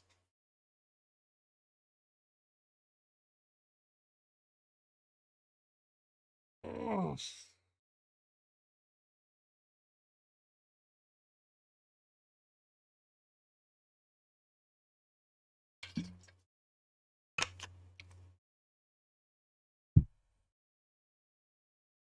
We're getting a bit of a turnaround here. A little bit of put capitulation. Maybe the like 39.50 level.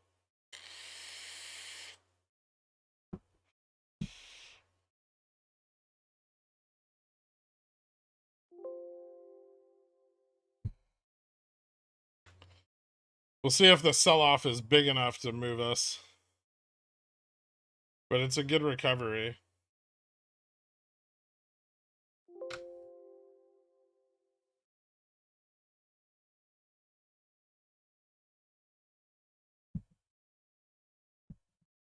Do you see anything from up there about Rev?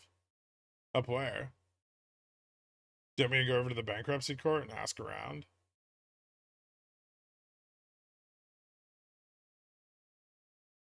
I think it's here. Somewhere here in New York. Upon your pedal stool. Alright, I'll be right back. Oh wait, do I have a stop set on those? Right, don't fuck up the bounce while I'm gone.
I wasn't watching anyone while I was invisible.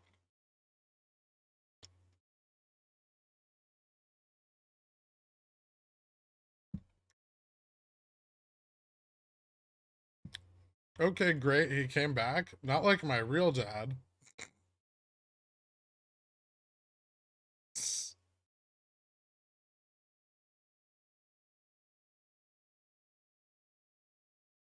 SLD is over, right? SLD is over on Monday, opening bell.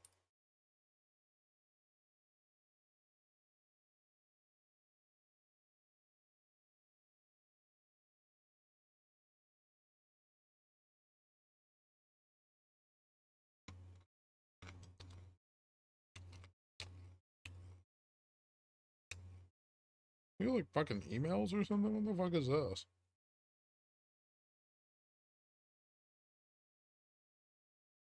What causes the downward movement on the market during SLD?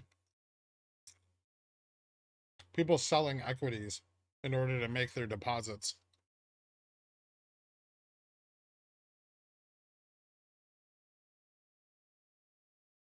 No, not just equities, actually, but people selling shit.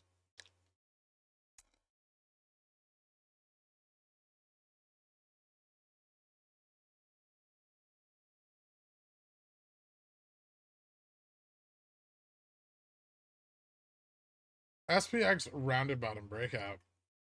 Yeah, not quite. A little bit. Ooh. Well, that's no good.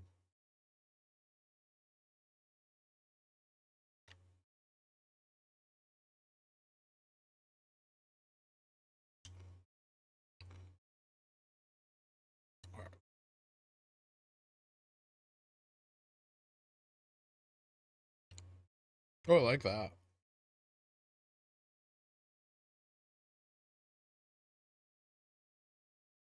Hmm.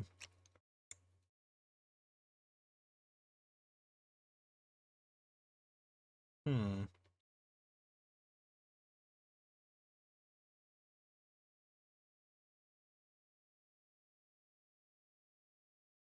No, I have like a bunch of messages from fucking every car dealership in California. I was checking them.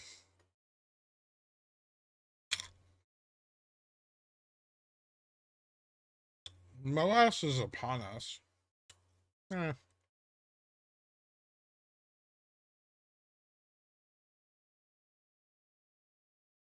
People riding RC and Elon's nuts make me sad. No C is focused on shareholders. That's not how it works. RC is not even the CEO.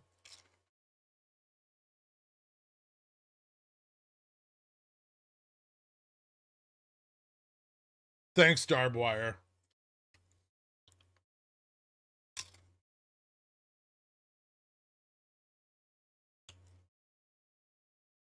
I'm doing more puts. No, I'm waiting for my calls to go in the money. Thank you guys for not fucking up the bounce.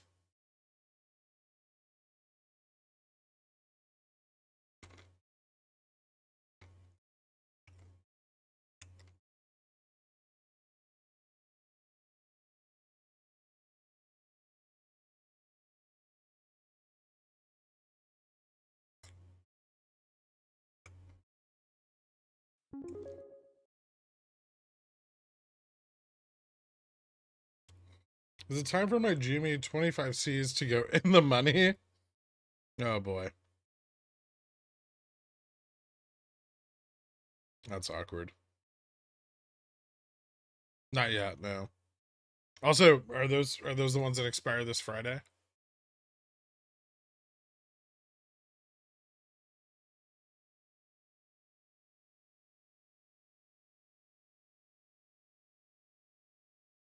Is there a possibility there is another NOPEX next week? Yep. That's always a possibility. I don't think so, but I could be wrong.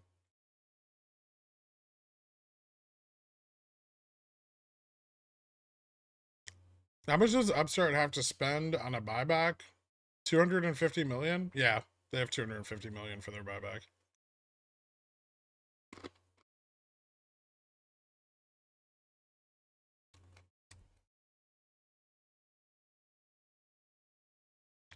Can you tell if puts are selling off? I mean, they are a little bit.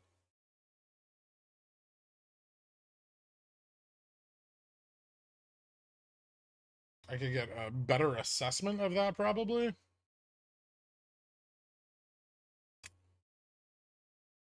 Yep.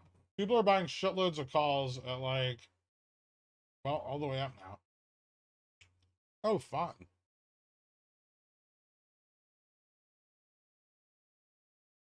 Hmm.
It's at 20.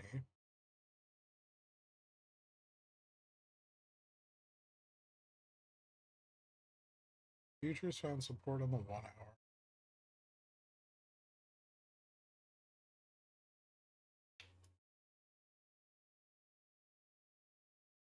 Hold on.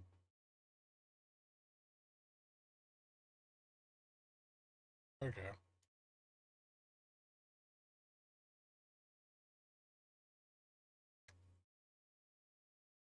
So,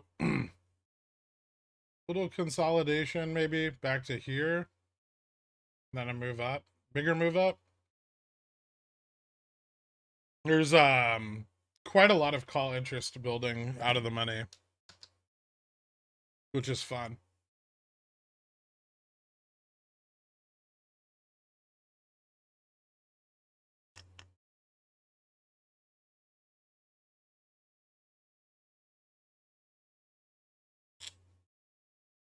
Yeah, but we're not going to bounce back to 4,000 walking. It's crazy.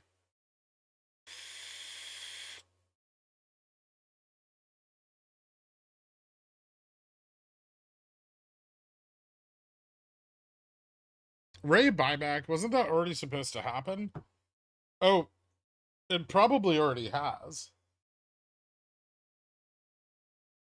But they don't have to report it, right? Whatever buyback they were going to do this quarter, given the prices that Upstart's seen at this point, I'm sure they've done it, right? So say, they were going to allocate however much money towards their buyback this quarter out of the 250 million they have. I highly doubt that they haven't already done it, given the prices we've seen, right? They don't have to report that till earnings, though.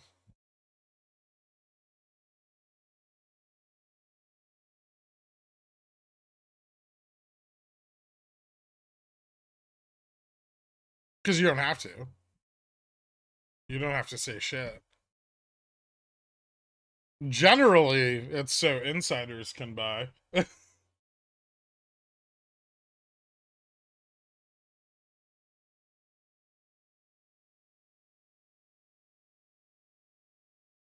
What is your preferred solution? I can either DM you every time there's a Ko-Fi to tell you if you should read it or not, or I can at everyone with my decision. I mean, at everyone with your decision. I think that's the best way to do it. From the Pigeonwell chat. Back to 39.48.59, then ups. Yeah, that looks like that sounds about right. Your liquidity charts show a rapid secondary liquidity market return in Jan of 2022, similar to now. Then it flattens out and resulted in a NOPEX. Am I missing a key difference between then and now?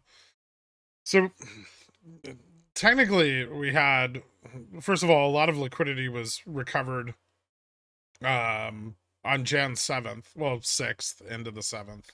XRT was on Reg Show. And the ETF FTDs there were completed on like Jan 6th. Then we also ran during Jan OPEX. Not a lot, but we ran. On January 26th, I believe it was. We went up like 30 or 40%. We had a decent amount of volume. That was enough to carry us through February, but they had deferrals for the period, so they only had to clear out what they couldn't defer or what wasn't deferred, right?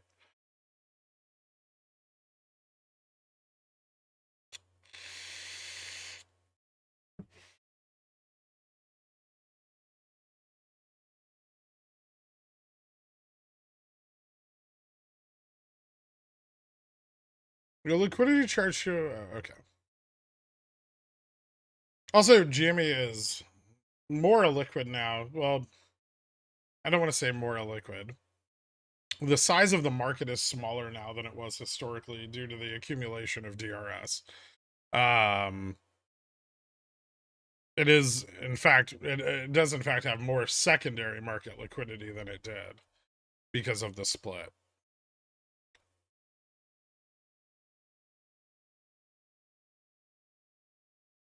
What's a good way to explain that, Dork? The split creating more liquidity.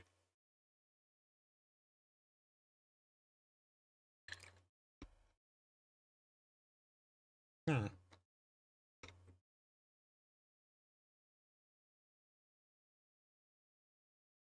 Yeah, no problem, man. Just trying to think of a good way to explain that to people.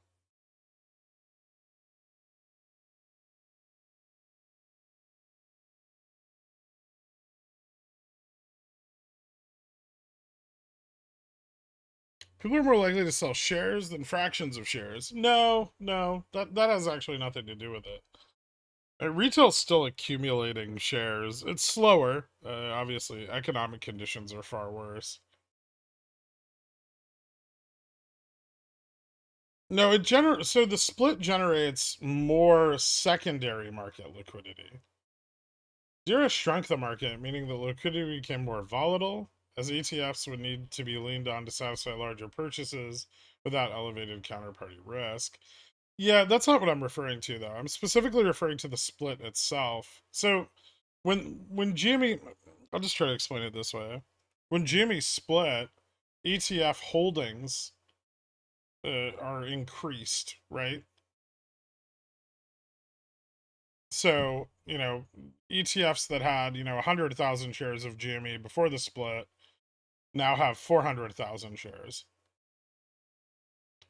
And while this shouldn't matter, it does, because they can create a greater amount of share leverage per day uh, than they previously could.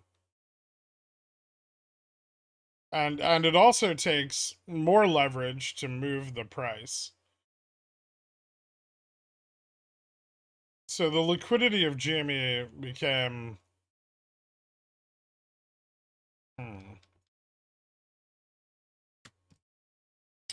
I think we see 3,900 before the weekend. That's possible, yeah.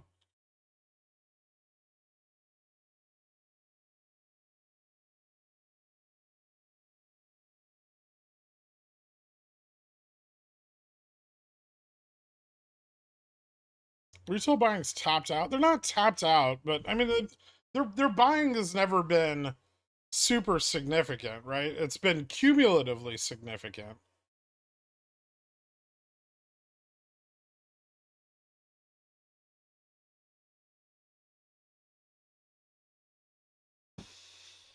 And they still do. They still, like, there's still people that are automated buying GameStop, every week, every couple weeks.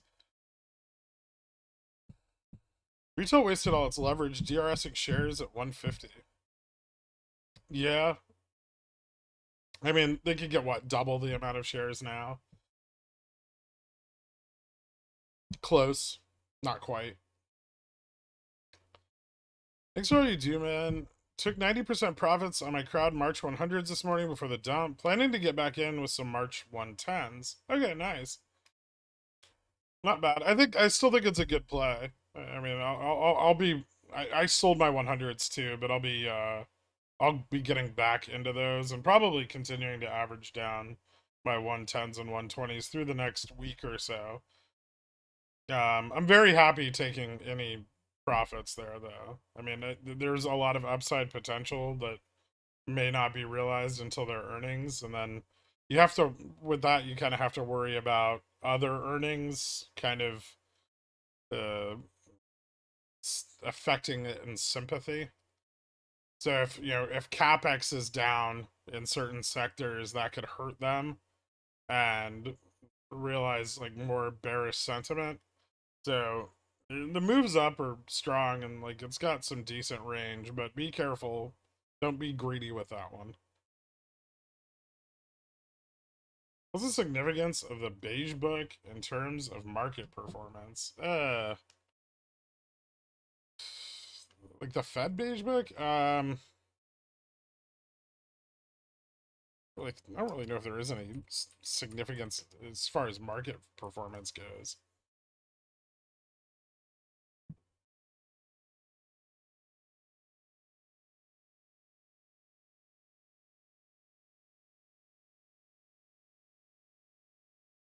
It's more just an outlining of like current economic conditions and stuff, and reports from the banks. I think it has the 8 reports or something like that from the big banks.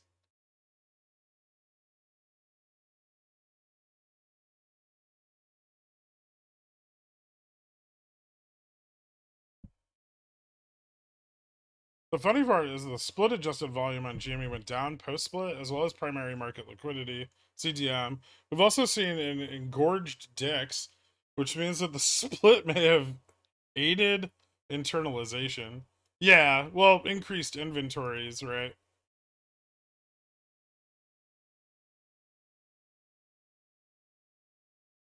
I'm gonna hop into a meeting. We can discuss when I get out if you still want to.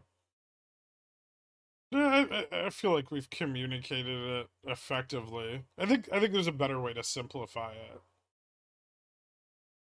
But one of the biggest things you'll notice that happened with GME, and this was very significant, is that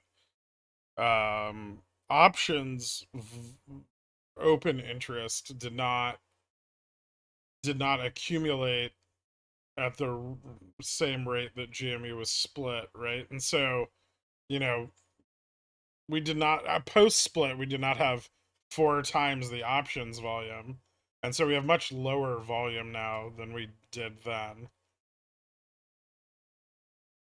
because there's less hedging.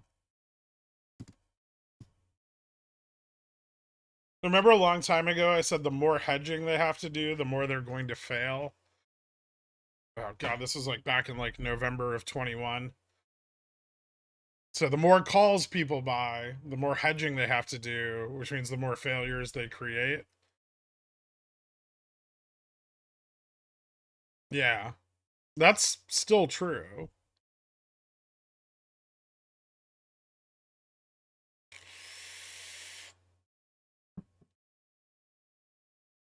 Imagine a square with 3 sides with a circle inside of it.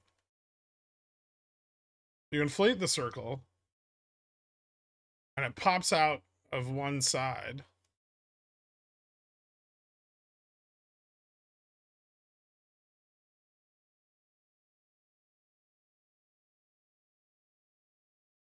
Like a loaf. The box is the DRS shares, still locked away, but the volume of the circle outside is big. Not really.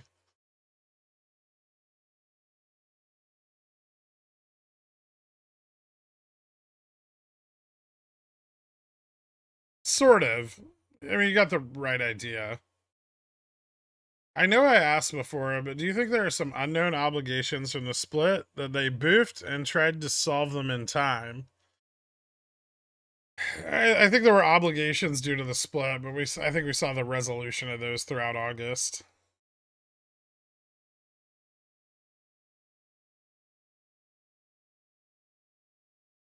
Muffin top breakout.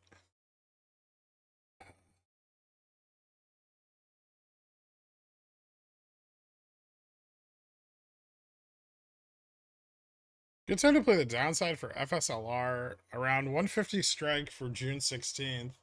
Let me look at the chart. I haven't taken a look at it.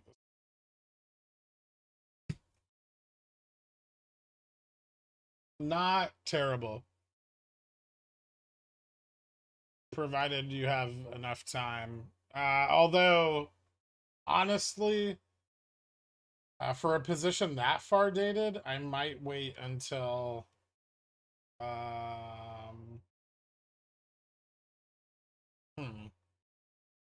I might wait until after next week.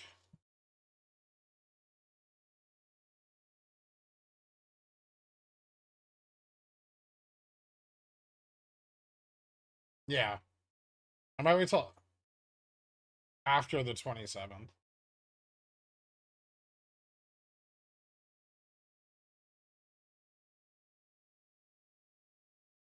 Deferment theory dead? No, deferment theory halfway there.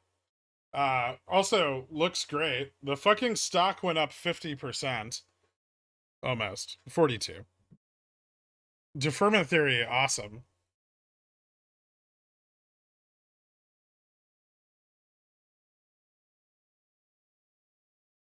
Realization of volume yet to happen.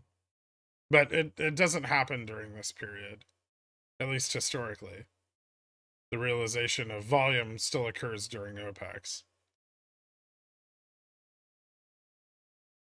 I know Cosm dead. No options, so dumb. But the cost of borrow fee has been at 99% or 100% in the past 2 days. Significant? I wouldn't fuck with it. There's better stocks. So if the DRS shitheads un-DRS, GME can run. I mean, if they un-DRS, we'd probably get a lot more institutional interest again. Volume would be better. What do you deal with these FTDs? What's the deal with these FTDs on Upstart? I know boofing is always possible, but to do it during a period of max illiquidity and no resolution appearing in the ETFs, what gives? I don't fucking know, actually. I mean, the fails on the ETF theoretically shouldn't be possible. To accumulate 5 million fails on an ETF with only 20,000 shares seems insane, right? Like even if you were accumulating fails every day, it would take quite some time. Like, I mean, you'd have to be maxing out the ETF every single day for months.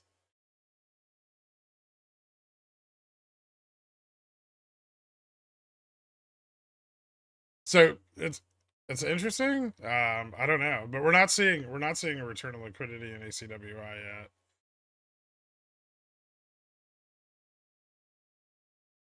Any chance of this past holiday Monday deferring Jan OPEX? No, it's not the holiday period for MLK. It was not part of the settlement periods. Sounds like the split hasn't helped us at all. Like every other decision RC has made, legend. Yeah, it was not beneficial.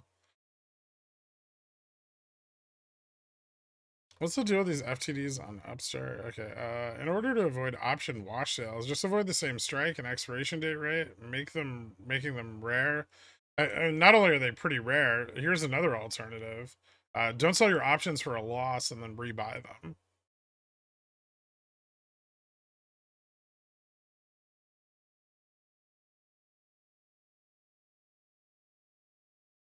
Also, wash sales are basically irrelevant.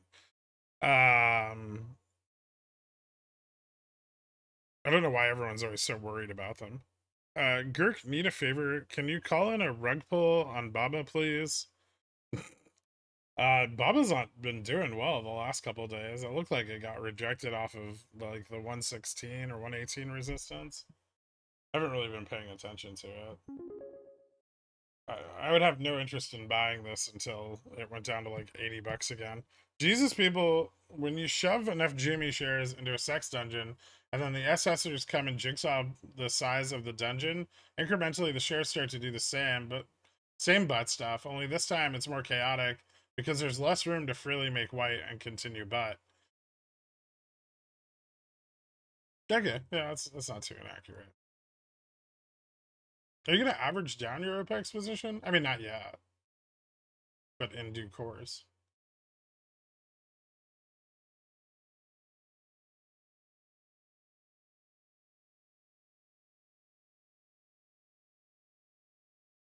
There's got to be a new agreement, rule, or something that we don't know that's allowing this base liquidity skew for this long. No, no, it still lines up historically. I mean, at least the change or shift in liquidity is, you know, relatively the same as we saw in May, March, January of 2021, most of last year. Mostly starting in November because that's kind of when the liquidity trend shifted. But do not read the Ko-Fi. Close your eyes and wait for an update on Pigeon Whale chat. Oh, my bad. Imagine it's raining and you're in a boat taking on water. All you have is one cup to remove the water. Eventually your boat will go under, split occurs. Now you have a 5-gallon bucket to remove the water. Yeah, that works. Okay. Is it true RC bought 100 million of Baba? I don't fucking know. Who cares? That's a drop in the bucket over there. Fubo trying hard to foob. It's doing a little thing. Moving back up into its VWAP there. Touching it. Good price improvement but new volume. Was that the full defer packs? That's the full deferral period. We're still waiting for the volume part, right? So secondary market liquidity realization bleeds into OPEX, which is where you get the volume. Deferrals move settlement, but settlement still occurs from the deferred period, right? So you're taking the T date and you're moving it, the trade date. But when the new trade date is assigned, right? So you move from, you know, December 22nd through, you know, what was this? It was like the 14th or something. This is just an example. These aren't accurate. You're moving the T date from here to here. So the same resolution of trade dates, you know, the same settlement period still occurs. You still have T2, you still have T3, you still have T plus 2 plus 2, and you still have T plus 2 plus 3. All of these that are applicable to GameStop just become applicable now on this date.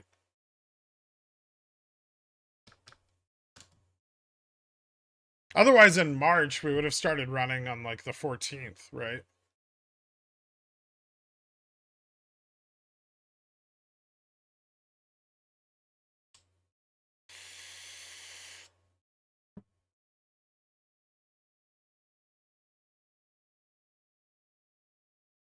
Is it time to full port into SHIB? Oh, dear God. No. I mean, you could if you want to, but ugh. I hear Moderna is in talks with China. Worth a play? That could be interesting. I mean, the accessibility and getting them there could be difficult, but...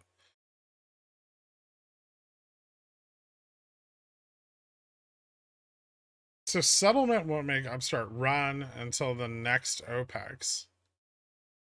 No, they run it... Well, the trade dates would fall after the OPEX period.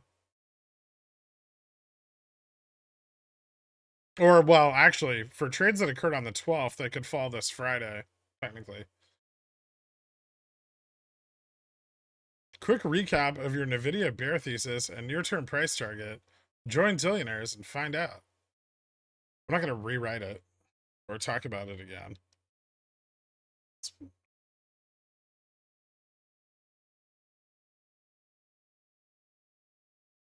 Why no put capitulation? Well, none yet. That doesn't mean no put capitulation. That just means none has occurred yet. 219. Oh, I want to see something here. We should have an update now, right? Not quite.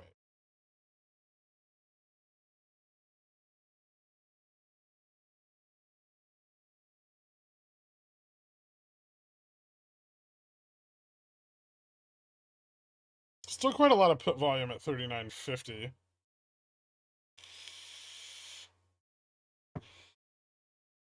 I think that's where we're looking for the biggest sell-off to occur.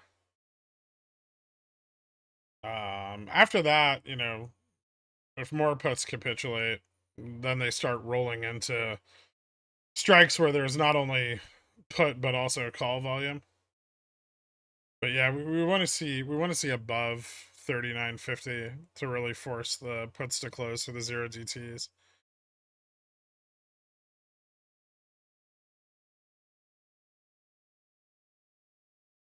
Quick recap of your NVIDIA bear thesis. I think you mentioned before that OPEX runs rarely, if ever, happen after the Wednesday of OPEX. With this current theory, would a later run be possible? No. Well, today's the last day. T plus 5 from today would be T plus 5 from today. I think is hold on.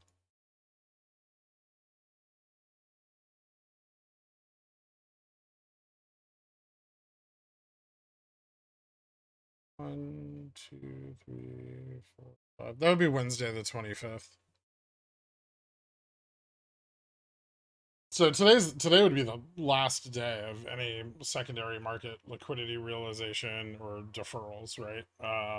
From the period that we're looking at. And then T plus 5 from today is next Wednesday.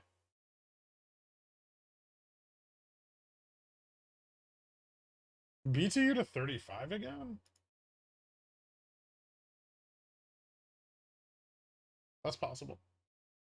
Why do you keep asking about it? Didn't I write up the play already? I'm confused.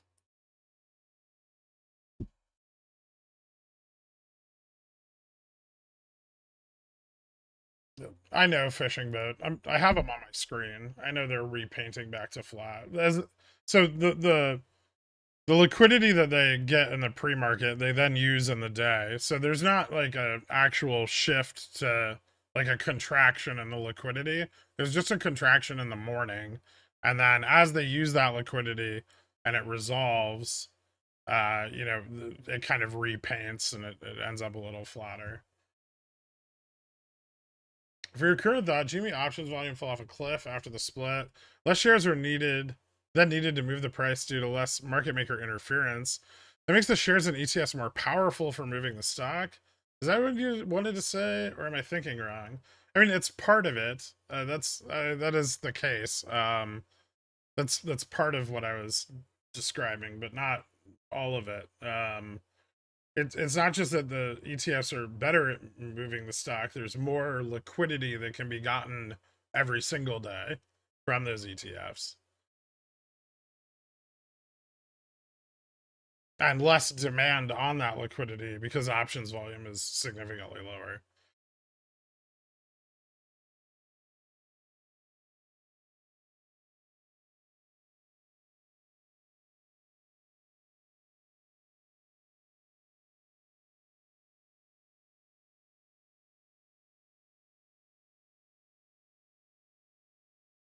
So Thursday or Friday because of the holiday? No, because there was no settlement that occurred on the holiday.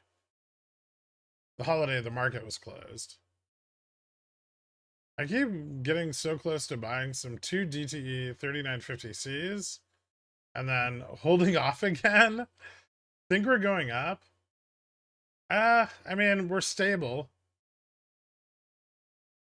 We need puts to close, specifically at the 3950 strike. So if the puts at 3950 close, and it starts to move up, then it starts to hit more of the call OI on the 0 DTE side. And then yeah, then we can realize even more upside.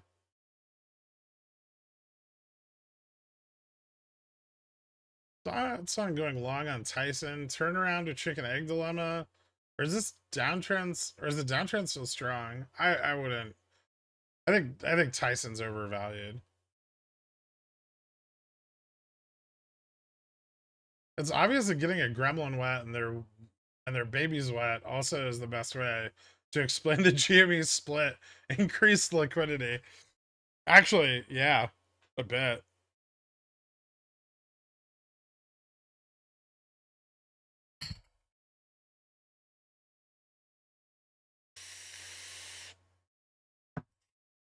NVIDIA sent me a survey asking me a lot about esports. I mean, as someone who's short NVIDIA, that sounds awesome. I really hope that they spend a lot of capital diving headfirst into esports, hoping to find someone to buy their video cards.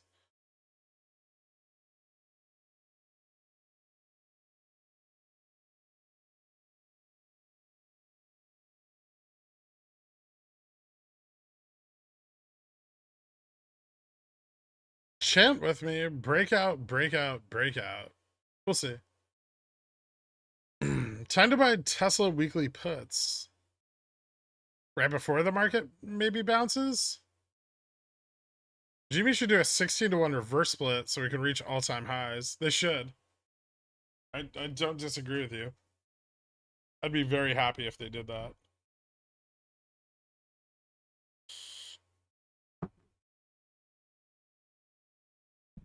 Oh god, Jimmy would be so fun.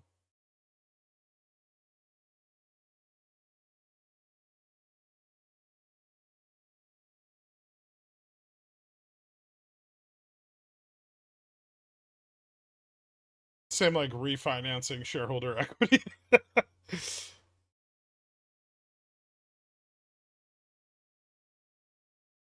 Yes, I'm looking for a good time, not a long time. I see.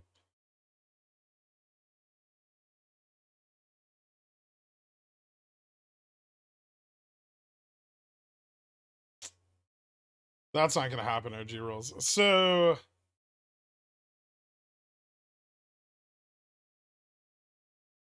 N Ryan, I'm here that has outs. Please close. Thanks. What? Can I sell before the split and get the one share?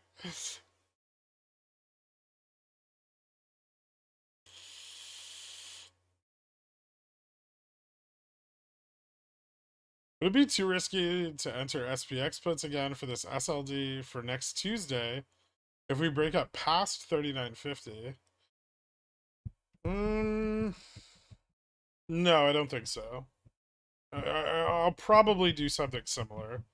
I'm out of my 39.80s now, so on the put capitulation, I will probably re-enter another put position, depending on where it ends up.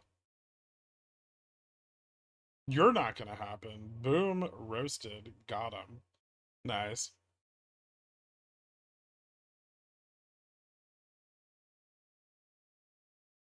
Would you consider a short position on Activision Blizzard? No. I get that gaming does well and they have multiple cash cows, but I think things are a mess over there. Thanks. They're being bought by Microsoft. No one's gonna actually stop them. If it drops, that's just an opportunity to buy some for the buyout arbitrage. Bought since Upstart 18.1 DTE today. Just messing around on a potential bounce, down 50%. Go to close out the position. Turns out I sold a call and made money. I mean, congratulations on your happy mistake, your happy accident. Did you time out OG rules, Carl? Because he roasted me so hard.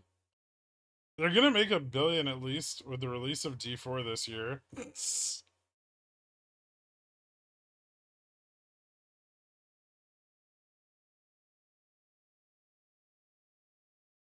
What's the question mark, NW? Did you not know that Microsoft was buying Activision?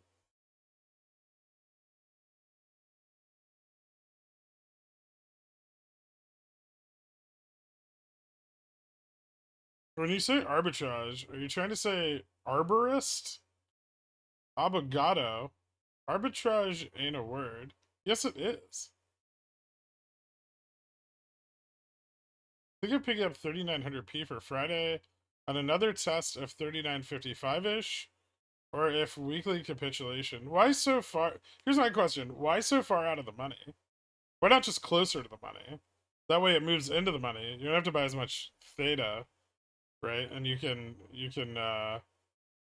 more easily rest on your laurels, even if it doesn't drop below 3900. Like 3900 is risky. You're buying like right in the middle of the lower range, which is we may not even hit. Use arbitrage in a sentence without giggling. I just did like 3 minutes ago.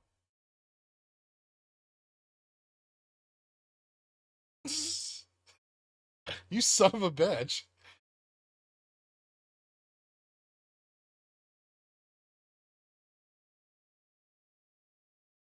I'm very aware, but I thought it was blocked by the FTC for antitrust issues. Yeah, but that's gonna go away, right?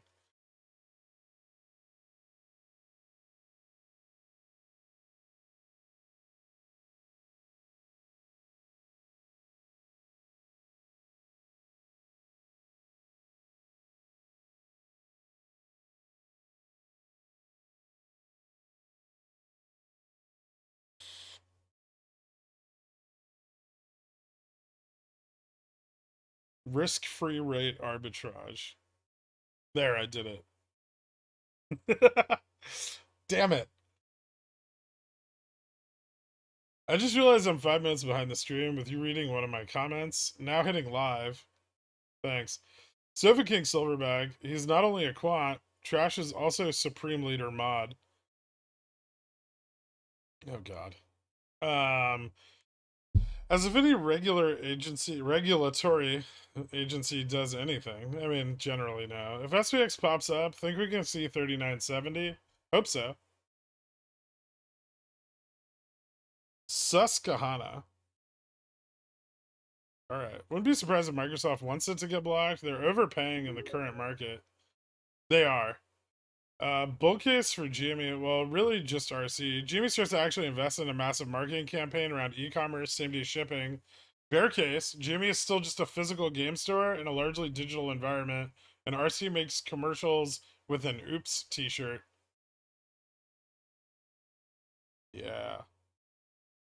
Not a good time to spur a growth cycle, though. Better to focus on near-term profits. Near-term profitability is a better call right now. I don't disagree with that. So if they want to try to inflate EPS and free cash flow, that's fine, right? And then push into a growth phase once inflation starts coming down a bit, especially once rates start coming down.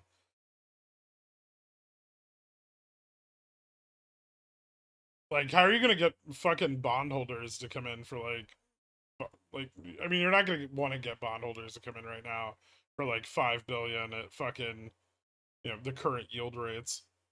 It's just not, especially with GameStop's what, B or BB.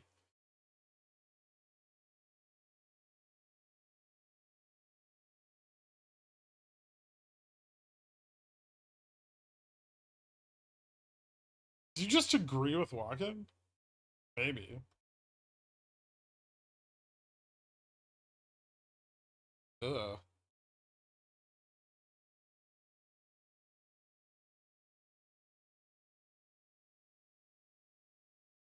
Like a little bit. Hey, I have an idea that should start. They should start an NFT marketplace. Man, we're not issuing any forward guidance at this time. Gherk, why didn't you tell me to buy SPX calls? I, I said that. I said that a bunch. I was like, hey guys, it's like could be a fun time to buy SPX calls above where the puts do their capitulating.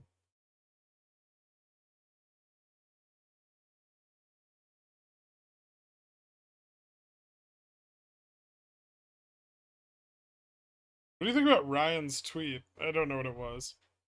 Looking to re-enter GME OPEX positions. When do you feel is the best time to do so? When SPX bottom?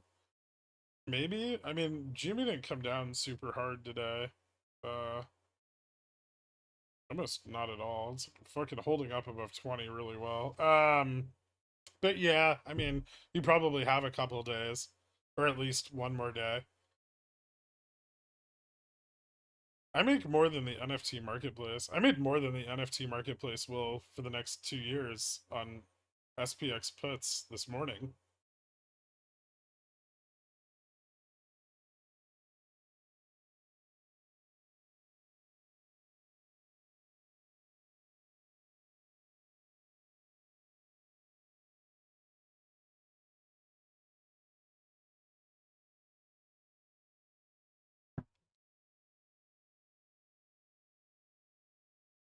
What, Carl?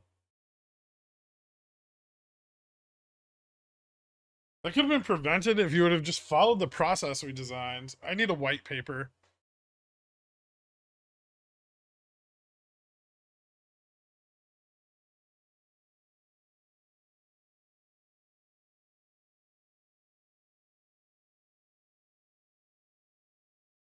I made more than the NFT marketplace playing Spy, and I lost it all.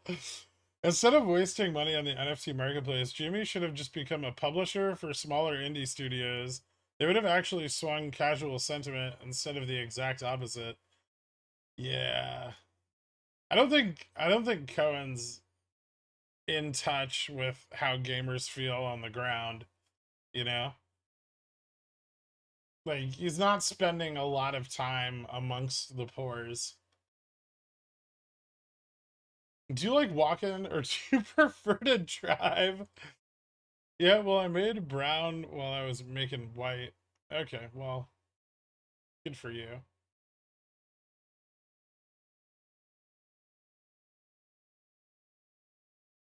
The fuck he isn't. Oh god, here comes some conspiracy shit. Um, what are they doing via NFT marketplace? Indie game publisher. Rate indie game publisher. I mean, hopefully, right? But they haven't yet. Bro, why did someone trade Gen 2100s for 0.03 just now? Upstart? I have no idea.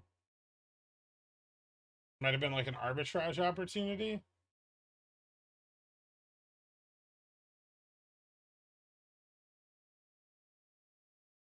You invite Ryan Cohen to the stream? He probably won't do it. I could try.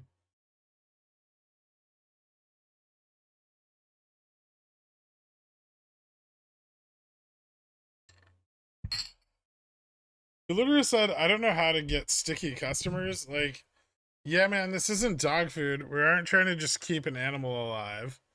Hmm.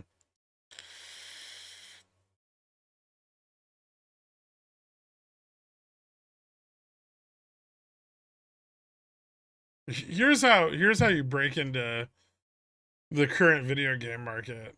Somehow offer a better deal than the Steam sales, while also selling refurbished PC components.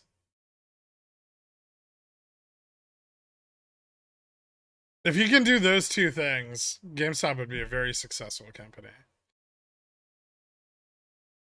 And you wouldn't even need good customer service because no one cares anymore. I expect in any interaction I have with an employee somewhere for them to be pissed off. Pissed off and angry that I'm bothering them during their workday.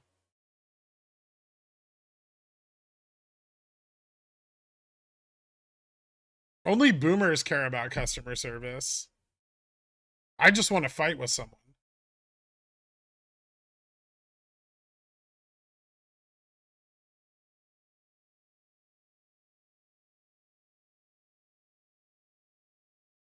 That's not how we roll in the Middle West. Eh. Everything's digitally connected now.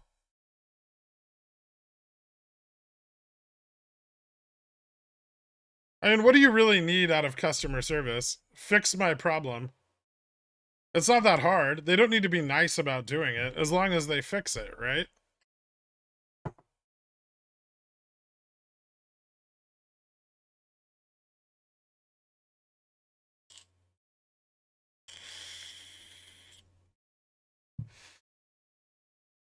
I definitely don't want to be over serviced. It gets uncomfortable.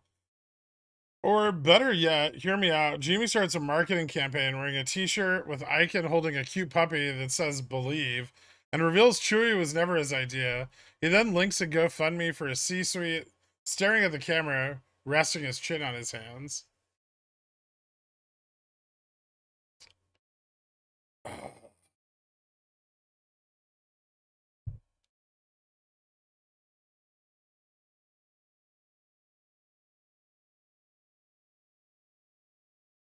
You know why Amazon did so well? Because you're like, this thing I bought, I don't want, and they sent you a thing and you fucking slap it on there and send it back.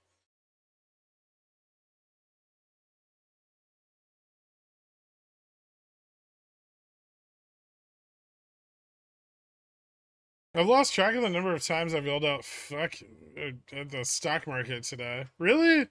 I felt like today was a very enjoyable expected move. Nothing's better than expected moves. Ooh, those are the best.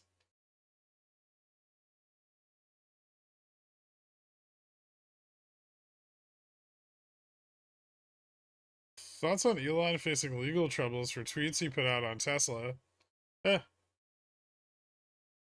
Shocking news, the recession and cost of living crisis is so bad that Paige Spiranek has had to make an OnlyFans.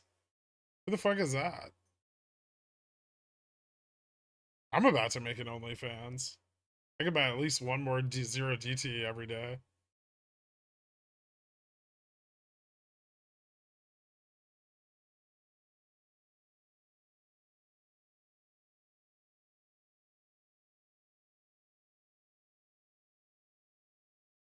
No, average Joe.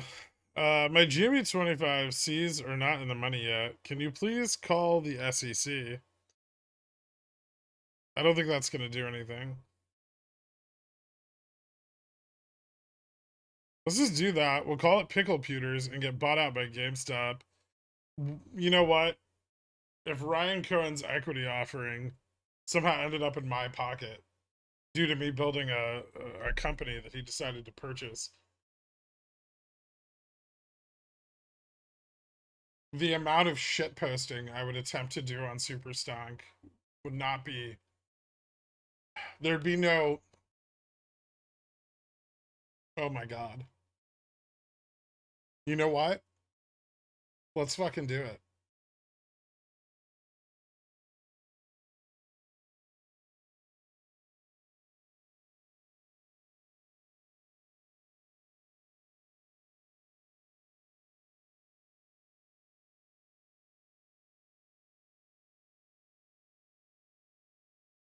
You didn't see my quip and I got sad. Here it is again. Boomers solve GameStop. Just have all the employees wear ties. I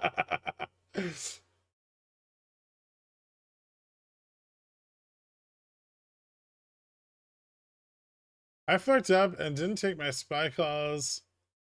Small loss this morning and then didn't get puts and would have made more than I'm used to. Sad. Fair enough. I'm sorry to hear that.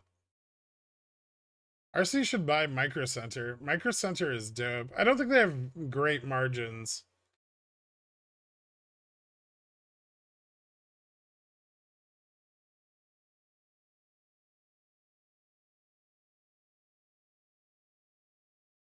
Also, all their stores are in places where no one lives.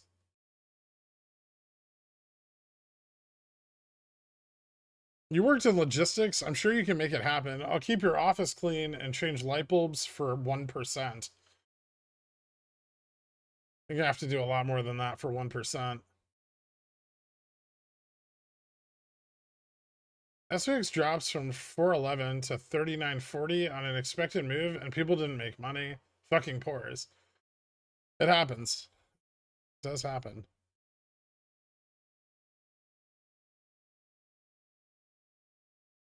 Old people love coupons. What about coupons? No, you never discount anything. Like Apple. If you need to discount your merchandise, you're already failing. Did not make an OnlyFans, and my disappointment is immeasurable and my day is ruined. Oh well. Imagine this community could write a great letter, including emerging emojis, persuading him to come talk to us. We could try. I bought my first boomer stock, Goldman Sachs. Before you bought GS before a recession? Is there still a huge? I mean, all right. There's still a huge wall at 1750 for Upstart. Yeah. Or has it gotten weaker? No, it's just there, just sitting.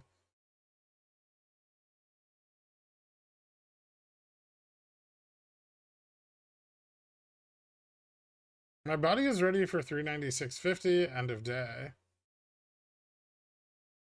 That'd be cool. Yeah, I'd be okay with that move.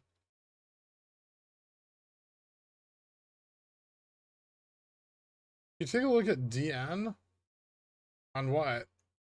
Wait, is that stock?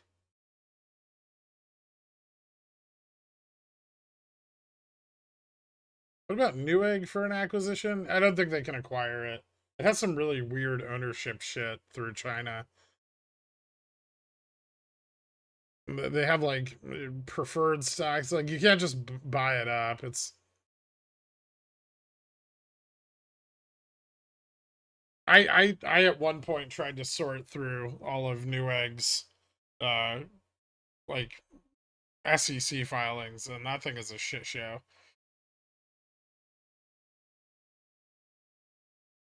Because more you talk about buying 1 DC after 12 on SPX and 2 DC after 1. Would this apply to SPY also? Yeah.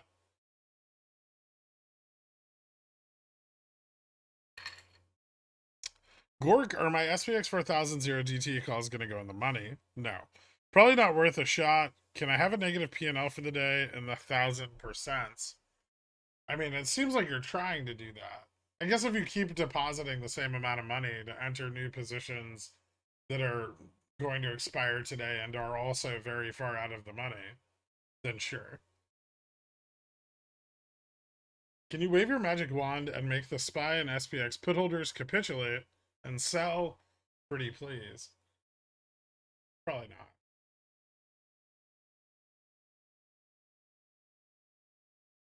The recovery still looks decent. Let me see if I have an update on OI.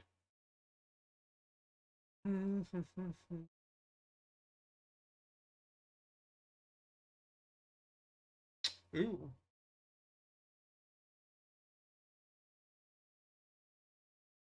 Still not really getting any put capitulation. But lots of call buying, especially at 3060. 22,000 contracts at 3060, 11,000 at 3955. Some people are even buying 3940s and 45s right now. So the call buying looks nice. I don't know if that means we're going to move up, but Gamma's flattening out to the upside. How is the SPX chain looking? Do you think we saw more downside potentially to 3880 before the end of the week? Yes, I do think we have more potential for downside into the end of the week. But for today, it looks like Gamma is starting to flatten out above 3955. So really, we just want to see some put capitulation on 0 DTEs from the short side, which aren't significantly in the money. So them trying to carry into expiration would be a pretty big risk.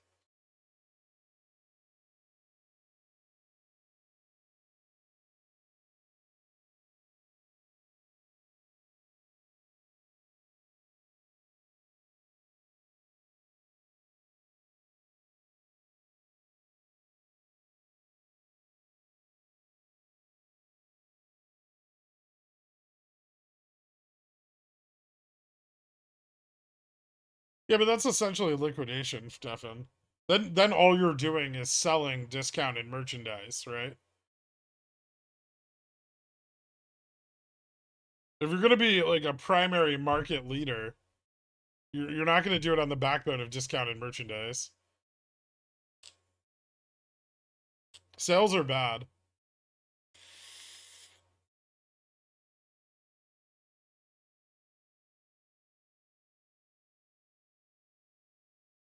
So he's profiting off the inefficiency of someone bigger than him, right?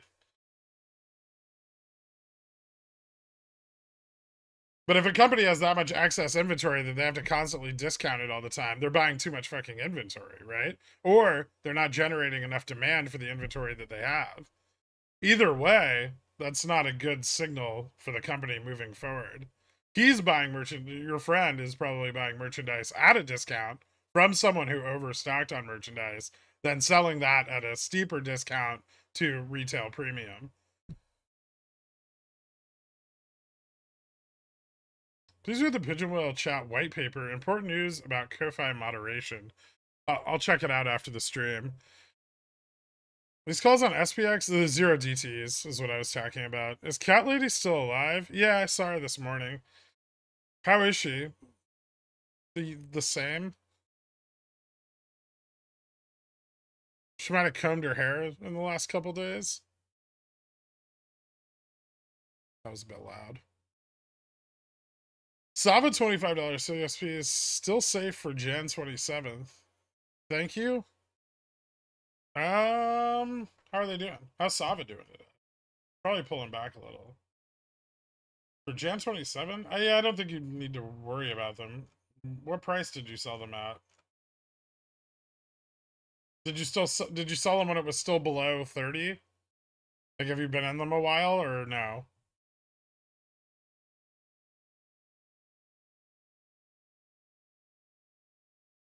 Germany needs to cut 50% of its workforce and close 70% of its stores, ideally.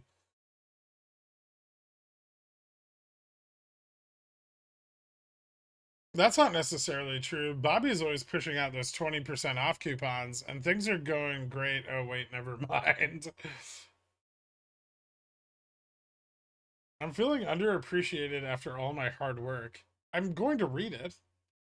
Hey, pal, just wondering an update on when the down downs materialize to ouchie down downs. I feel like we've had ouchie down downs today. 115 BPS move is nothing to.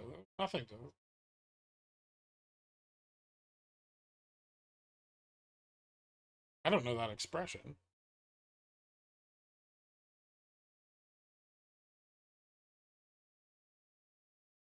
Huh. Baka? Scoff at. Okay, we could use scoff at.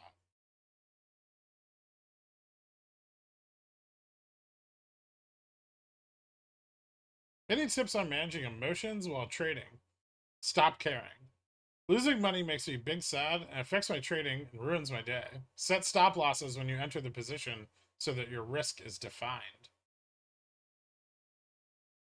Then you can spend your time focusing on entering your positions at the right time instead of spending your time worrying about your risk, right? Nothing to sneeze at. I was thinking sniff in my head, but I was like, that can't be right. Nothing to arbitrage at. That's not even remotely funny. I didn't feel like giggling there at all. How do you feel about offshore brokers? Well, they're like onshore brokers, but on a different shore. Are the ouchie if you make money? Nice down downs? Yeah, they're not so ouchy if you're buying puts. Hmm. Gonna need a 10% service fee on your gains for today for providing you with appropriate vocabulary. No. No, sorry. Nothing to white at. I mean, I mean, if you had puts today, you could have made white. You think You think we can see some selling pressure from underpaid GME employees selling their RSUs when they start to vest on Feb 15th? Maybe. Can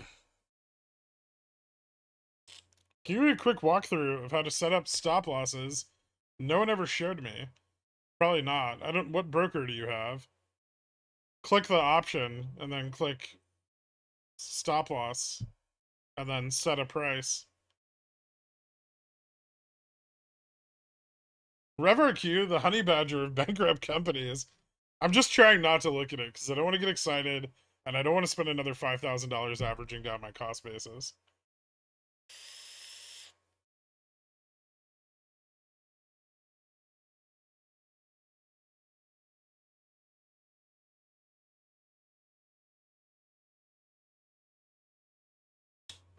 I like URA better. $60 to $1,800 per contract SPX puts. They were fun.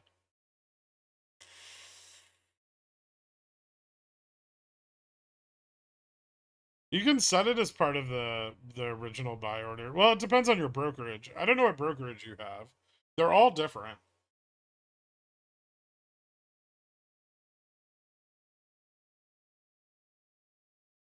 No, come on, SPX, just rip already. It's trying to do a thing. I wish the 3950 put holders would just sell their fucking puts.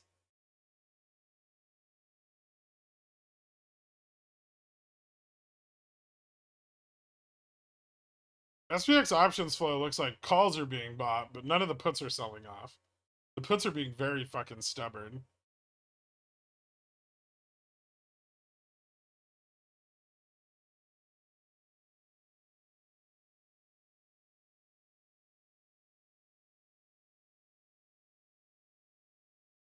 Ugh. Nothing to boof at? Oh, you can always boof something. Check DMs. What do you got, turd? Is it bullish? Oh. I don't want good customer service. I just want to argue with somebody who's pissed off at their job. Cork. Thanks for making a Karen me. I appreciate it, turd. Good job on the forehead.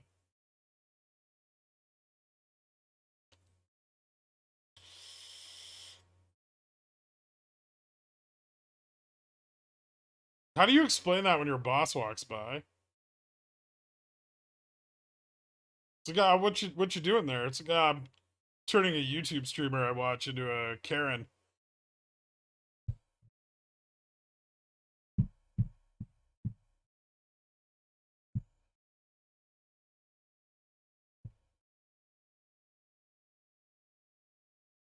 SPX 3960 and power hour? If I can hope so.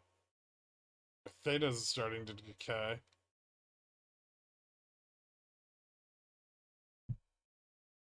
When you refer to option holders like 0GT SPX put holders, are these generally retail traders or institutions? Both. And on SPX, the definitely more institutions than anything else. I don't want to be a centaur anymore. Change your name. What's a boss? Yeah, that's true.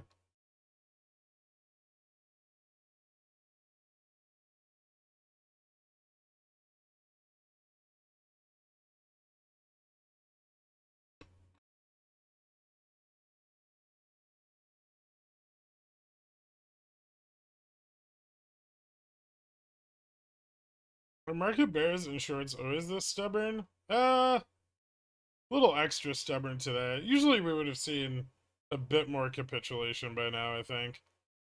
Although, there's time.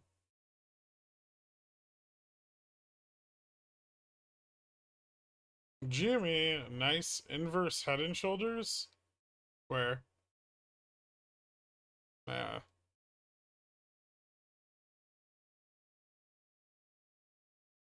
You said the Sup, Kirk, would you speculate that SLD periods would be as violent or even more violent come Marchish? The market is down further because of the bad earnings season coming and updated forward guidances. I think SLDs are not as bad on on a downtrending market. So less effect in a downtrending market. There's more effect in a market that's trending up because there's more leverage being used.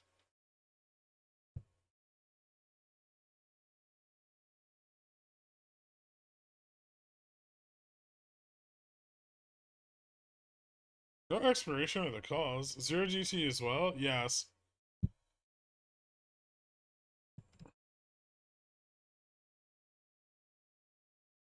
I know how you feel when we call you a centaur. I'm sorry. Thanks for the empathy. That's exactly what I said. Just got a raise because it looks like I'm working really hard.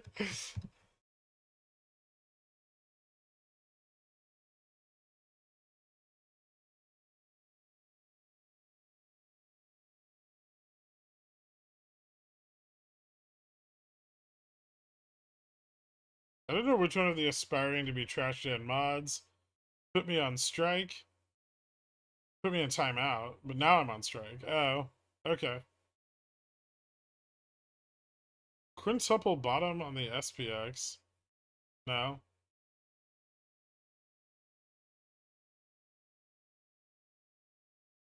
This kind of looks like stop loss hunting, if I'm going to be honest.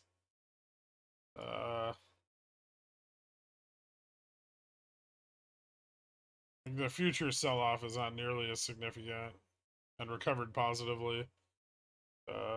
VIX moving down a little here. Interesting. Interesting.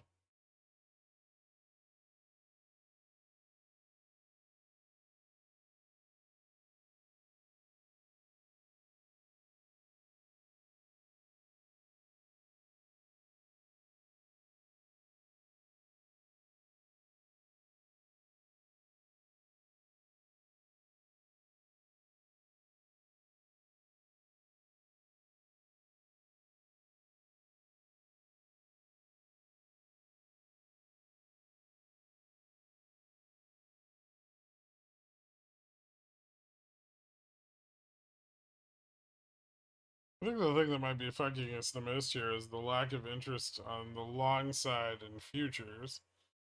Plenty of interest on the long side on SPX. Futures not so great.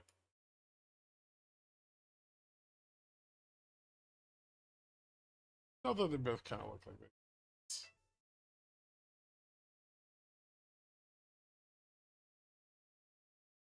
This is what we call the inverted nipple.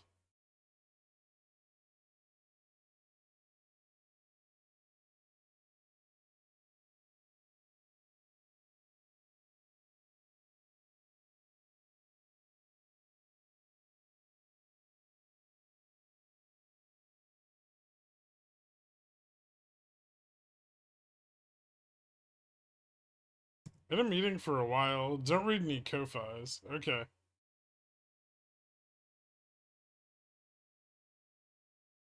Set a stop loss on GME. Immediately sold.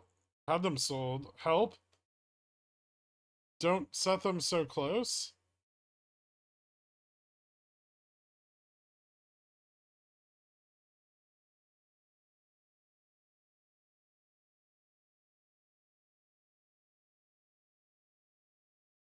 I actually heard at least 4 other houses around me shout my stop losses.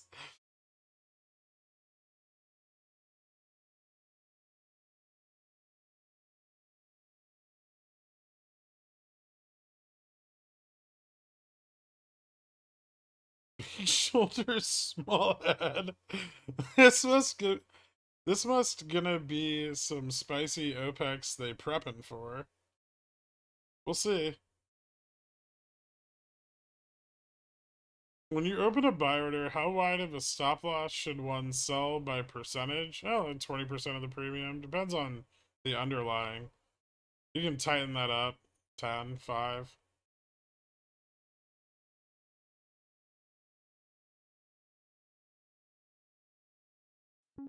Matt Furlong is leaving GME to pursue his music career. Finally. At least he's doing something for himself.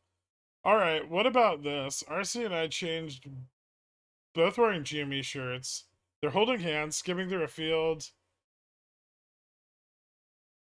of burning used game cases. C-suite is desperately trying to keep themselves from igniting with garden hoses. Smoke signal spelled DRS. Instant moon. I don't know. Maybe.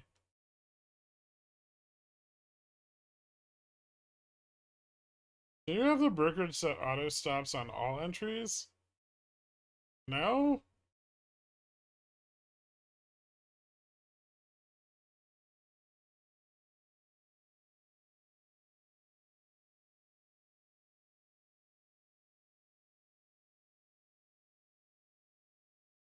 $5% stop loss? What? Come on, man. You wrote... What did I do wrong?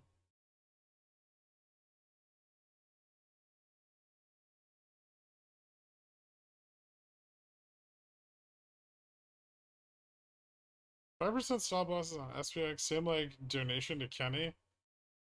Yeah, you can't really do that shit on. I mean, you can, but you need farther, like much farther dated contracts to have a stop that tight on SPX.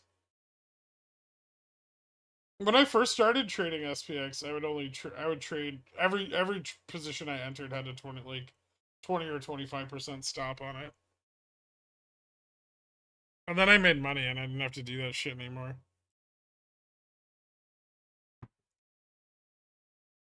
That's maybe that's like the progression. You know, you go from like 10% to 20% to 25%, and then you just go to 0 stop losses. And then when you're a baller, you fucking just average down.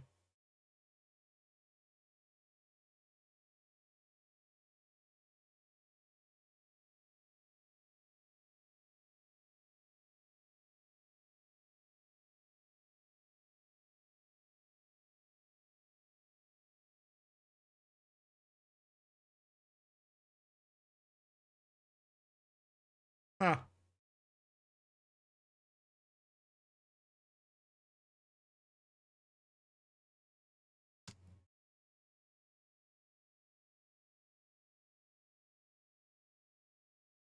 $39.25 close. Let's do it. No, I closed my puts. I don't want it to drop anymore.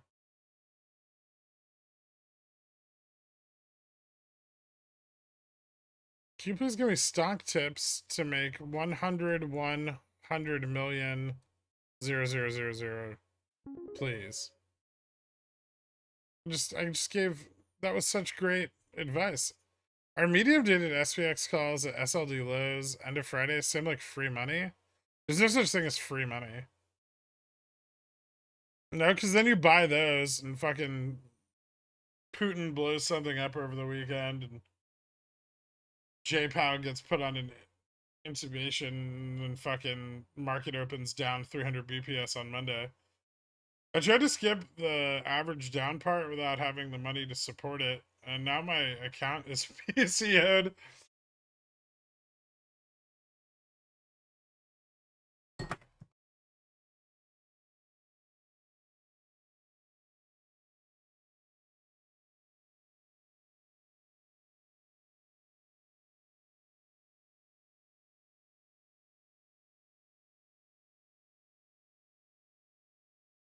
After I average down 10 times, I usually wish I would have just set a stop loss. Sometimes. Or like the other day when I had those 40.05s. You just buy like 400 of them and then they go up 100%. And you're like, ah, look at me, I'm the best. Shadow overnight or bad idea during SLD. A little less necessary during SLD. If you're gonna do it during SLD, I would buy farther dated calls and shorter dated puts. That way you can leave your call position open or average it down or roll it out. But you can lock up a lot of capital really, really fast that way, so be careful.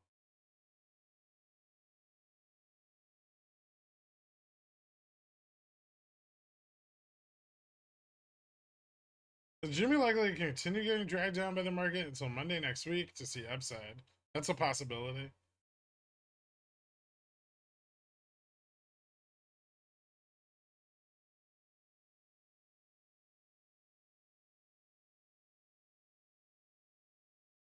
Is this it? Are the puts selling off? I don't know. If they are, not very many of them.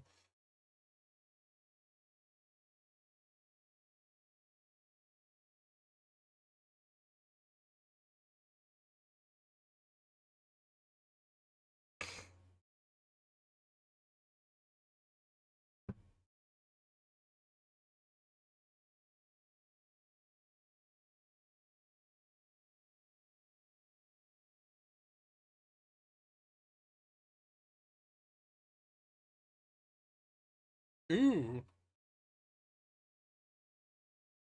39.50 just went positive.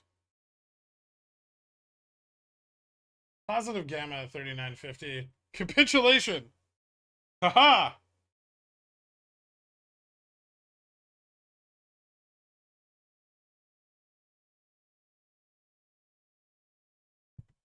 Now let's hope they don't just roll. You're looking to play Ally Financial Friday earnings with puts, buying before market close Thursday. They're going to miss earnings. Auto finance sector slow down. May you check out Ally for any insights? Thanks. Yeah, I'll take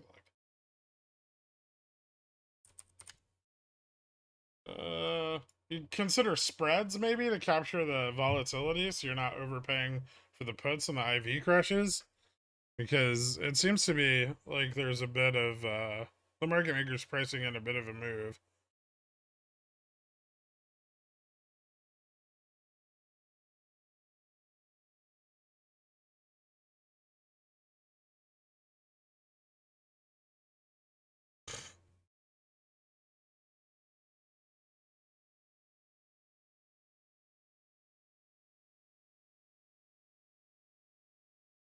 Is that your O face? No.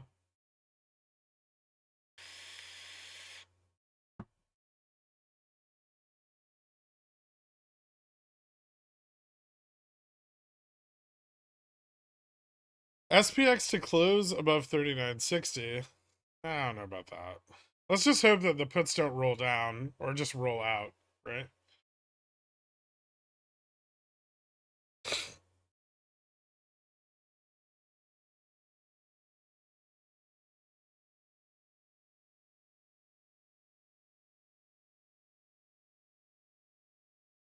Gork, I have 3 computers looking at the market, but I made no monies. Do I need more computers or more indicators?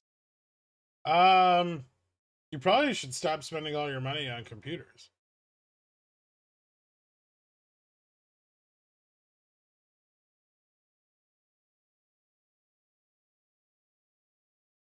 More screens, maybe.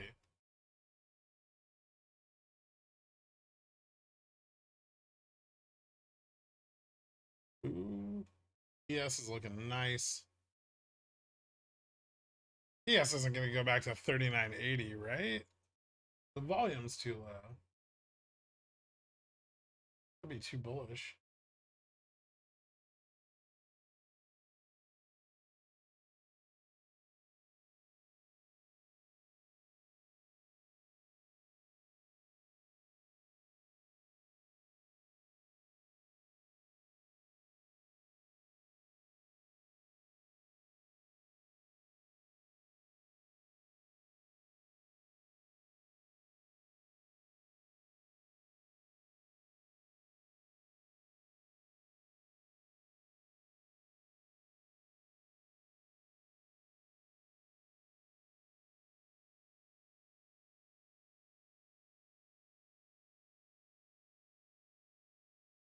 No.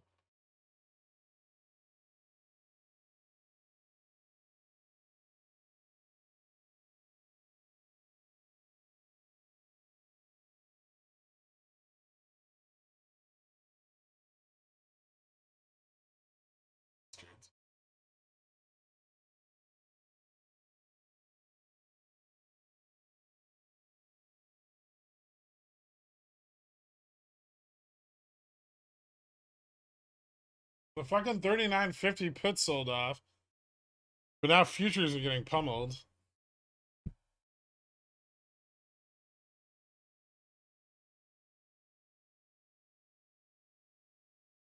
Lame. I'm not holding that shitty call until tomorrow. Quicksand? We'll see. If the bid comes back just as strong on SPX, it should be better off this, or on ES, it should be better off this time. Yeah, I would lean more towards a hunt, but we'll see.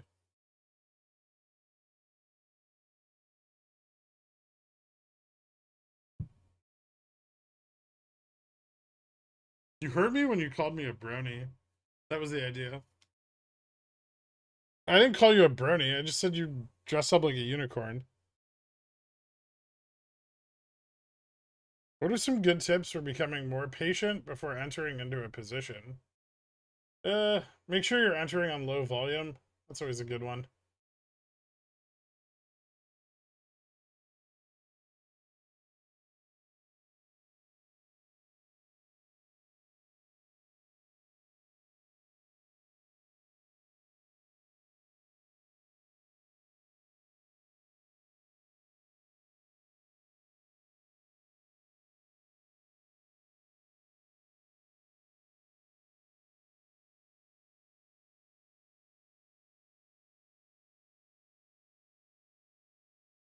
Here's the deal. If you want pictures of the tips from Dork, you have to send him pictures of your tip.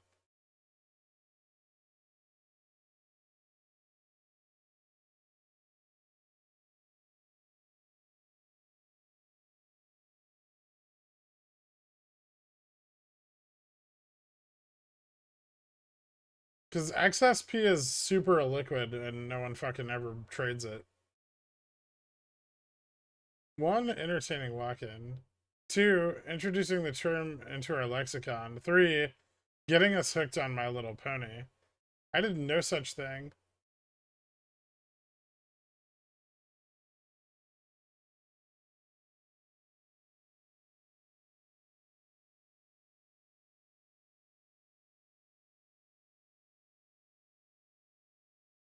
You are not to each their own, walk-in. But will Dork show his wife our tips pics claiming they're his? Probably.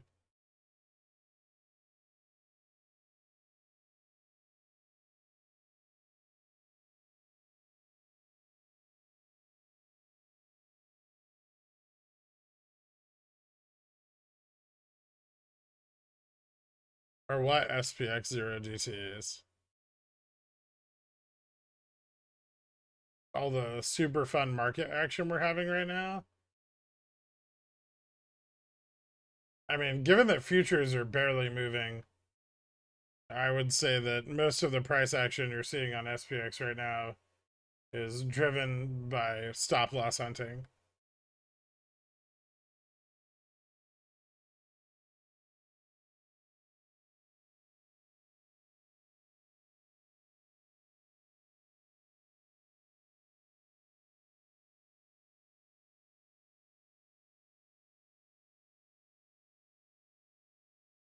Ooh, breakout?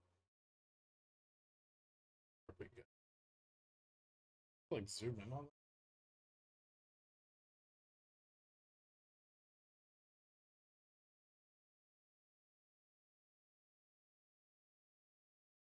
Strangle or straddle overnight? Uh, I might strangle, but like light on the call side. And probably further dated. So I'll probably get like Jan 27 calls and then like 24 puts.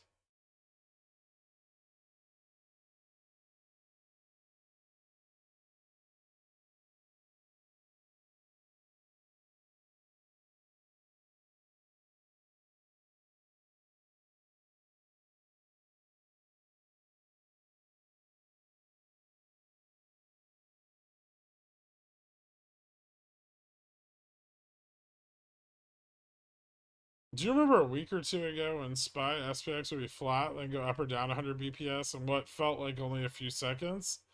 Is that just low, no market liquidity? I mean, that's part of it, but it was also we were net negative gamma the whole time. So when you get volumetric moves and the market maker gamma is negative, they tend to be very, very, very, very volatile, right? Finally out of that meeting. Jesus fucked. So liquidity, what were your thoughts? Interesting.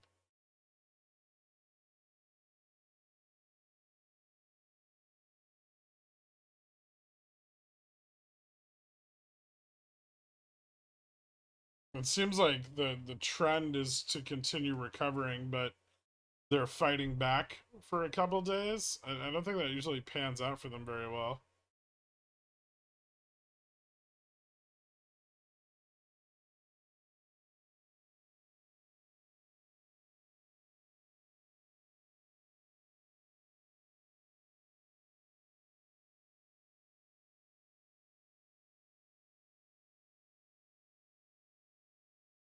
I'm sitting on 2 DT CSPs for Upstart that, if they expire the money, will give me shares at a net cost basis of 1661. Crime? What strike are they? 100,000 candle on RevRQ. Ooh, that wasn't me.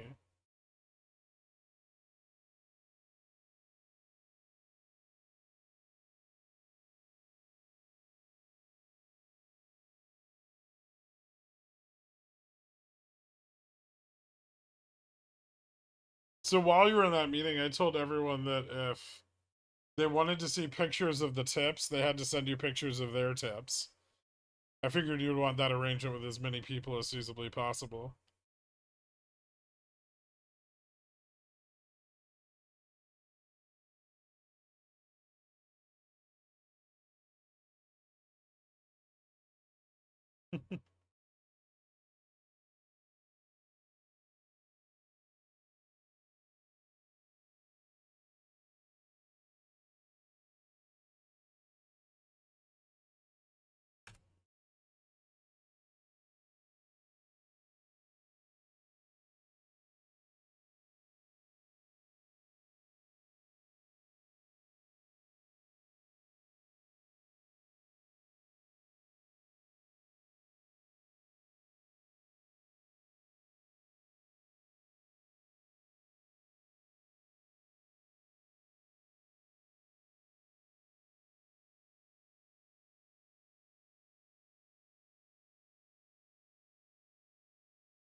See, Rev is moving. Does anyone want some $10 calls and $35 calls? I'm only offering them here because I like you guys. Definitely not because they won't sell on the exchange.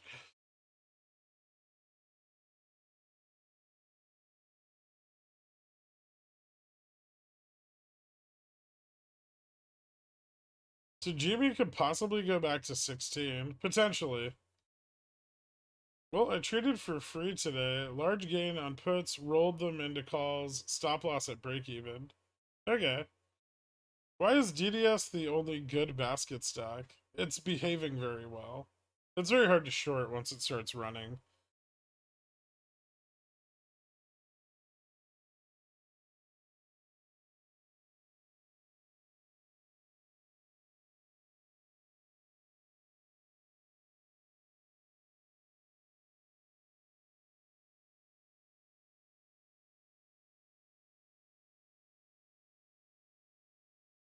Will Rev Moon after my 70 Rev 12035 Cs expire? Probably. Go back to $16 this week? I mean, we could. I don't think we will. Simply because I don't think they have enough liquidity. Even in like March, they had more liquidity than they do now.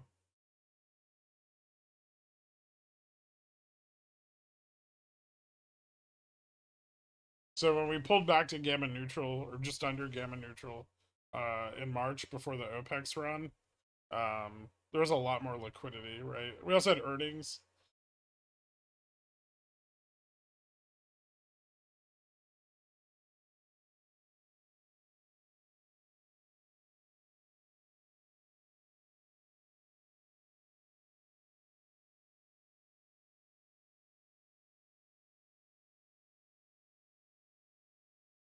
Many like creation redemption processes occur in the pre-market. Chester. And aftermarket. I bet is somewhere between 1850 and 19. Yeah, I kind of agree. I think like $1 a day, provided that the market's downside doesn't accelerate or anything. The one of the biggest problems with today's sell-off is it was mostly pretty low volume, at least for people short on GME right now, and that doesn't help them a lot, right? So they're getting like a little less active fund pressure.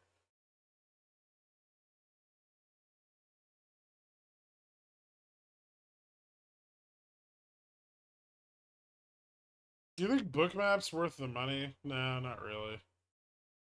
Some people like it. It's just like a modified order book, right? You think about cutting your losses on the SPX call? Maybe. Yeah.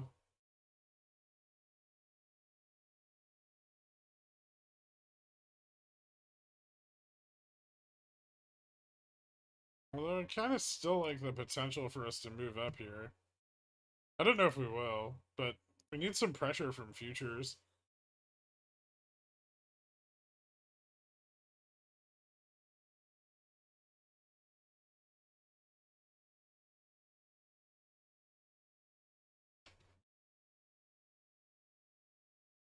VIX still at 20.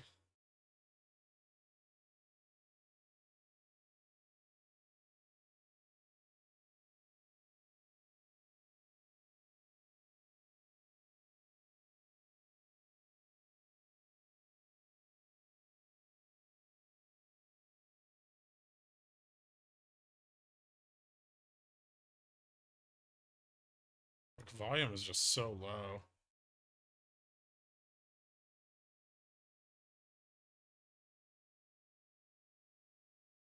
Yeah, we want to see futures break above 39.62. Right now it's coming in for a test, but I think it's got enough.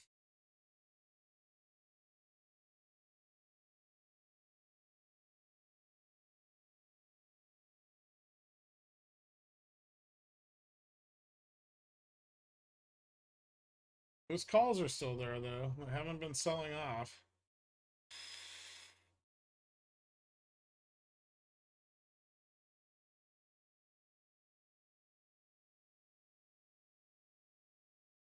Guybrush? Sure.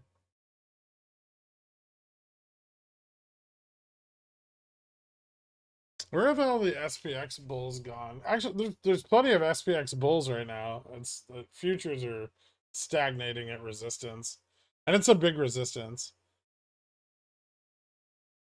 You're a baller. Average down. I'm gonna do an average down yet. It's like it's a 1 DTE, right? 2 DTE, 1 DTE.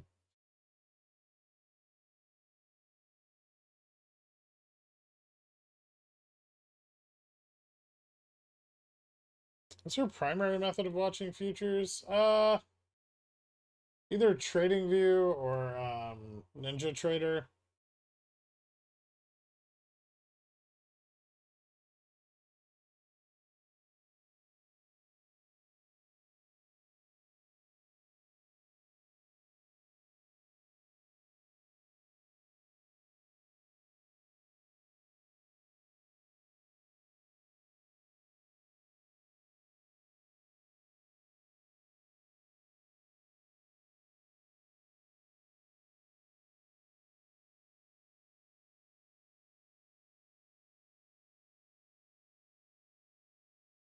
Is 2 DT enough to straddle SPX overnight? Not really.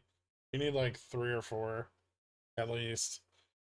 Ideally 5. What is the centaur's taint length multiple in comparison to humans at an average of 1.5 inches? Like 10x? The horse body part is very small.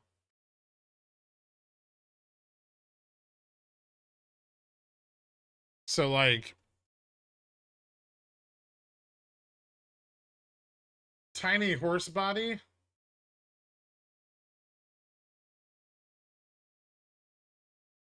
Right? And then full size, like, adult torso.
Like that.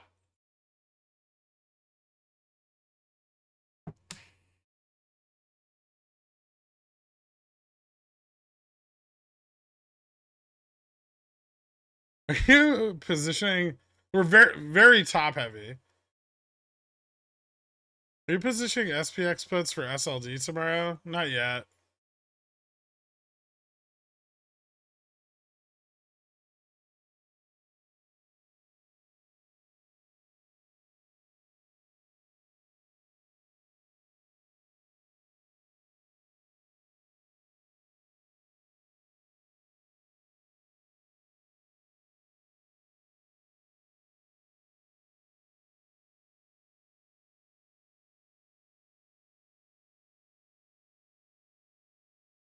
Oh, what a piece of shit market.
That was interesting.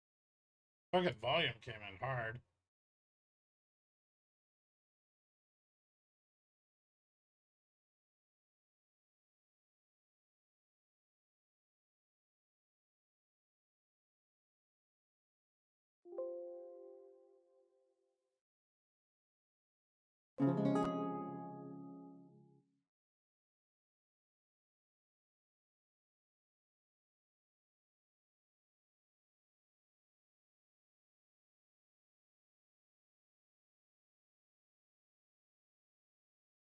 Now we go up. Hate to buy the puts.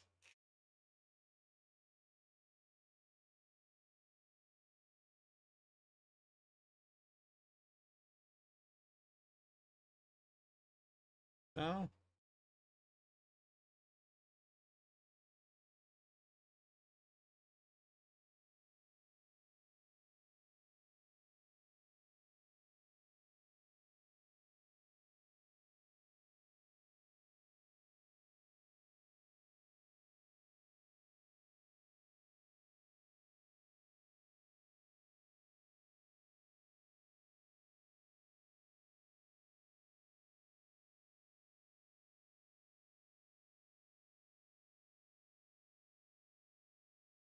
Spiked up.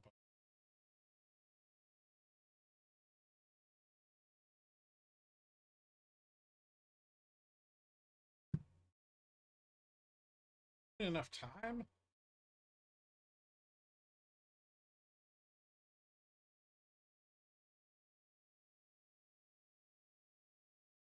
I can't wait to see what MSM blames SLD on. Oh, the one of the Fed presidents came out today and said 0.5 rate hike.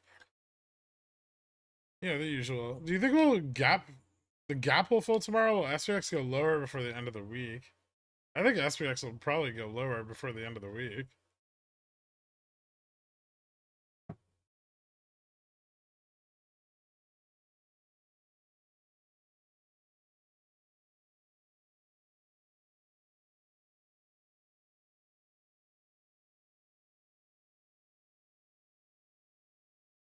What day is OPEX? The day of OPEX is the 20th. That's the expiration. The options expiration. Repeat after me. I will never buy puts for SLD and not sell covered calls again. Oh, I didn't sell covered calls. I should have, but I'd have to sell too many, and they weren't really worth much.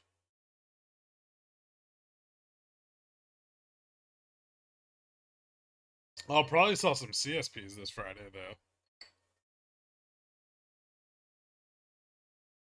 NVIDIA a bit more resilient than I would have liked today. Was it? I feel like NVIDIA went down pretty hard today, didn't it? Down like 1.23%? How's NASDAQ doing? Microsoft got fucking hammered too. Oh, NASDAQ's outperforming S&P a little bit today. Because oil's down. Oil's back under 80 bucks. The S&P doesn't like that shit. It's like 8% energy.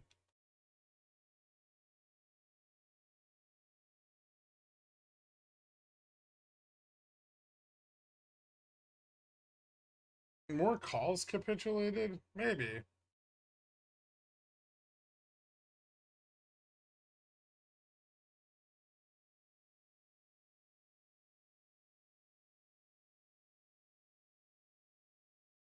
Things are turning around a little bit here, but like VIX isn't coming down much.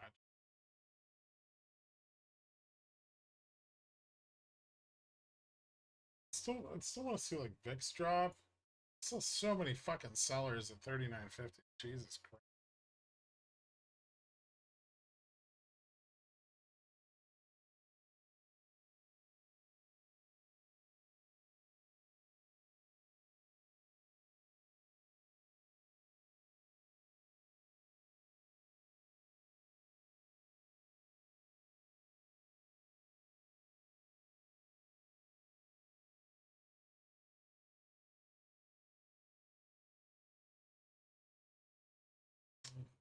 That's problematic.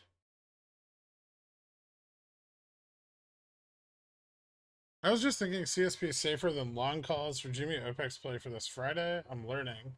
Oh yeah, I like CSPs a lot better than long calls. Is there a way on TradingView to input OPEX dates as lines, or is that all manual? It's manual. How do you tomorrow? More downs because of SLD? Probably, yeah.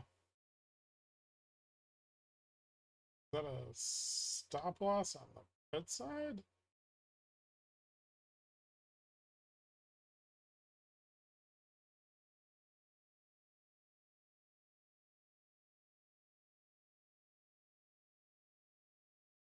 $20 more minutes? Right?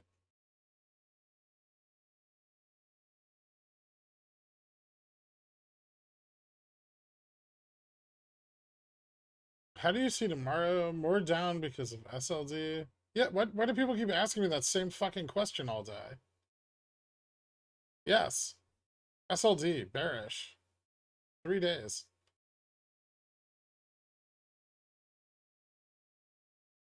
The little voodoo pickle is the devil.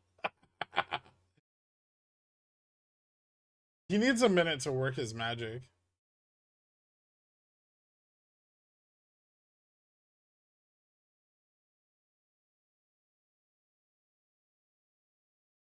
Sorry I asked the same question a minute ago. Missed a word. Oh, no worries. You're just not the first person to ask that question 5,000 times today. It's a yes, I know you have calls. Guybrush same like Jobu? Who's Jobu?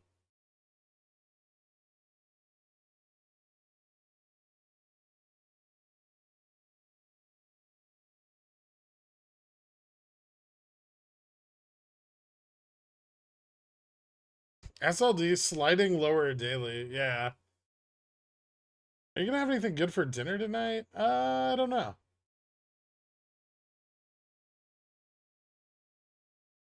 Probably not. I'll probably forget to eat.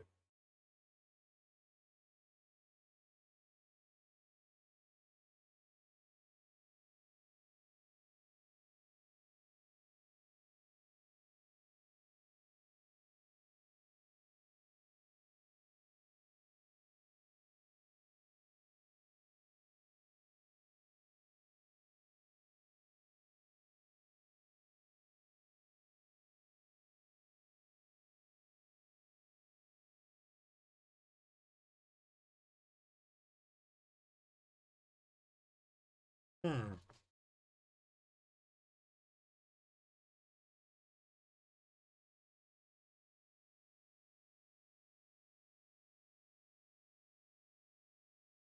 Okay. So a little bit of short capitulation here. 39.40s.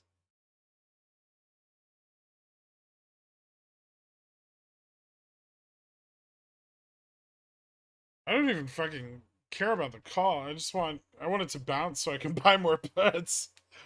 I guess 392 on SPY was not a meme. Is it there yet? Yep, yeah it is. Shit. SPY's selling off pretty hard actually. Jesus Christ. SPY's really getting fucking hammered. That's underperforming the SPX and futures. Fucking ETFs.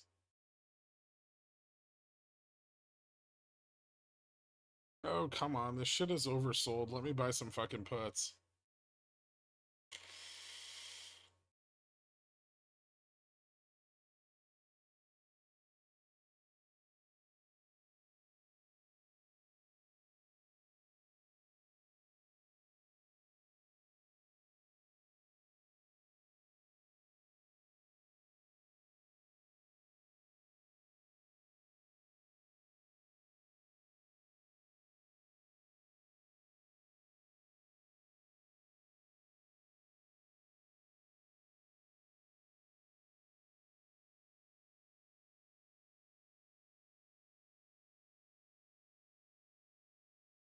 How many DTs are you going out on puts?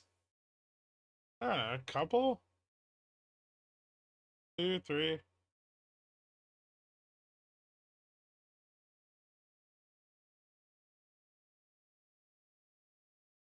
If it doesn't climb back, or like if it doesn't bounce before close, I'll just straddle, I guess. I don't want to straddle, but or maybe I'll strangle it.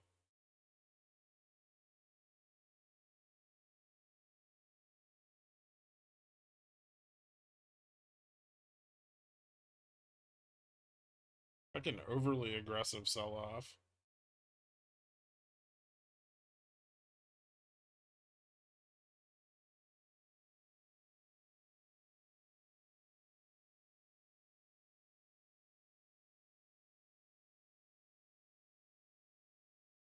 This is a good SLD, but I closed my puts at like 39.40.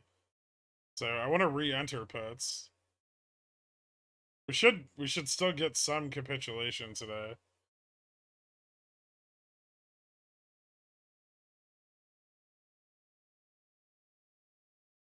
Hopefully not just entirely from the call side.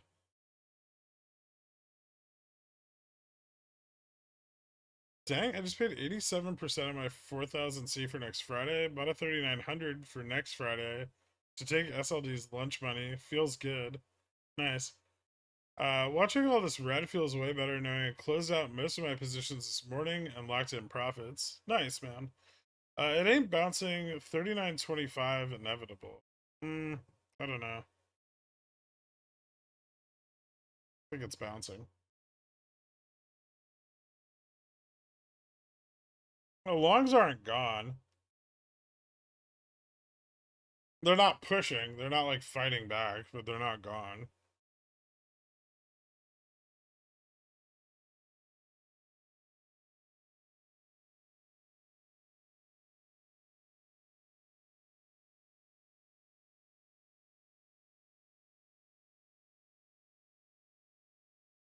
Now you can average down on Revlon? No.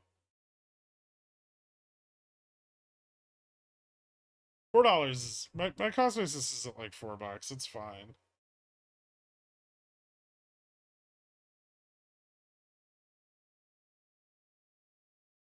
Exactly 2% drop from SPY SPX from today's top. We can still see another like 100 BPS of downside.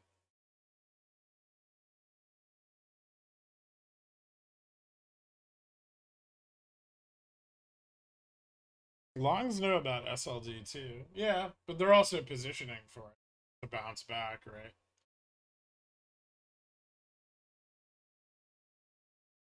Like the ups, like to the upside, like gamma's going positive, right? Because they want to capture the bounce back with the market maker hedging and like buying into rising prices because you make a shitload of money off of it. Sold my 398 zero GT puts for like $500 profit, only for them to be up like 8K hours later. Fuck my life. Yeah, you'll get it on the next one. Should I just wait and DCA into every SLD? It's free money. It's not free money. You can make money on it. It's an opportunity, just like anything else. Full bull coming out of SLD straight up into that major downtrend resistance next week. Any chance we break above it? Kind of depends on what the Fed does and how earnings season goes.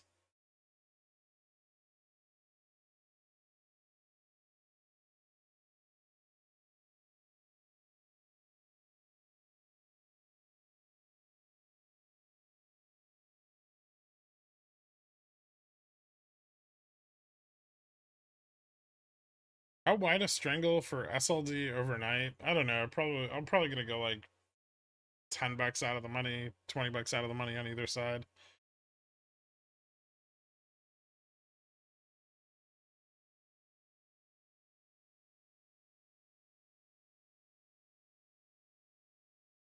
No, it's not. Is that gap up in VIX futures?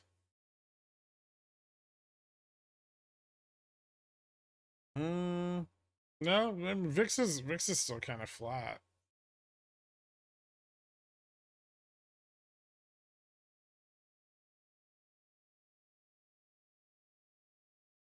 Oil's starting to bounce back a little bit right now.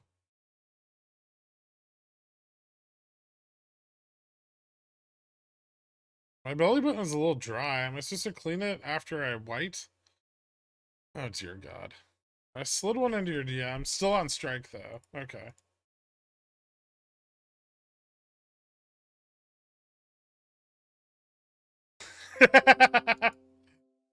Nice.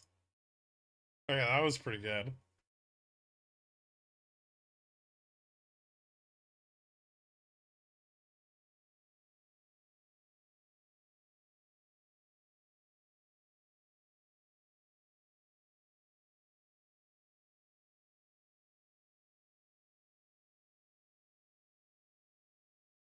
I could have turned 1,500 into 10K today. Settled, got scared, and took 3K. Is this what trading SPX is like? I'm fucking hooked. Lady VWAP helped me. It's nice when it goes your way. Super shitty when it doesn't. Sorry, I was just trying to act manly. It's okay.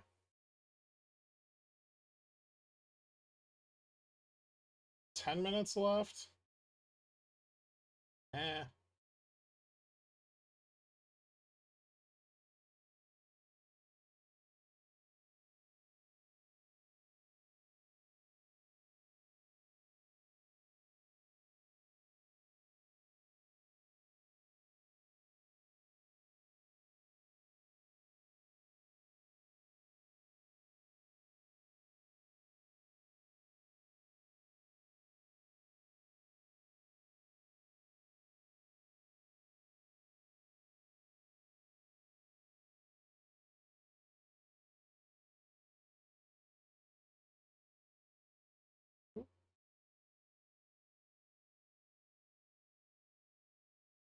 Is this the fun part?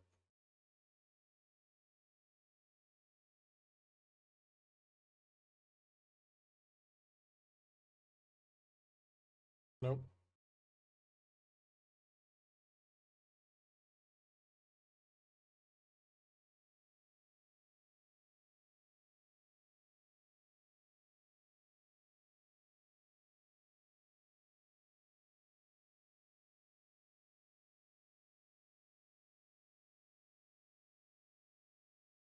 Hmm.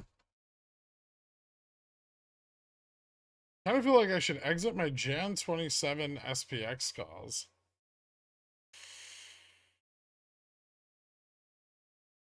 I don't know. What strike?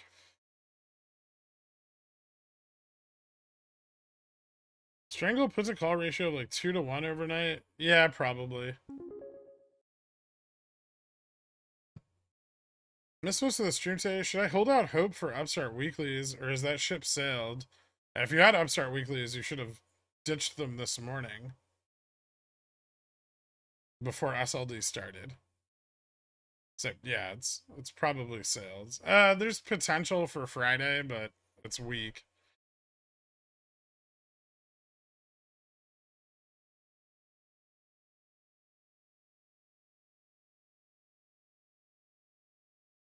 See, this is where it gets interesting. Except we don't have a lot of time. Fix dropping. Okay. So we need to break 39.50 to the upside. Ugh, the fucking bid is just so weak. Oh, I got a lot stronger. Hold on. Maybe it's not.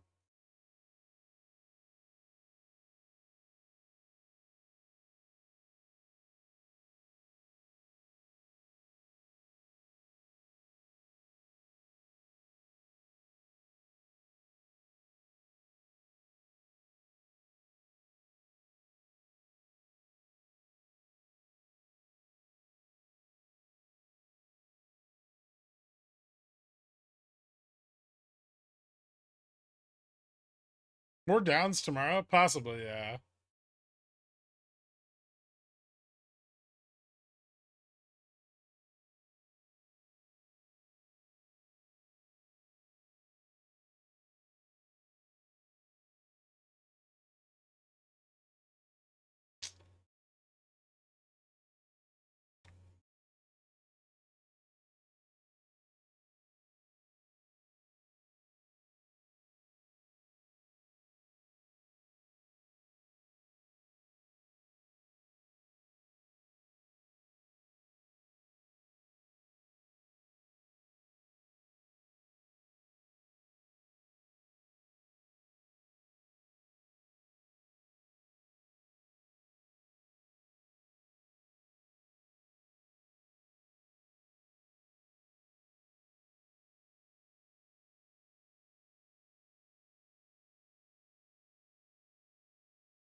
You're still buying ADA? No? I bought some like 2 weeks, 3 weeks ago. Before March and May OPEX, Jimmy had roughly 10 to 15% drop during SLD. Looks like tracking so far. Yeah, I expect we will. We have a lot less liquidity than we had back then, so we may not drop as much.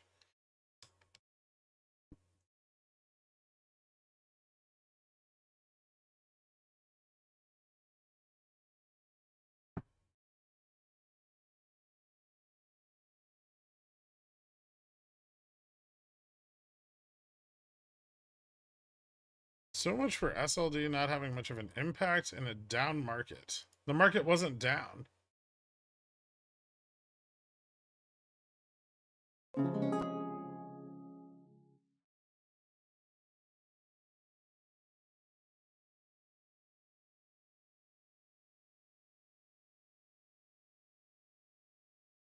The market's been trending up until this morning. The SLD has more of an impact in a trending market than a downtrending market.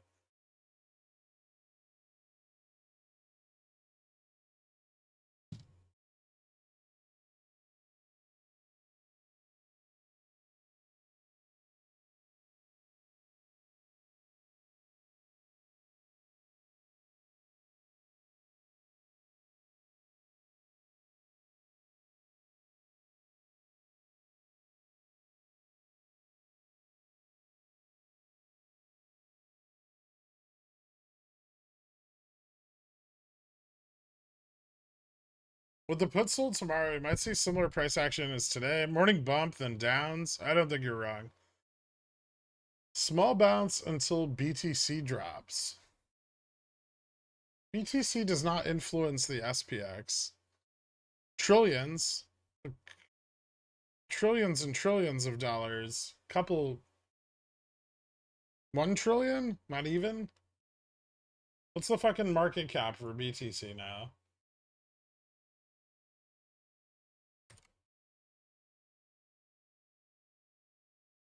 $399 billion?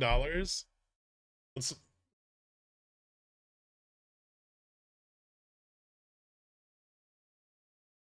fucking nothing.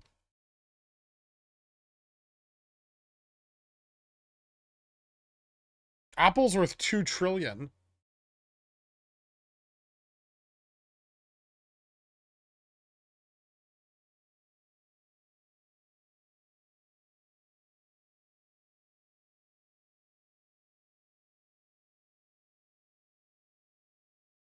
Force tank really did it for you.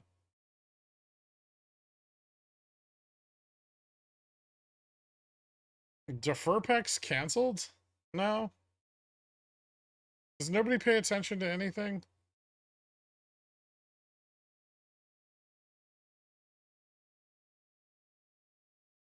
I give my calls today, but I did better on the pits. Nice. Correct. Yeah. Jimmy up 42% in 5 days. Deferpex canceled. What's your favorite brand of saddle? I don't know. I don't know any saddle brands. Still holding your 3980Ps, or have you already got stopped out? I got stopped out at like 3940. So I'm out of those, unfortunately.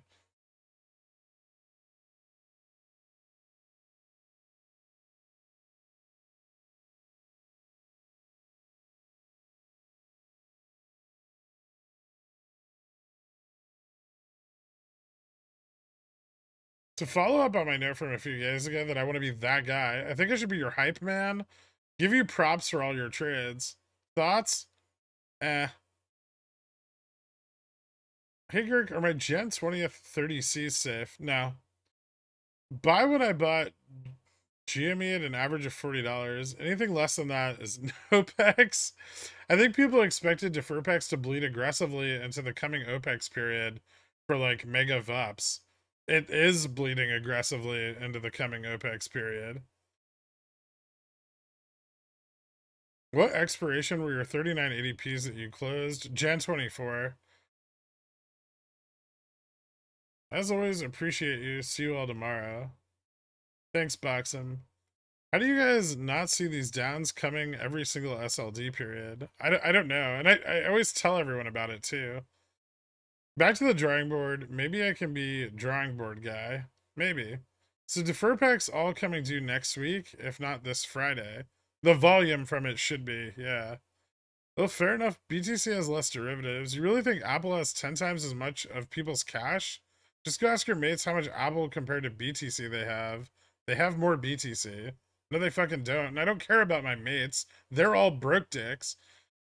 BlackRock owns fucking Apple and Warren Buffett and Vanguard, the people with money that matters. And when they sell their Bitcoin goes down. Tomorrow is RevRQ 35 day. Let's fucking go. But would it be offset by PPI? Not necessarily.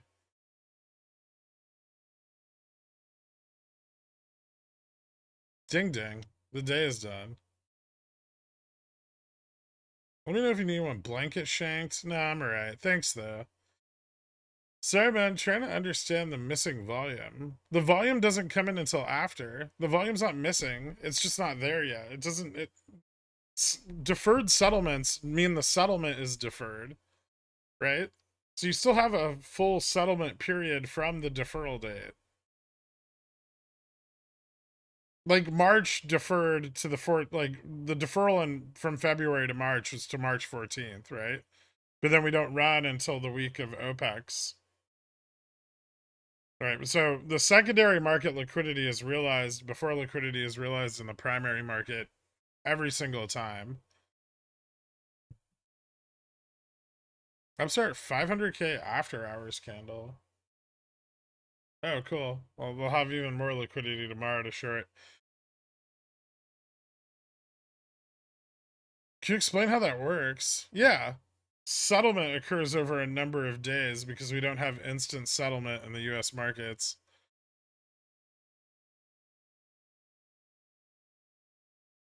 Any hope for these 120, 39, 50C? Let's see, Friday? Maybe. Yeah, I don't think 3950 is that far out of the question. Although the sale into the end of today was a bit ludicrous. We'll see how futures perform overnight, but maybe. I have some 3960s. Those might hang in there.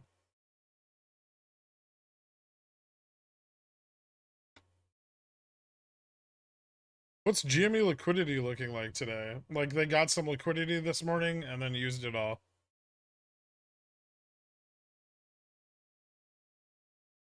Alright, I'll show you guys.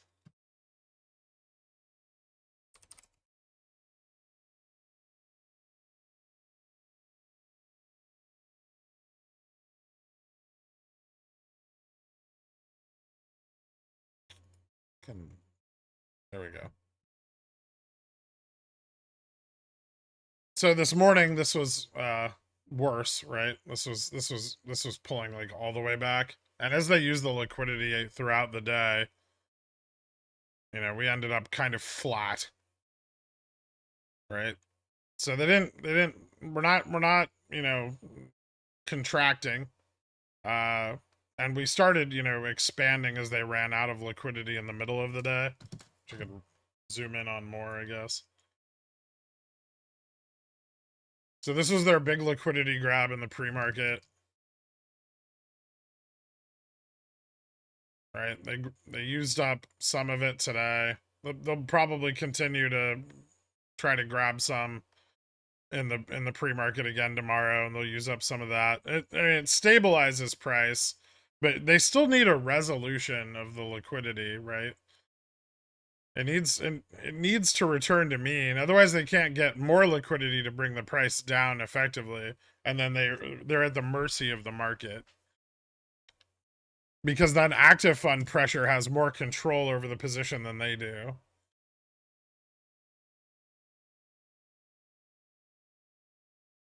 Same is true for, you know, the ETFs. The ETFs didn't really get as much liquidity in them this morning as they did on GME directly. And you know, like people bailing on calls and stuff helps them out a little bit, but not much because our positions are all small, right?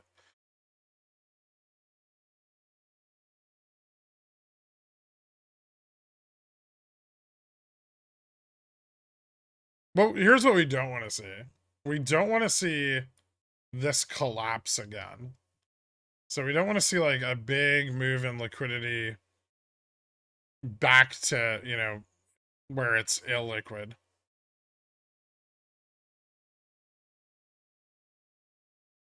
So we don't want that.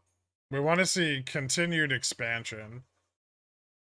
So, you know, over the deferral period, we realized a lot of liquidity here in the secondary markets, right? And so we want that to continue when the settlement occurs. Because when that continues, then you get, you know, big ups. Like this is August, right? When it starts pushing down into a more liquid range, May, March.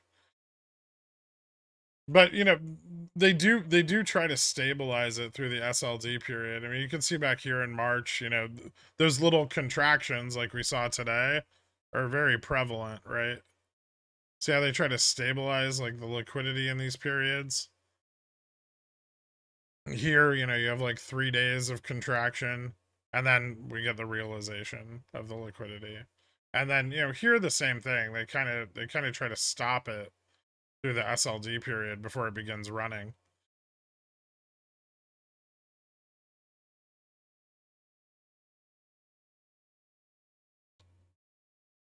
If we do have any serious downside, you should see implied volatility spike though.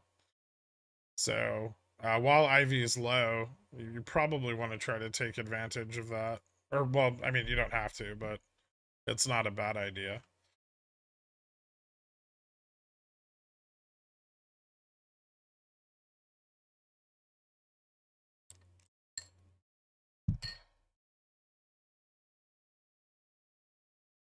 Have you run these dates against the RC tweet dates though? No. Can we just buy Gaff some Kava to share the Rex codes? He's not gonna give them to us. I already tried. Well, I didn't try to buy him Kava, but I was like, Gaff, give me the fucking Rex codes. Don't tell anyone on the stream. And then like he was like, I can't do that. Remember me when you retire from YouTube. Thanks for the stream and education. Thank you so much, Adopted by Dan's. I will attempt to. I'll write your name down and put it on my wall in a little frame. Tinfoil hat, centaur equals century, meaning 100. VWAP pre-split. Confirmed VWAP hat is Girk saying I'm indeed in centaur equals GME 100 Jan OPEX. No.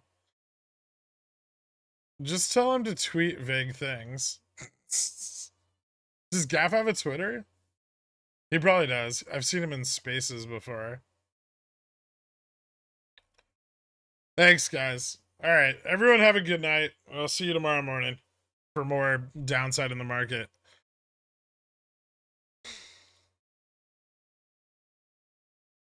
See you guys later. Have a good night.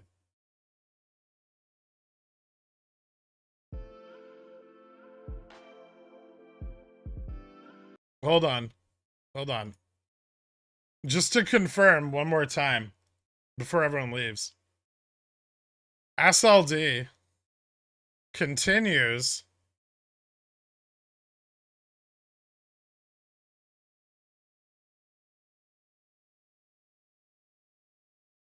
What the fuck is wrong with this thing?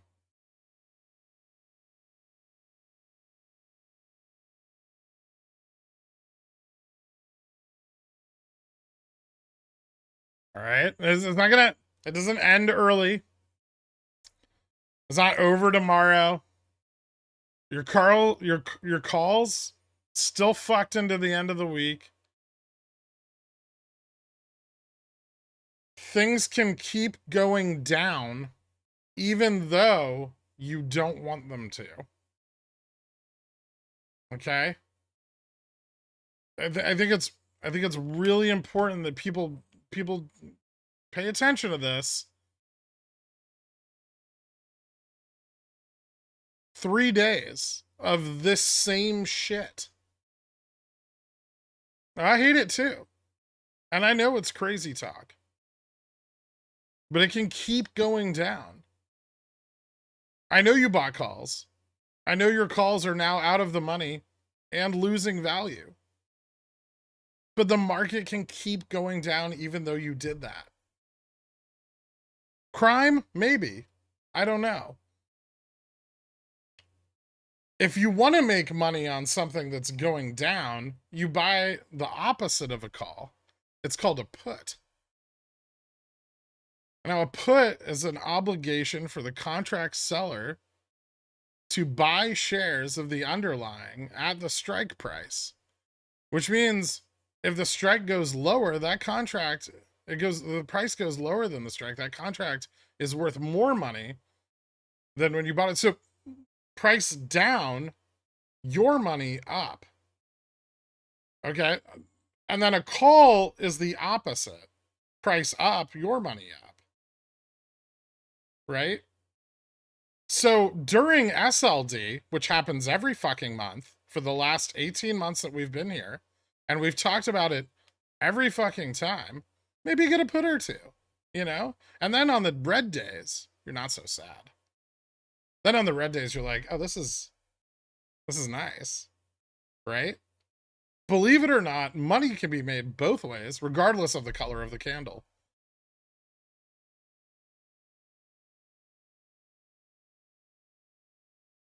All right, that's it. I'll see you guys later.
Kenny's Mayonnaise is a proud sponsor of Pickle Financial, so when you get a hankering for some creamy, delicious mayo after a long night of snorting, sweating, and pacing, grab some Kenny's.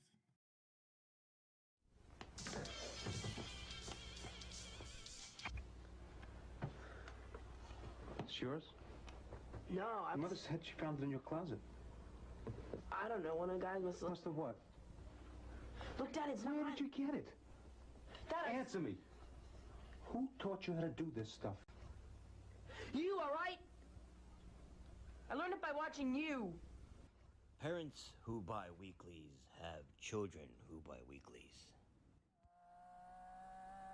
We're not a cult, yo. Just some pickle themed fuckers, not a cult, no. Like them AMC suckers, not a cult, bro.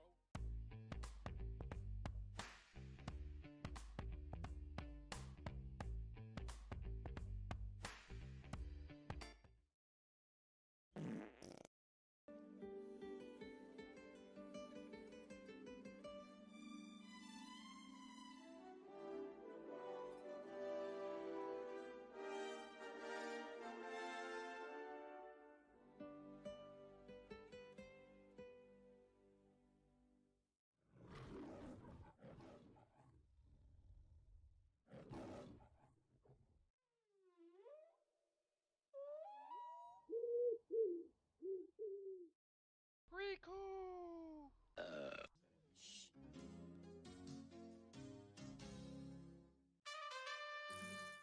Sit, Krian, sit. Good dog.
Hydrate. Hydrate.